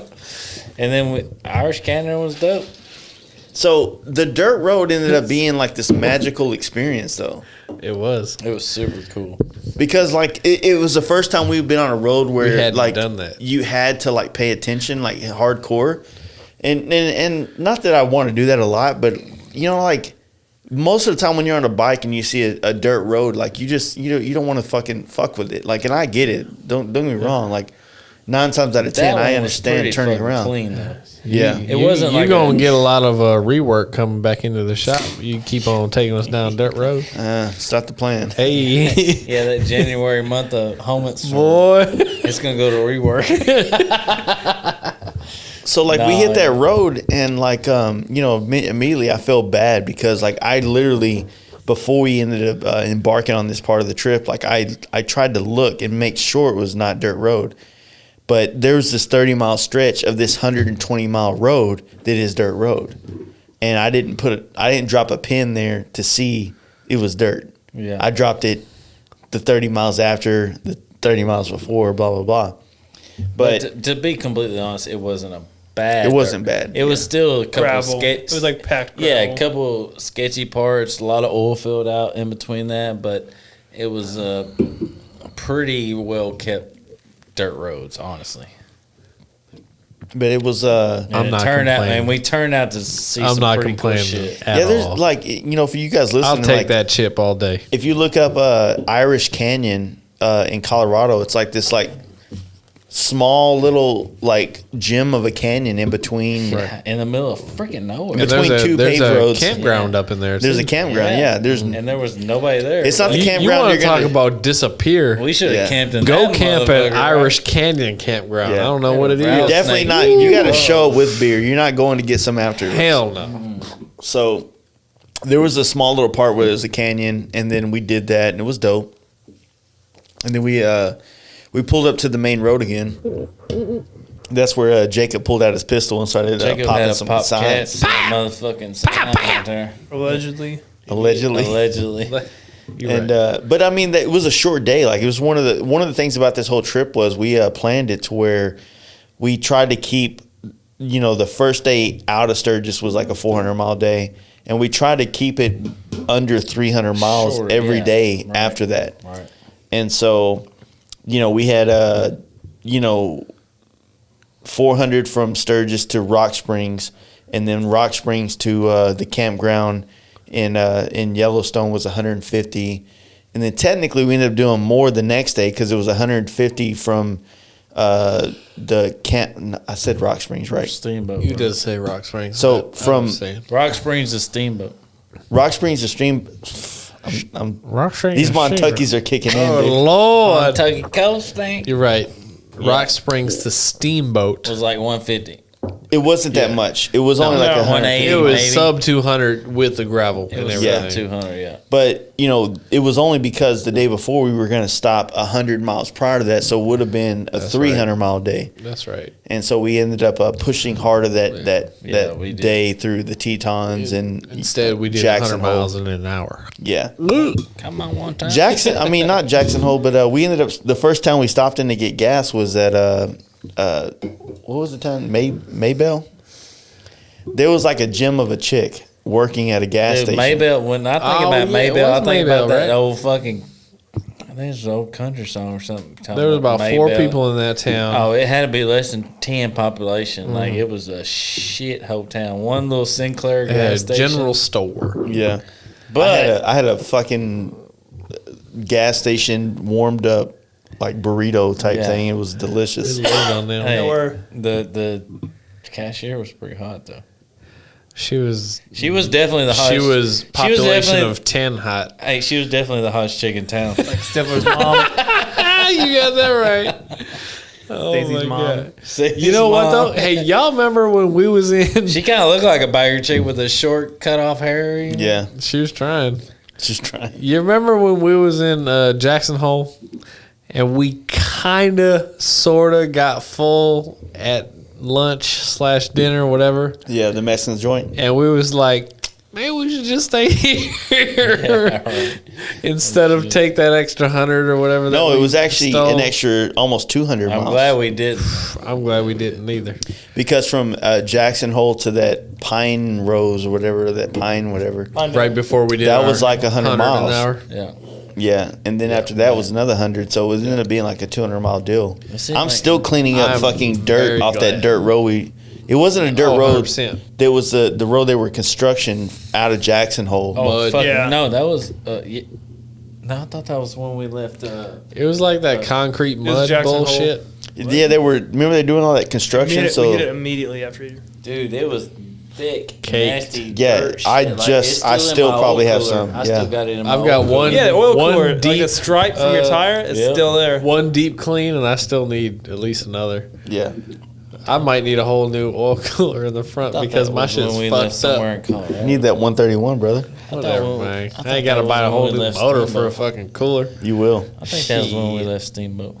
So yeah, I mean Steamboat. So we ended up That was after Rock I know Springs. the one you're talking about. Steamboat was kind of like the next destination, and that was That's right. we had tried that the year before with the Cali trip. We wanted to go to Steamboat, Fail. It was storming up there, so but I mean, I'm glad that last year when we did that trip, it worked out the way it did because we ended up seeing some gems of a Not being able to go to Steamboat turned us on to Glenwood. Yeah. Glenwood Canyon. Yeah. So but Steamboat ended up being a fucking dope little spot. it was killer. It was killer. The only I liked regret is that we didn't have prior reservations to the dope hot springs. Yeah, we didn't. Apparently, we the went to hot the community springs. pool hot springs. Me and Jacob went to a dope ass taco spot. Whatever, on man. the You river. ain't got Dude, y'all ain't got shit. We had the Fuck steakhouse. that shit. Fuck them goddamn. Y'all don't know. Bullshit. So we I ended remember up, you came back cook drunk. my own goddamn steak. we ended up Jace was so excited he cooked his steak. Jacob did. Jace was. I was. Jace. He's like, I I don't cooked my own cook steak. Me and Jacob went to a dope ass taco spot right on the river. People like tubing down that motherfucker. It was Yeah. cheap ass drinks, good food. I like how he describes the tacos by people tubing down the the river. No, I'm saying the The food. the food was so good. There's people tubing down the river. It was a good spot. What was y'all's fucking view from the steakhouse? Deliciousness. Nothing. So, Nothing. like Steamboat Springs all has right. like a really, we stayed at the KOA there, which was a really The KOA was on point. The chillest KOA I think I've ever stayed at in my life. Yeah. It was like, you just do what you do. And Yeah. didn't like the dude, like the campground snitch, basically hang out with us for a while? Campground snitch. He was cool. He brought us a lot of wood and brought us a few bags of ice. Yeah, he was a solid dude. Yeah. He was cool. And but I mean, like that town is, it's pretty dope, man. I really liked it there. We did do the hot springs.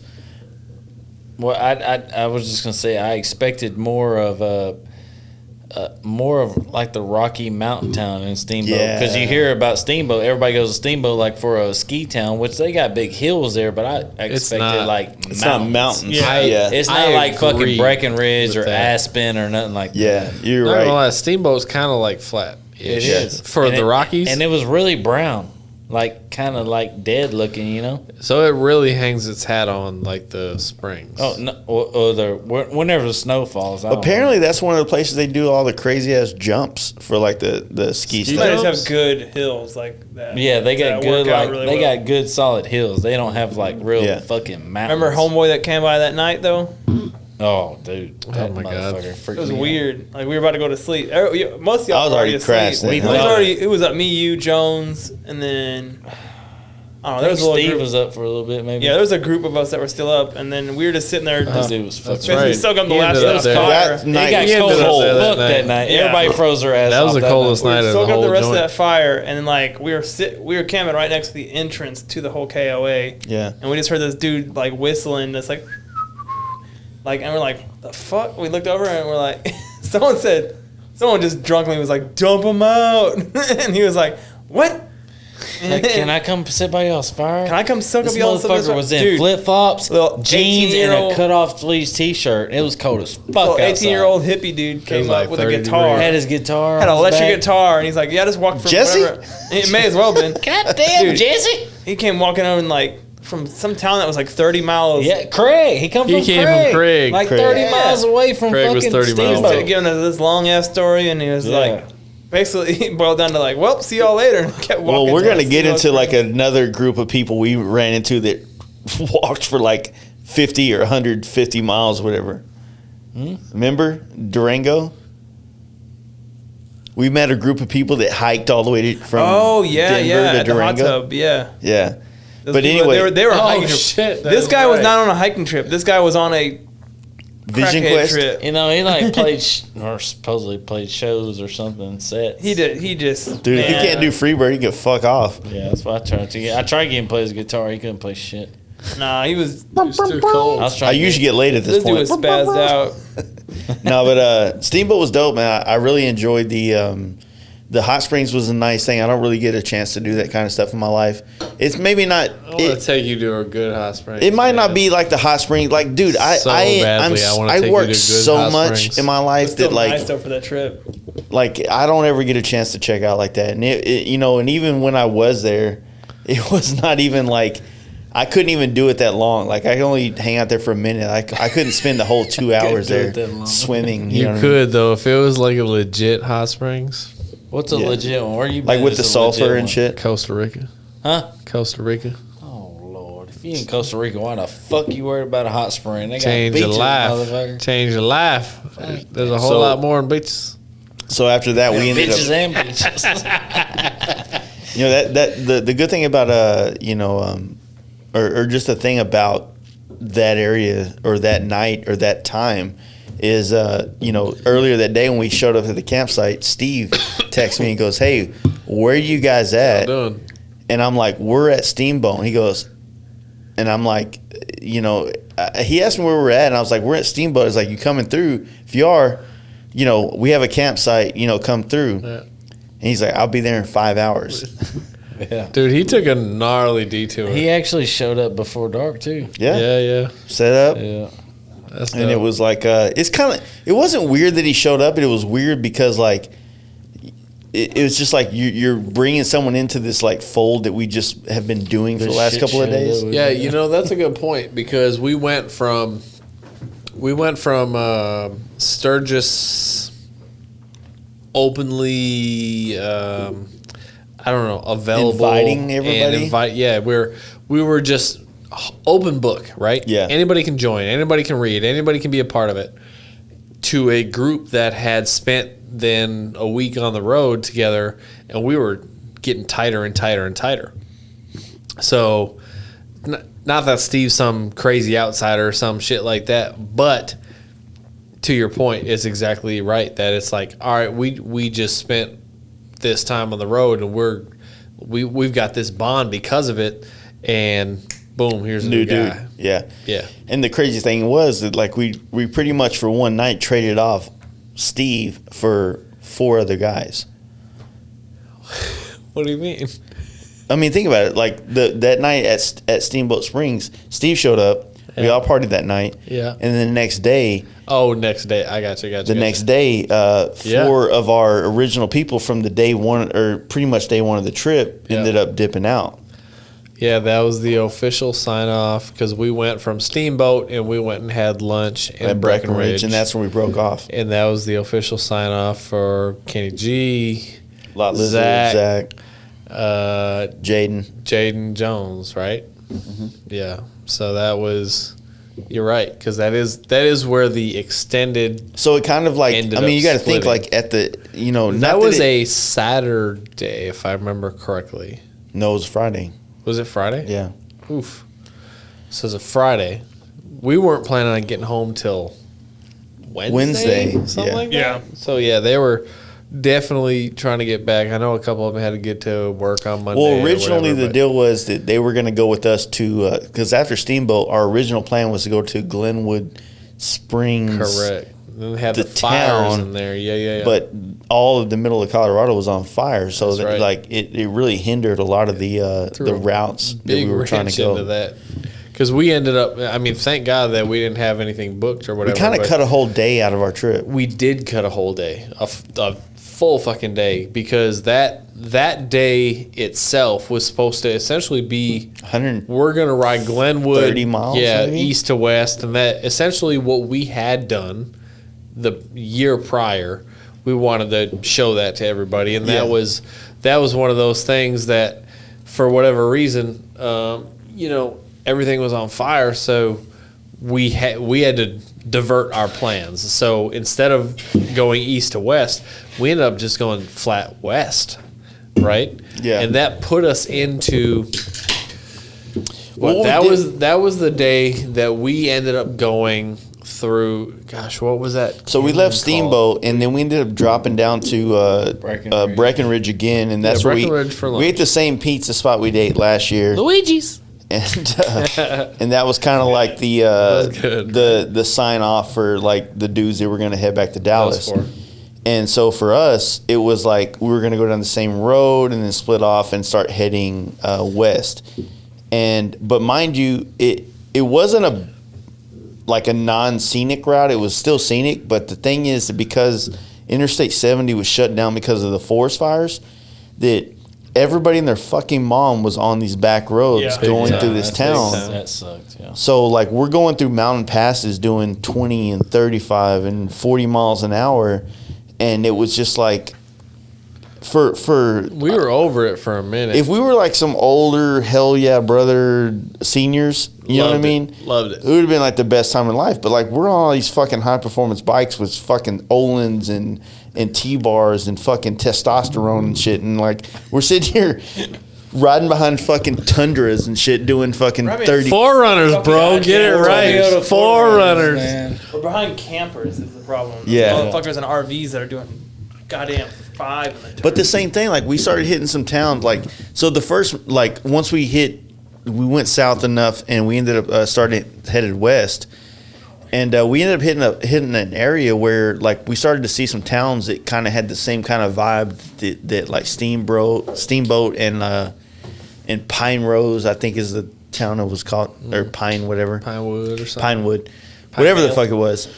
These towns that kind of have like this like vibe of like a regentrification of of growth and whatnot. And we started getting close to what was that lake or that reservoir called that we started going around? It was fucking beautiful. God damn. There was like a 30 We stopped or in Gunnison. 40-mile stretch. Gunnison. So from Gunnison, Colorado, and then from Gunnison to Montrose where we stayed that night. Gunnison to Montrose damn near changed our life. Dude, you Saponaro. You end Saponaro was remember on the itinerary I talked about earlier? Yeah. Saponaro was one of these stops because specifically when we were doing the mapping, we wanted to ride that road. We didn't know what the road was. what it looked like. We didn't There know was what was not on it. shit in Nothing. Saponaro. We were just like, dog, this road looks on point, right?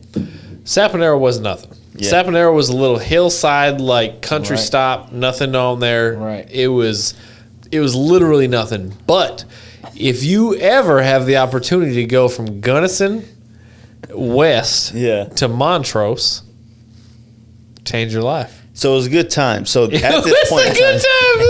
He's That's the trying most to wrap- understated he's trying to wrap it bullshit. up. so here's the deal. And God damn. from this dog. point, we had a really great time. It was a great fucking trip, and it's over with. If you want to hear the rest of this story, you're gonna have to check it out what's on happening, Patreon. What's happening right now? Dude, we're at fucking 3 hours and 50 minutes. 15? 50. 4 hours. Check the rest of this out on Patreon. Here you Oh go. my God. We're almost done. Hope you guys enjoyed that. We are going to work on the other 2 hours left on this podcast and try to get it uploaded to the Patreon here very soon.